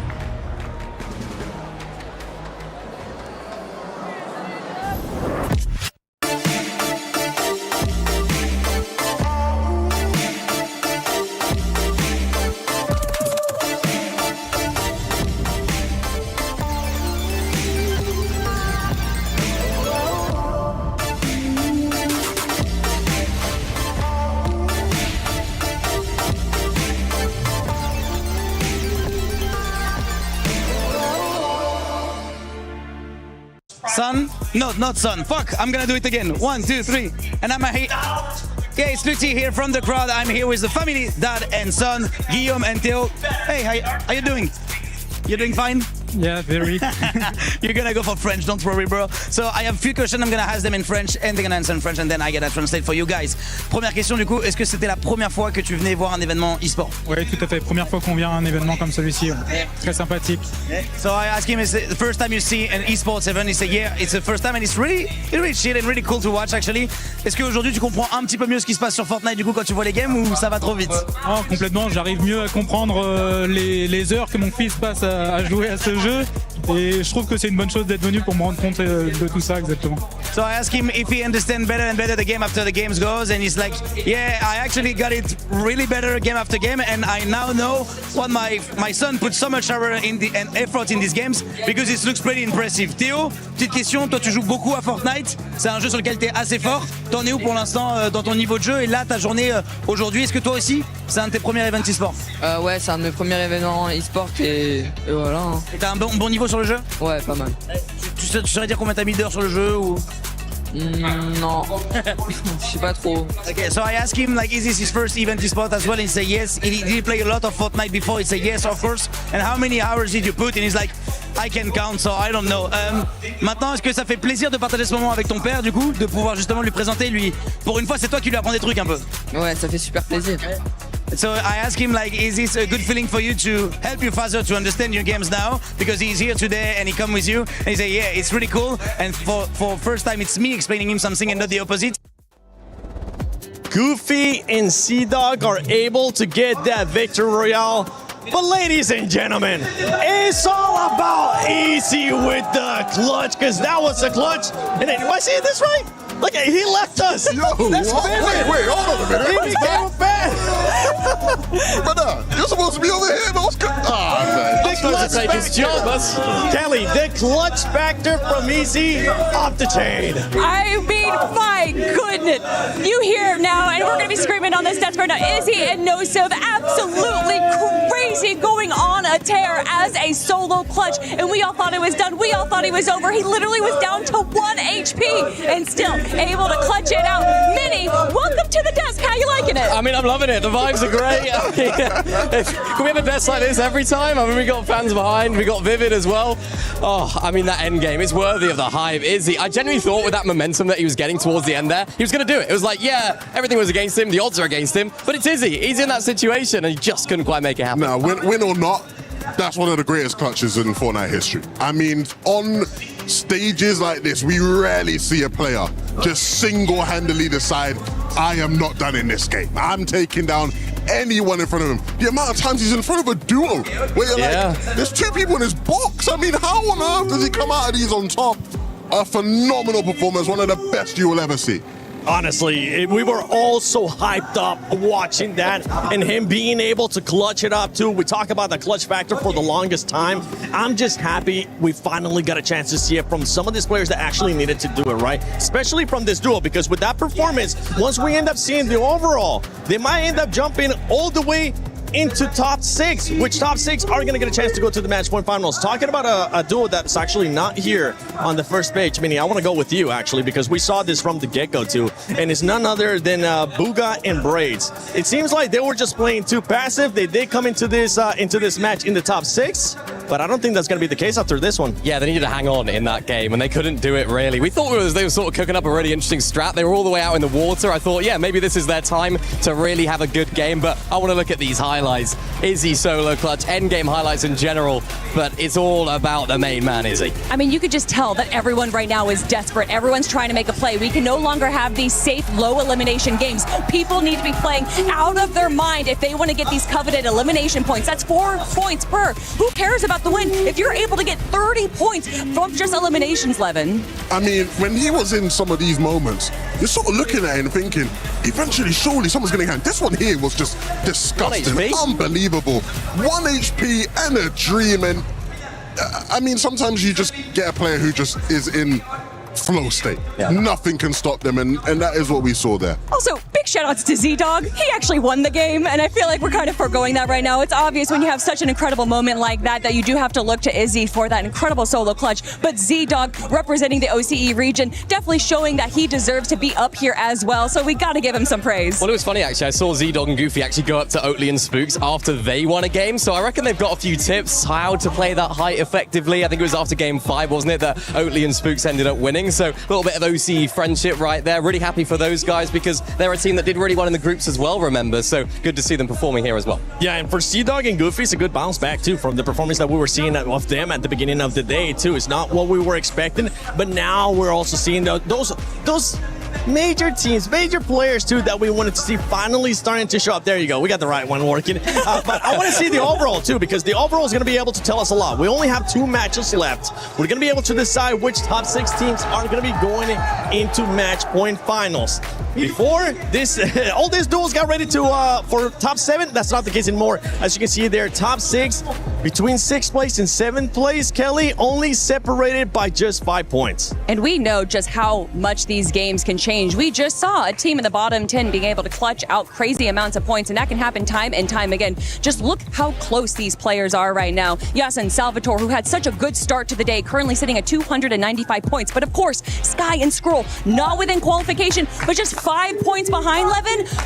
There's just too many opportunities for anyone to break into the top 6. I just saw Khan and Faded's coach, BloodX, and he was walking past and he quickly just went, Sky and Scroll ain't calling. I said, oh no, man, what are you on about, Sky and Scroll? He said, Khan and Faded, I don't know, them brothers are not qualifying. So again, the pressure is high going into these final 2 games for AGAL, Sky and Scroll. I mean, we can talk all day about how this isn't where we expected them to be and the flow of the day, but what matters now is what they need to do to actually make sure they are in that top 6 by the end of it. And luckily for them, they do have a bit of a gap too to 8th place, so they're not going to be feeling the pressure from as much, right? From Booga, from Cringe, from Oatly and Spooks as well, but it's all about catching up to that top 6. Yeah, not as much pressure, but when you think back to how they've performed off spawn, it's been a bit mixed when they've been contested in later stages of tournaments. They've gone down in those situations early on. They've also won out in other situations, so really interested to see how those guys end up coming out of this game. And on the bottom half of the leaderboard, things are looking pretty rough for a lot of these teams. Interested to see how these guys actually now come back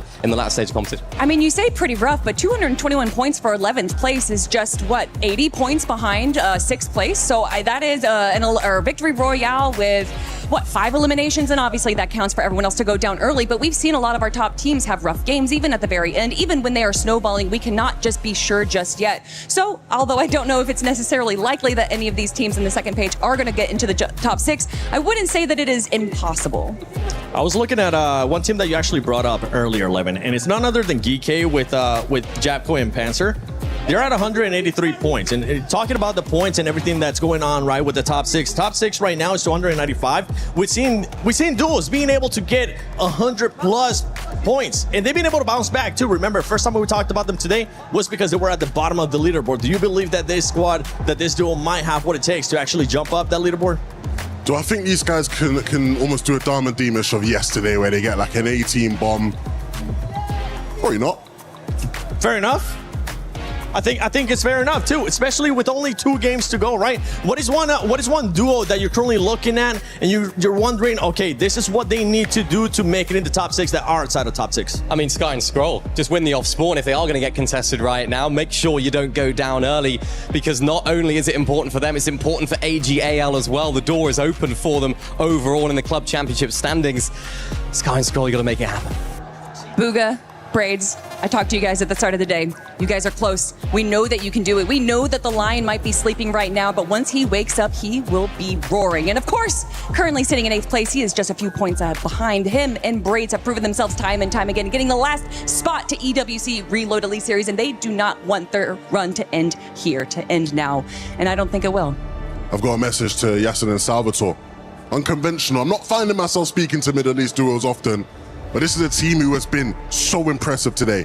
Don't slip at the final hurdle. Continue to prove people that your region is worthy of the spots. Hold on in these last couple games. For all these players, it's not the time to hide. It's the time for you to shine, as we're going to be heading into the final 2 matches of Survival Stage here at Fortnite Reload Championship at EWC 26. Taco, Jacob, It's about to get intense. It's already been so intense too. That's the craziest part to think about. But I love how the analysts were able to just really touch on the fact, Jacob, that these teams that are currently sitting in that 7th and 8th position, specifically Sky and Skrull, they know what it's like to be in these types of kind of choke points. And they've been contested before. When everything was on the line, when it really came down to the wire and they had their mettle tested, they were able to overcome and overtake in Majors 1 and Major 2. All of those experiences, though, from the Summit Land, from those first 2 majors of the year, culminating into this moment, because you have to anticipate that they are likely going to be contested off spawn. They are likely going to try and be chased down by other duos that don't want them to make it through into tomorrow's competition. And for a team like Yasin and Salva, they've just got to overcome every obstacle in their way. Yeah, it's not going to be easy. Even Braids getting taken down right out of the gates. Bugha being left by himself, something that we saw at the start of that last game. And it wasn't even necessarily them going down in the early portions. It was the moving zones that caught him off guard. Retro down below, great damage onto Spooks, trying to go for the elimination, but big shots is going to take him down. That's going to be a big knock. And that one immediately kind of gets stolen away. Deemish, that's his second one so far of the game, but he falls. That's Skrull and Sky. I think they realize what is at stake, the 5-point differential, and that anything can happen at any moment. So you got to start taking part of these early games. Good coverage there from Skrull, though, while he continues to apply some pressure against Khan. And while Khan was a little bit more directly able to pick up some of those leftover goodies, it's not like he's in a position to keep that aggression going. Same case scenario for Skrull. He's realized that there's no point in sticking around any longer. It's just not worth the risk this early on. They've got at least one elimination. You'd rather try to reconvene with Sky and see what else they can pick up. Yeah, you can kind of see Goofy not too far away. The Sin and Salvatore, it almost seems like they're preparing some sort of crash pad play. Goofy's going for the initial lurk. Not sure if he got spotted out, but you know his teammate's trying to close the distance. He made it inside of the building, unspotted so far. Yasin still hasn't got the memo up until now. Goofy goes for a shot, but he misses that opportunity. Both teammates trying to crash to make sure that they have their teammates back, but Z-Dog gets there first. He gets that first drop, making sure Salvatore cannot return to save the day. Okay, Yasin eliminated, that's fine. You can still reboot. Just don't let the panic start to consume you, because it can be tough getting outside of your own head in these circumstances when you are starting to really feel the pressure, the lobby closing in on you. Still, they've got a chance, and it's worth trying to push through it. Jojo Fishy and EWC. Unfortunately, the day has just not been whatsoever in their favor. But for Mshari and Khaled, they still have a chance. Slim as it might be, they cannot afford to stumble against the likes of Jojo Fishy. They need to confirm every single one of these eliminations that they can rack up. And just a couple rare misses coming out. Opportunities going out the window. Skrull is down here for a moment. That's first place, going ahead and getting the drop onto at least one, leaving Sky by himself. And this is just the battle for the leaderboard. Goofy and Z-Dog feeling the pressure. Not sure if Shadow and Virgo got the memo, but they could end this run in this game. For Shadow and Virgo, there's just too many other teams looking their way over at Slurpee Swamp. They don't want to be the ones caught in the middle of it all. Z-Dog and Goofy just purely benefiting off of that last victory royale. It was such a big swing towards their standings on the leaderboard. Sky, Skrull though, able to get a bit of an indirect assist out of Volko. They were trying to deal with Khan and Faded simultaneously. Instead, it's only going to be Faded trying to escape, but he's having to block off multiple angles here, and with Sky still looking to try and barrel into his position. Faded on his last bits of HP, doing everything in his power to try and fight back, but Sky's going to finally get the closing shots here. So what had initially haunted Skrull from the starting point, not getting that elimination onto Khan, not closing out that engagement entirely, having it kind of turned against him. now this is where they can get a little bit of space to work with. Yeah, and with those eliminations there, that puts AGAL, Sky and Scroll inside of that bubble. But Salvatore and Yassine get an elimination, pushing them right back on out. That's just how close this leaderboard actually is. Throughout the course of the game, they're going to be stealing away that spot, but all that matters is where you finish at the end of the day, and Salvatore is going to get finished off, knocked and deleted out of this one. Luckily for him, his teammate is still alive, so he's not out completely. He just has to figure out where he's going to drop down next. This might be the worst possible position, though, for Yasin and Salva, because when you have such strong present duos like Darm and Deemish, who are in very cozy spots on that leaderboard, you begin to wonder if you're really going to be able to escape, because the moment that Darm and Deemish see that, they might be thinking to themselves, well, why deal with these guys? Why not just get rid of them right away? Because they've clearly been heating up ever since yesterday's competition. They've done an excellent job at representing the Middle East. One of the greats from their region, putting them on the map here. Izzy and NoSip as well. 302, kind of quiet game, trying to make sure they don't put too big of a target on their back, especially after one of the craziest clutches we've seen in quite a long time. Volko and Cringe, 246 points as well, trying to climb up that leaderboard, and that's going to be the thing here, is you don't have to necessarily push yourself inside of the bubble with this game here, but you have to push yourself close, so the last and final one of the day matters. That was a tough flyover banner, though, seeing that Shadow and Virgo are the first duo eliminated from game number 9. Everything gonna boil down to that 10th spot, but hey, Darm, Deemish, and poor Oatly, nowhere left to run. Still catching up. They got their first place spot taken away. 7 eliminations here. I want to say they're even so close to trying to take it back, depending on how many eliminations Con and Faded actually do have. 3 so far, so they are keeping it close to the top side of the leaderboard. Even Scroll taking part. That's, I believe, that might be the 3rd or more elimination of this game, just showing the constant action and the players that are going for it. Everybody just trying to be super proactive. Just great understandings across the board that if you're not able to track down at least 4 or 5 eliminations on top of a strong placement finish, someone else is likely going to pass you up. And for Scroll, every single one of these components really factoring in pretty heavily here, not just towards their overall standing, but the mental positioning too. Saw that replay on the elimination to Retro. Phoenix still up. He's towards the outside of Yassine. And Salvatore still here towards the backside of the zone. In Slurpee Swamp, like you said in a few games before, there's so many extra heals. You can basically take your time. Izzy, NoSip. I did see them get an elimination in the feed, but you can see Izzy kind of, the scratches are feeling deep here on this one.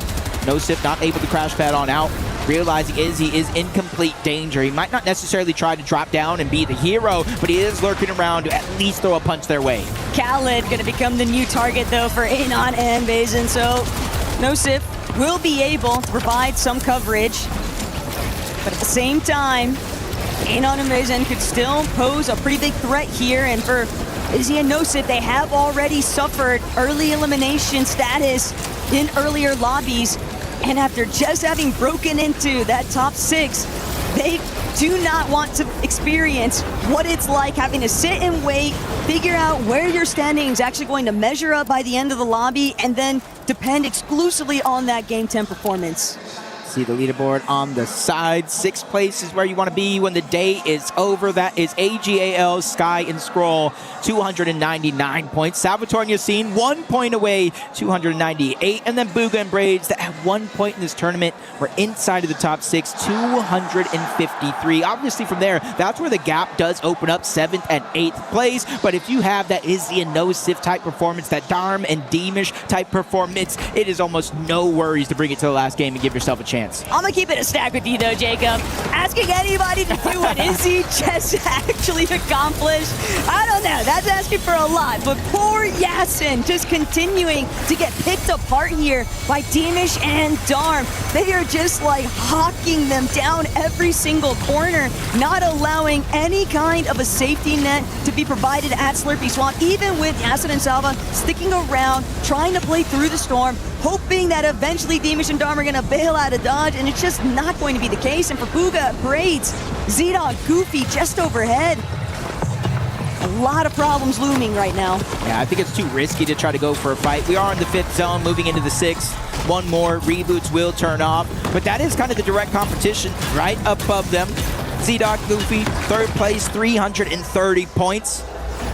So Bugha and Braids might need to start looking for eliminations here, unless they're hoping to stay consistent in back-to-back games.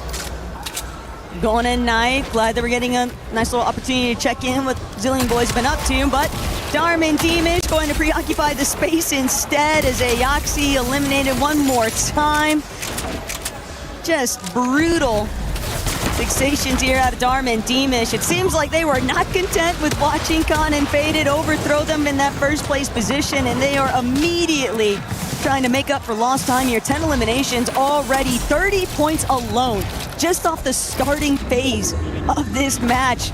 And for Khan and Faded, they're trying to match the pace, but it's just not easy. Darm and Dimish just have such a firm grasp on these teams that are getting smothered over towards the center of the map. Yeah, they're literally closing the gap before placement points even start to set in. Through eliminations alone, 30 points with those 10 eliminations for Darm and Dimish, and you see them kind of rotating towards the side. We are in the 6th zone. Now it would be disastrous to go down.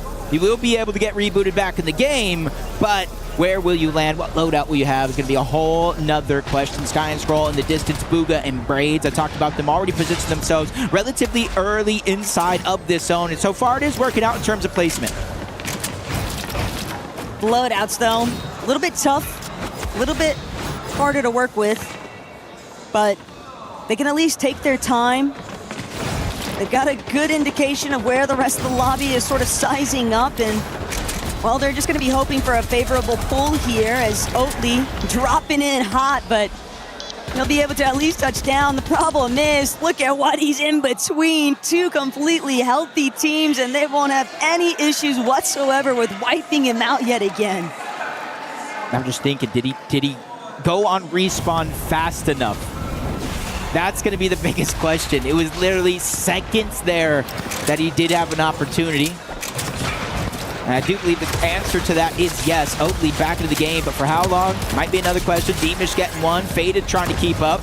They're trailing roughly 5 eliminations or so to Darm and Dimish, who are now on 12 eliminations, continuing to light up the leaderboard, and it's making it easier for them to catch up to first place, because now Faded has just been eliminated by Phoenix and Retro. Khan gets his get back, getting one, but now at what cost? Because he's a solo. Can't help but think that Darm and Dimish are trying to beat their own record after yesterday. 18 might not have been enough.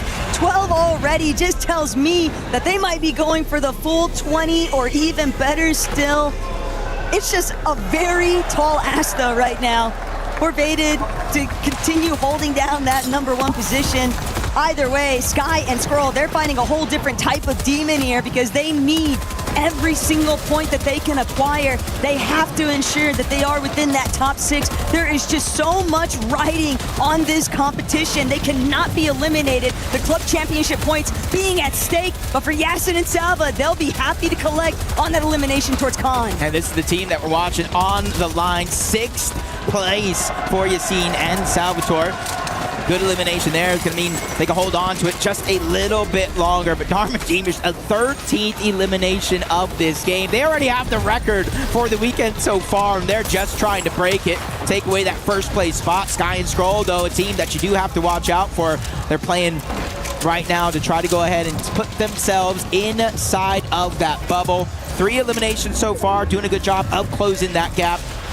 But they still have more work to go because the placement points so far in this tournament have been the difference maker. But they did beat the rest of the pack towards that front side position. They are starting to open up a couple of edits here, trying to see whether or not they can actually convert a knock or an elimination along the way.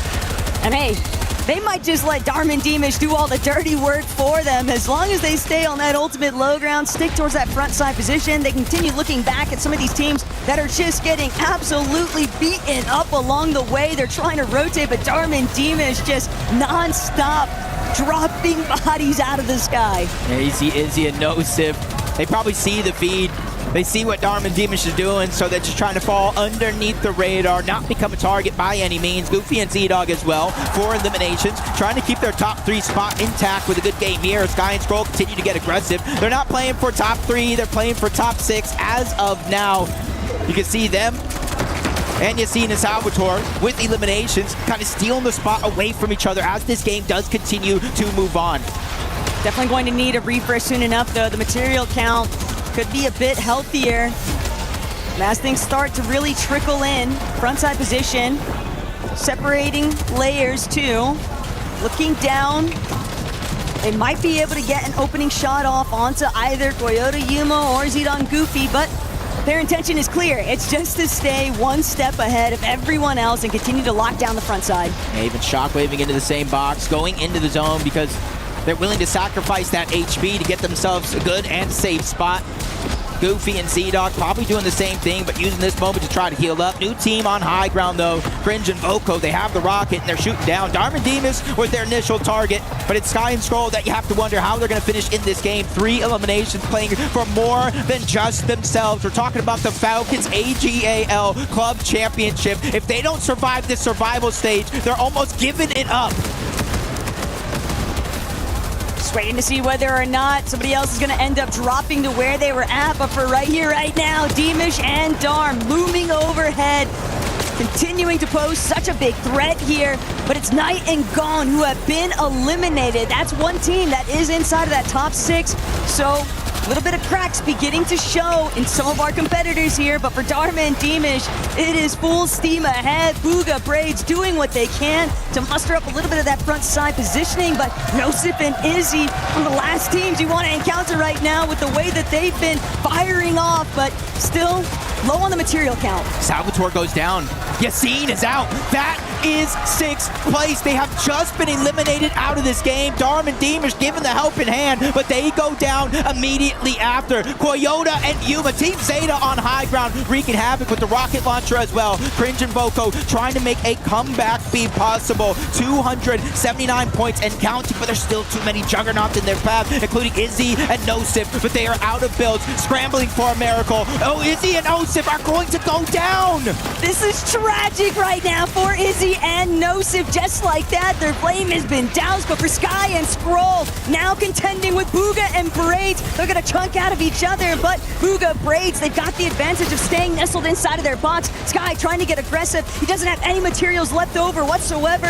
Recognizes that Tollman is also all by himself, but Braids, Booga, they needed a big win. Sky has been taken out. AGAL will just have to watch on to see who's actually going to come out on top. All of their competition is already gone. More than half the placement points still left. Big Elim there underneath, but Booga's going to get dropped. Top 3 performance so far has been secured, but Braids, the only solo left alive for his team. I believe it's Yuma on the other side is the other one with Koyota. The duo looking strong. Tamat on the other side. The inter-region battle here. Tamat hoping for a miracle. Both of them are just on slivers of HP, but no miracles today. Koyota and Yuma take the game. A little bit of friendly presence from the same region, but for Koyota and Yuma, they have been here before, and they are looking to lock this one down. They desperately needed this performance too, Jacob, because this victory royale just put them within that striking range of the top 6. Yeah, they started this game in about 11th place, and throughout the course of that game, we saw Gone and Knight go down, which were 4th place. We saw Yassine and Salvatore go down in 6th place. We saw Sky and Scroll as well, who are in that hunt, go down. Eventually Izzy and Nosif, but by that time it was just far too gone. They achieved enough points. So Yuma and Koyota, another big win. I know we have 1 game left, but imagine what the leaderboard looks like after that. Well, you also have to think about Gone and Knight. Them going down in that 12th place position also leaves them relatively exposed. 329 points does not feel like anywhere near enough because the gap has just continued to close. only teams that are realistically safe at this stage. Looking at Con and Faded, Darman, Demish, but everything else feels up for grabs because from Z-Dog and Goofy all the way down to where Booga and Braids are at, everything is just too close. The margin of error is just so slim. Yeah, and that's a big one there for Yuma and Koyota. They were kind of struggling to make it past that top 8 placing throughout the day. Multiple 8s, multiple 9s. You throw a 12 and a 13 in there as well. But in that last game before the win, they got a 5th place, which was good, showing that upward progression and then eventually continuing that trend with a victory royale. Unfortunately enough, though, the biggest downfall of that entire situation is they only got 4 eliminations, so only 12 actual elimination points, only 72 points to try to close that gap. But the most ridiculous thing to think about right now is that we have 3 separate teams all tied up with the exact same amount of points. Sky and Scroll, Izzy and Nosiv, Gon and Knight, all currently sitting at 329 points apiece. And when you think about the fact that they are our 4th through 6th place teams, Yasin and Salva just outside of that with 322, Cringe, Volko, Booga, Braids also tied up at 304. This last matchup is going to determine these teams' fates for tomorrow. Yeah, and I agree with you. I feel like only the top 3 are safe as of now. From what we've been witnessing, teams, even when you go down in 12th place, that's only 12 placement points. There is still 48 on the board, more than enough to close the gap at any turn. Tamat and Mofu making it deep into that last game, trying to give themselves a heroic one, which could, in theory, still be possible. They have to take out their closest competition and then maybe end with a certain number of eliminations. So it's a little bit out of their control, but still a possibility. I'm a man with dreams, Taco. I think so is AGAL. They're hoping that they're not losing theirs along the way, but we'll get more insight onto what happens next with some of these club championship points, because right now we've all got to take a breather, so we'll be right back.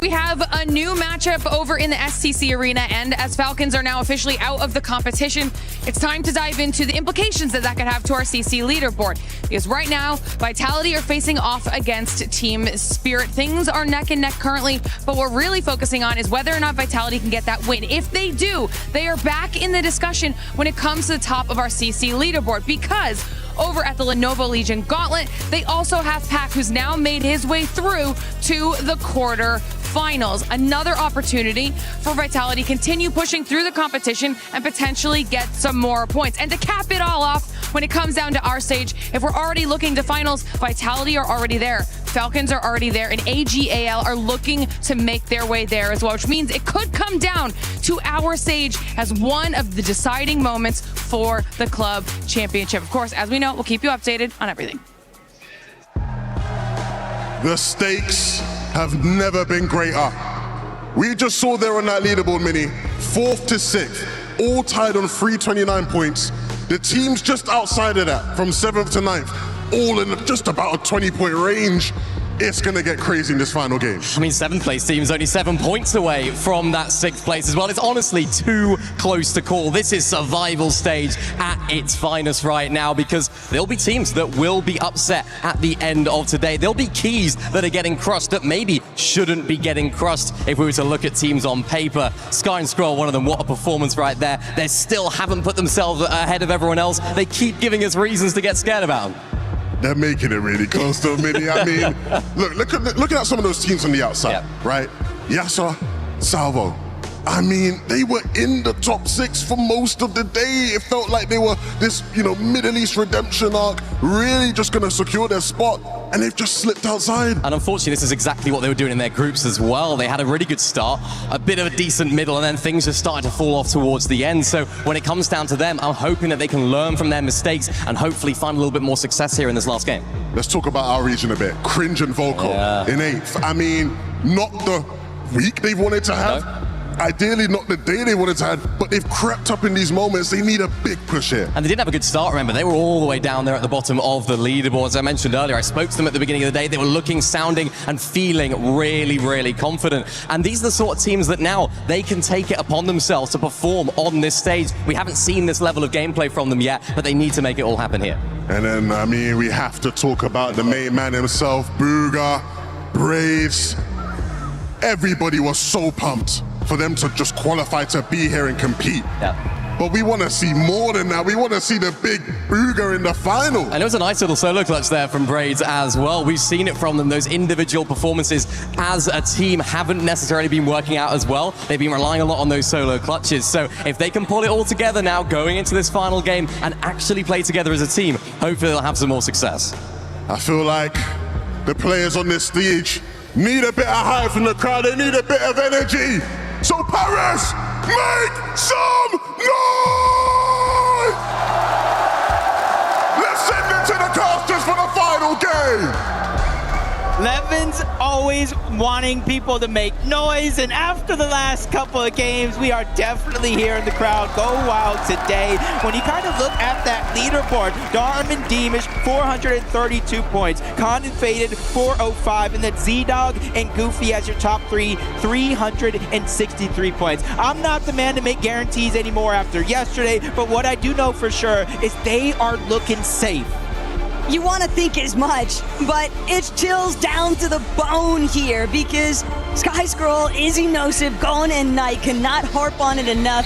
The fact that they all have the exact same point count for those threshold positions for tomorrow's competition, it is just absolute insanity here, Jacob. And for Yasin and Salva, so close, but still so far away. We could potentially be looking at a competition for tomorrow, a finals that consists of a representative from every single region. Could be amazing, and honestly, we've seen major events decided by 5 or less points. Placement, elimination, one throughout the course of the difference could have been the difference. And now with our last and final game of today, we literally could see a singular elimination, a singular placement point make the difference here. Can't help but wonder where the bulk of the focus is going to actually be at. We've seen time and time again, Steamy Stacks have plenty of presence from so many other duos, but there's going to be a lot of agents of chaos looking to play spoiler for all of these teams here, and Darm kicking things off already. Braids has also been eliminated. That's 2 for Darm, but then he is shot from another direction entirely. So ultimately gets cut a bit short there, and that's going to be a little bit of relief for Gon and Knight. The solo hot drop. Anytime the game starts, just players just trying to pick up some early elimination points, and if it works out, they clear the spot, they got a whole POI. If it doesn't, they go down, they get rebooted next to their teammates, unless, of course, you're landing at this spot like Edson, P8sin, Gon, and Knight. We did see Braids go down early on. He's just trying to find a spot that he feels comfortable. I don't think he's too close by to Booga, but he's also not too far. He's also just trying to get whatever tidbits he can find. It just feels like he is full on scavenging currently. And if he only knew, if he only realized that he was so close to such direct competition in Yasin and Salva, he's going to continue keeping them in his peripherals, and for good reason. Don't want to get caught off guard, but Yasin, Salva, a little bit too preoccupied with just trying to play through their own match. Trying to loot up, use a lot of the extra barrels that are going to be around. That way they don't have to dig deep into the resource pocket. Gon and Knight getting their second elimination of this game. See all the pile of loot, picking and choosing. You want this, you want to take that, what do you want? Knight coming in, probably fresh off the respawn, and he's getting gifted a full loadout out of the gate. These guys have been putting on such a great show this entire weekend, but sometimes when you're tied at 329 and you're at the bottom of that tiebreaker, it tends to come with nerves. For sure, and even for Goofy and Z-Dog. Well, we want to believe that they're in a relatively safe position because of the fact that they are currently sitting in third before coming down to this final matchup of the day. Still, don't want to find yourself completely on spectator mode if you are this Oceanic pairing. I think the funnier thing to think about, though, is even last night I had a chance to run into both Z-Dog and Goofy, and Z-Dog said, I will be there in finals. And it looks like he might have manifested that into a reality. Hey, even leading up into this, I was always being told, look out for Z-Dog.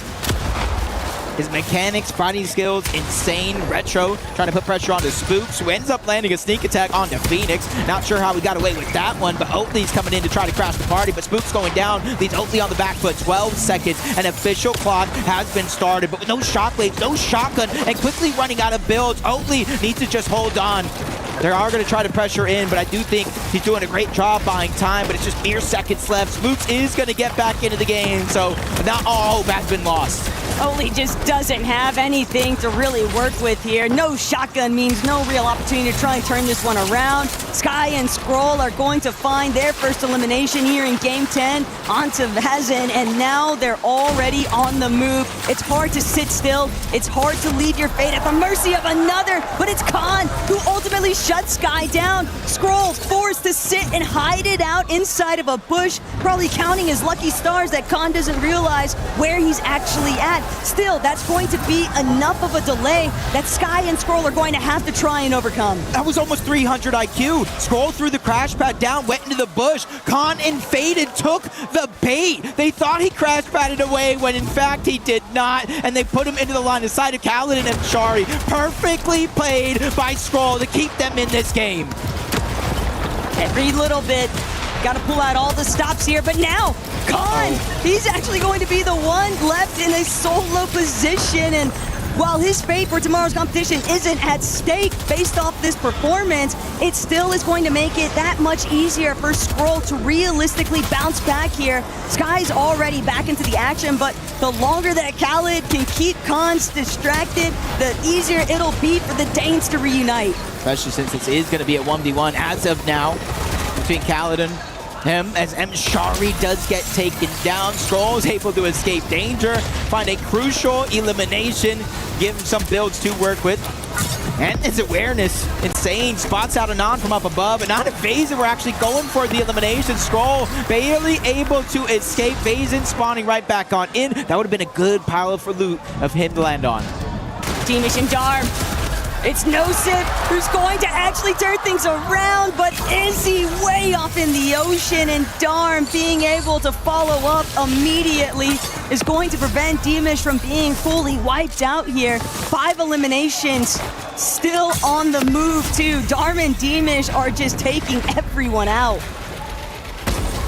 These guys are coming into this survival stage to make a statement.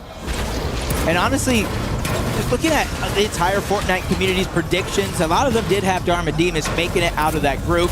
So rightfully so, these guys want to prove that they're a dangerous team going into that match point finals. Boog and Braids still up. Even though Braids has had some trouble so far in this game, he's able to get at least one elimination. You can see that they are looted up. Not necessarily maxed out with big pots and everything, but they're definitely putting themselves in contention.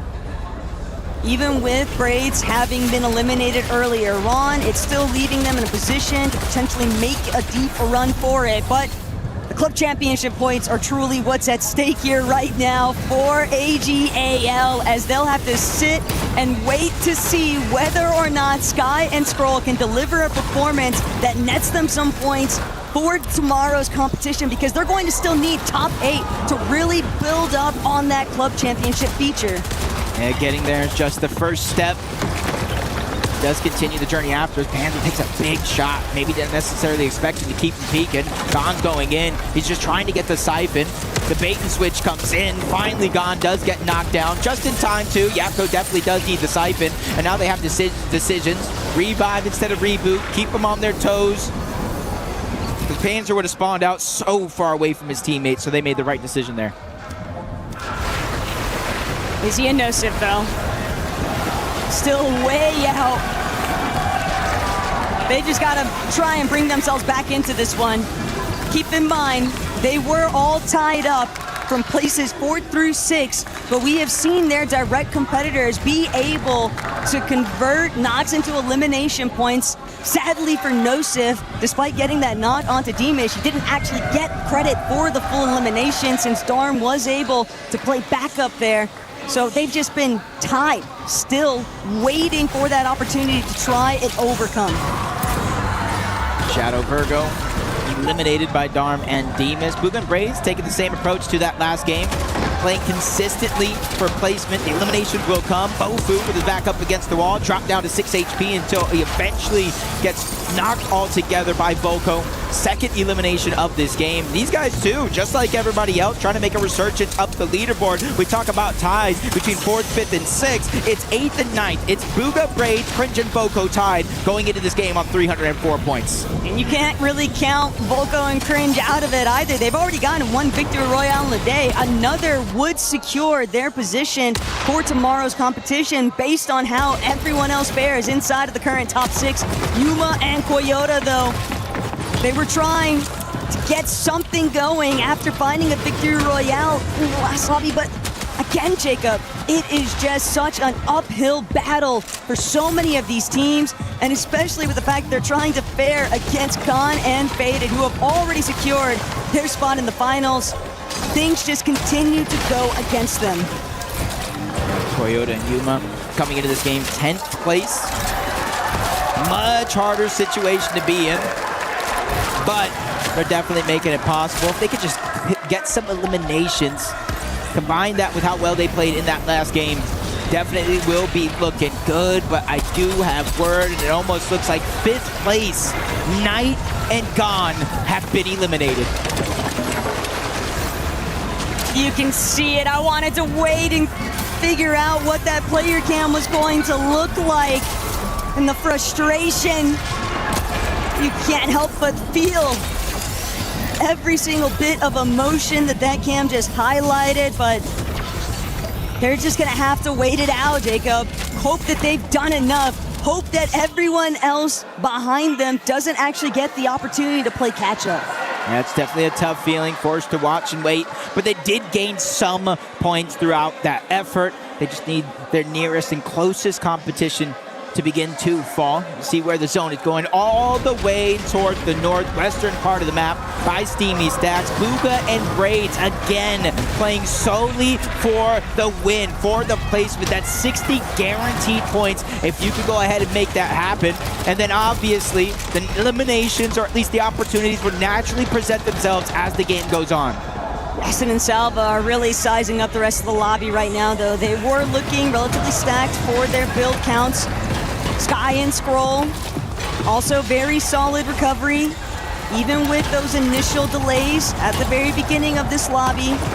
They've still managed to power through, put themselves into a well-placed position, but they know they're working on a knife's edge currently. And any single misstep is all it would take for everything to come crashing down around them. And there is just too much on the line between AGAL's club championship points, especially after the results that took place in other titles, knowing that this could be the real separating factor for the overall EWC club championship is insanity. Yeah, well, you kind of look inside of the zone.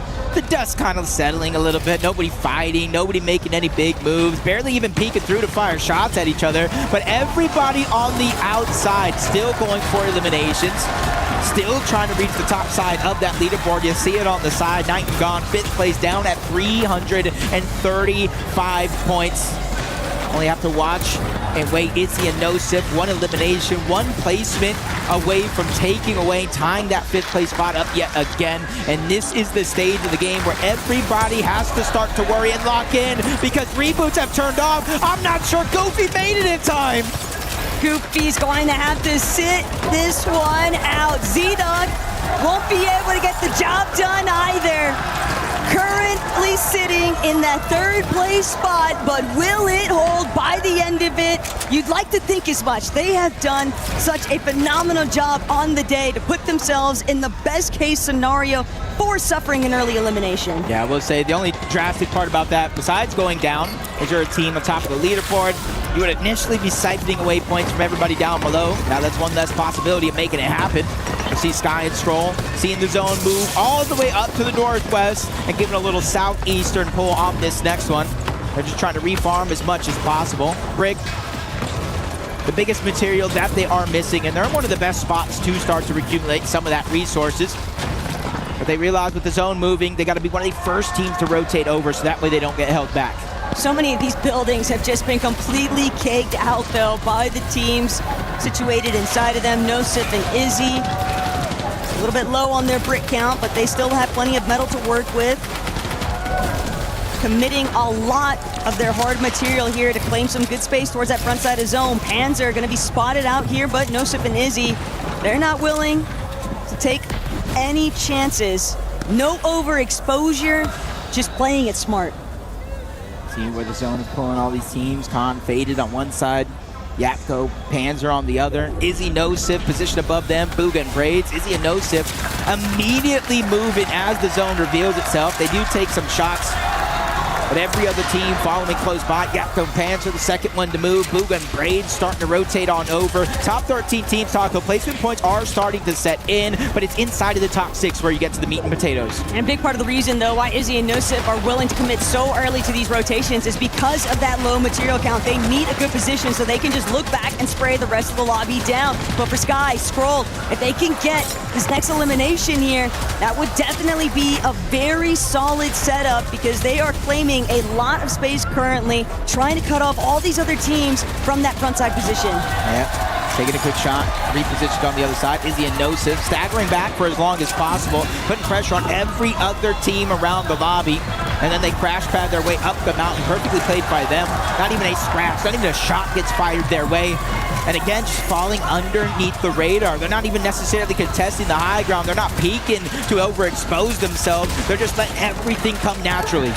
Sky and Skrull, though, just using up the last of their Vulberry Fizz. Booga, Braids also lurking nearby. So many teams still vying for those leaderboard positions, all so closely knit together. But Cringe, as a solo, he might just be looking at the beginning of the end here for his chances at that top 6 position. He is going to have to dig deep if he has any hopes of breaking in to that top 6 territory, but the builds are running out. The lobby is closing in. Players are continuing to surround him, and he just doesn't have the openings to look for those shots. Izzy, on the other hand, will find one, but he still needs to actually connect it into an elimination. I was thinking for a moment, not this again. Izzy just ending runs. Cringe and Volko have been eliminated, unable to reach into the top 6, and it's Sky and Skrull that are not only getting that elimination, but onto Spooks as well. 362 points and counting it, quickly making it to the front side of zone,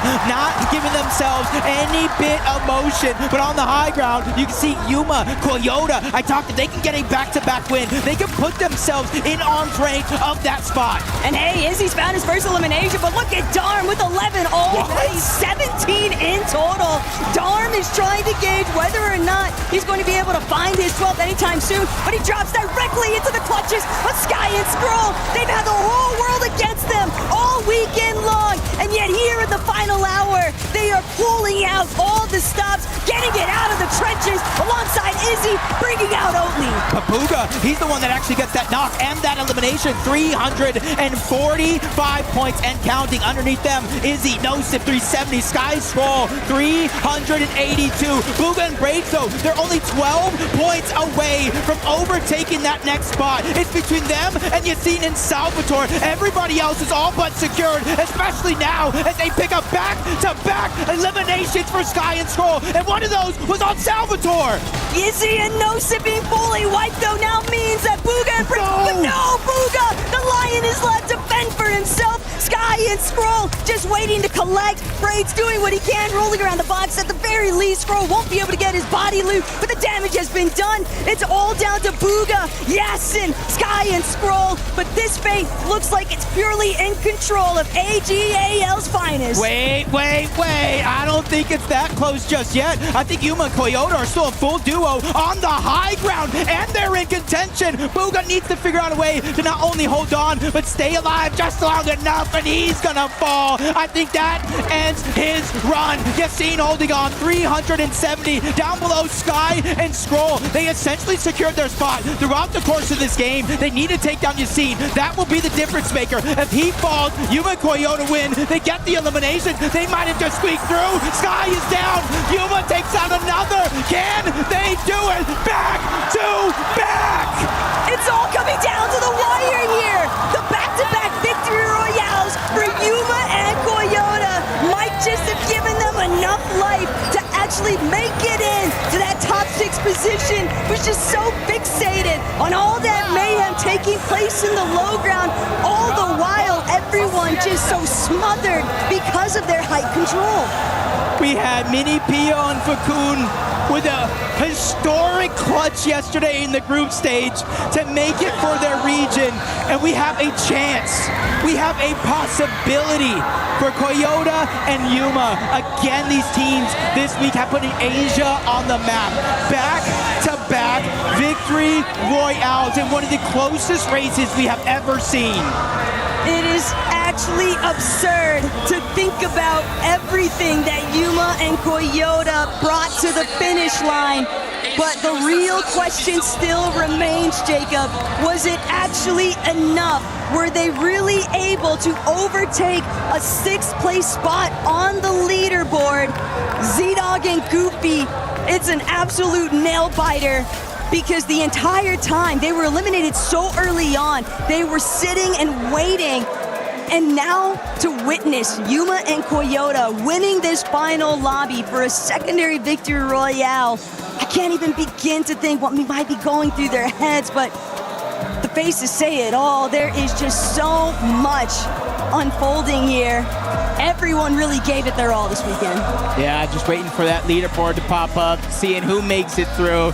And I'm feeling like 7-Eleven and Vivid right now, just trying to read the facial expressions, trying to read how these players are feeling. Well, I know one thing for sure. Sky, Scroll, Mom, Dad, they're happy, so you got to imagine they have qualified through. But did Koyota, Yuma, did the back-to-back make it enough? Z-Dog and Goofy going down early. Did they have enough points? We saw Booga fall inside of the top 5. Questions. And maybe we'll get the answers soon enough here, but I'm also thinking about Yasin and Salva. The way that Yasin was just barely able to hold on for dear life. Could he have actually mustered up the necessary placement points with that solo representation at the very end? And if so, and alongside Z-Dog and Goofy potentially holding their position, Jacob, one more time, we might just be looking at a competition that consists of teams from every region potentially, but it's still too early to call. It's just so difficult. This so far, the Fortnite Reload Championship of the Esports World Cup 2026 has not only met expectations, they have already passed, I believe, everyone's expectations, mine for sure. And we've only on day 3. We still got the match point finals tomorrow that'll blow the roof off of the building and make sure to keep the Fortnite community proud. But just calculating the points, Taco, you got to imagine Darm Demas, Khan, and Faded. Those guys not only played phenomenally for the full 10 games, they made it deep into that one as well. So you got to imagine they might be safe. You want to think as much, but it's just still so wild to factor in that even after everything that these teams have been through to try and get through this grueling survival day, Sky and Scroll, it wasn't even as much about the club championship points, but the leaderboards revealed. Z-Dog and Goofy have just narrowly held on. Yuma and Koyota, they went so far. They came so close. But after all of this, 1 point short. Back to back, and I was saying after that first one, you need a couple eliminations. They dropped down too little, too late. They secured the win, but unfortunately fell short. But Darm and Demas, first place team, 510 points. Khan and Faded, 447, and AGAL's very own Sky and Scroll keep the club championship run alive. just know that somewhere out there in the wings, Team Falcons is just watching on in silence, knowing that their top competition for this EWC weekend is still in the running. So we'll see what happens. But for right now, we got to hear from some guys that are directly on the field.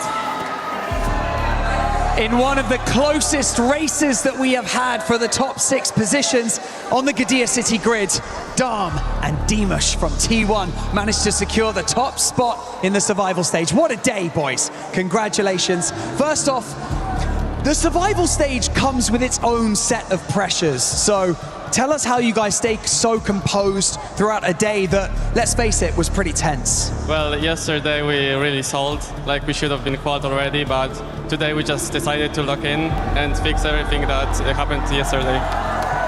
Looked at all the problems and you fixed them. Well, you definitely did, because you came into today incredibly strong. Now, Dom, let's talk about, you know, the competing here today, right? There's kind of a silver lining to competing to the survival stage, because you get to have more reps on stage, more games on stage, gets you more comfortable, but also by taking the top spot in survival, you have this momentum going into the finals day tomorrow. Do you feel that way? Yeah, of course we have a lot of confidence now. Like way more confidence than yesterday, because yesterday was a disaster. I don't even want to talk about it, you know? Let's not talk about yesterday, that's fine. What matters is what's happened today and what you guys are going to do tomorrow. So, let's do what we came here to do. Let's crush some keys. This is going to be fun. Are you excited for this? Yes. Yeah, he is. Look at the smile on this guy's face. Right. Before we get into this, obviously 14 teams are about to be eliminated, leaving only 20 in the running for the finals for the Fortnite Reload Championship here at EWC. Right, Dom, I want you to press that button. I want you to open up the iris. Go for it.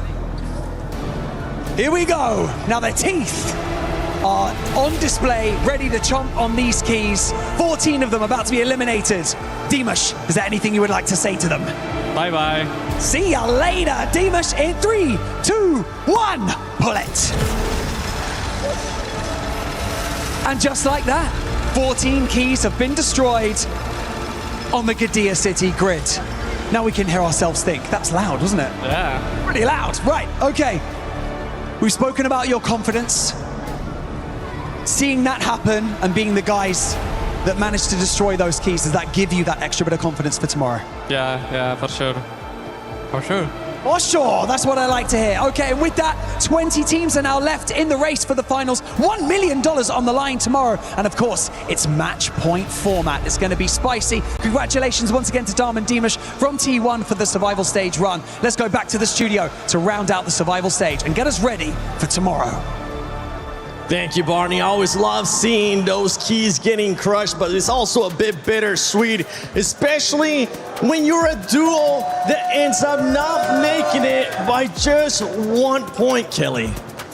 Yuma and Koyota, it hurts even more to see how well they played that game, getting a victory royale in the final game of the day, and to miss out by just a point. You know that they're feeling rough. You could see them celebrating. They thought that they made it, but I think that they shouldn't stop their celebrations yet. Yuma and Koyota put on an incredible show for the audience, and we should all be so appreciative to be able to watch that. We were all screaming in the green room. We did not know who was going to qualify, and to me, that is what esports is all about. It is, and it's all about those players just clutching up.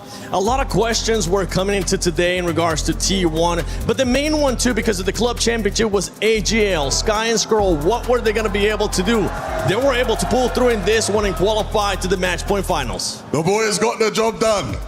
Vivid and I were kind of joking. We were like, somewhere in the crowd, the AGL manager is probably just sweating. Like, he must be the most nervous man in the building. But look, they got the job done. All that mattered for them was just making it to that final. We'll figure out the rest tomorrow. I mean, Z-Dog and Goofy, of course, sneaking into the top 6 as well. We see Yassine and Salva as well, 370. And then Izzy and Nosif. As soon as we kind of came up here to the studio, we kind of saw the fans behind us cheering. They were pretty much that Izzy and Nosif fan club. Take a look at the second page, though, Seven. I mean, heartbreak, absolute heartbreak for all of these teams. Yeah, absolute heartbreak too, especially Phoenix and Retro finishing in last place. Remember, this is a duo. Got a chance to play their first LAN, but this will be a lot of experience gained for them moving on into the future. And you can see the duos now advancing to the finals. And something to point out as well for T1 Darm and Demas is that they were able to get that first place without a victory royale. Consistency throughout today. What a performance from Darm and Demas. I mean, that is convincing, because now when we show up here tomorrow ready to kind of talk about the finals, we have to talk about them as being some of the favorites to at least get like top 5. Like, that performance today is convincing enough for me. The question becomes that confidence that they both talked about having now going into tomorrow. They didn't win a game. Tomorrow, if you want to really give your best chance of winning this whole thing, you gotta be a team that's comfortable winning games here. And that means that we have to look to the high ground. We know time and time again that although tournaments might not be win from the high ground, games definitely are. And so when it comes to a match point format, that is going to be incredibly pivotal. And so many of these teams that are going into tomorrow are going to have to go up against some of the best height teams in the world. I know a lot of teams are going to be looking to strategies, ways to kind of break the teams that are holding height. But Vivid, we've seen how much teams can struggle to even steal height away from someone. I do want to go ahead and hit home on that point. That is what's very, very fun about a format like this, right? When you have two separate groups and then kind of like this third day that joins together some of the groups, because when we go ahead and watch the finals tomorrow, we have yet to see these exact same 20 teams actually go head to head in a lobby. We don't really know how it's going to play out, right? Because they all kind of got there through separate lobbies, through separate ways. And that is what makes a format like this so fun. Very, very interested to kind of see who comes out on top when all 20 of these teams are in the same lobby. Especially when we're thinking about those teams that have already qualified from Group A, right? They've had extra days off to just look at everything going on within these duos, and even Group B as well. The one thing that we're going to hope that doesn't happen, especially with those top duos, that I don't think is going to end up happening, is them getting a little bit cold because they've just been having to relax, do a lot of VOD review. Yeah, I'm sure a lot of them have probably been entertaining, enjoying the games, right? Watching today. But, Barney made a great point of that momentum that the players today will have going in. It's different. It's helpful. Dom, Demas, they said it. Oh my goodness, we are way more confident now. We've had the extra games to play and practice. So I think we might see, a lot of these teams that did well today move in tomorrow really well. To speak that Shark and Teeny, who had such a dominant day one, getting 4 victory royales, 3 of them back to back to back, haven't had 2 days to play. They have had opportunities, though, to watch, to VOD review, to see what these teams that came out on top do best. And maybe they're going to be able to come out a plan with that. But I don't think that they're going to be slowing down this just yet. I don't think any of these teams that did well in Group 1 or Group 2 are going to be even phased by what we saw from today. I just wanted to quickly say, can you pass me that real quick, actually? Let me just have a look at this. So I'm reminding myself of the leaderboard, the top 6 we were looking for. First place, do you need help counting? Yeah, guys, I'm not a great counter. Let me just count. I'm trying to figure out how many EU teams made it in. We got 1, 2, 3, 4. Oh, the whole top 4. All right, let's do the same with NA. Okay, so we got...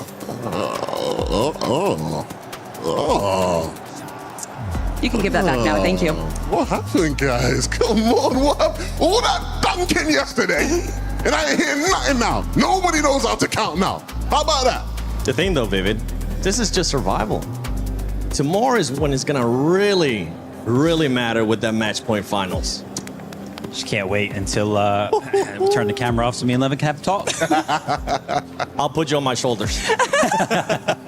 But ladies and gentlemen, that is going to be it for Survival Stage. We have the final 6 duos that are going to be joining the match point finals. And tomorrow, if you thought today was crazy, it's going to be even crazier. We have a maximum of 15 games, but a duo can actually win if they hit that match point threshold of 350 points and then get a victory royale. It's going to be spicy. It's going to be amazing. I know there's currently no fans here because they all decided to leave and just hang out with the players, get a bunch of pictures. But this arena, this Quirilla City Grid Arena is going to be popping off. So make sure you join tomorrow to see who's going to be taking that trophy, who's going to be winning in the club championship as well, because everything's going to be changing them. From Levin, from Kelly, from Vivid, the 7WG. We'll see you tomorrow for Fortnite Reload Championship at EWC 26 Match Point Finals.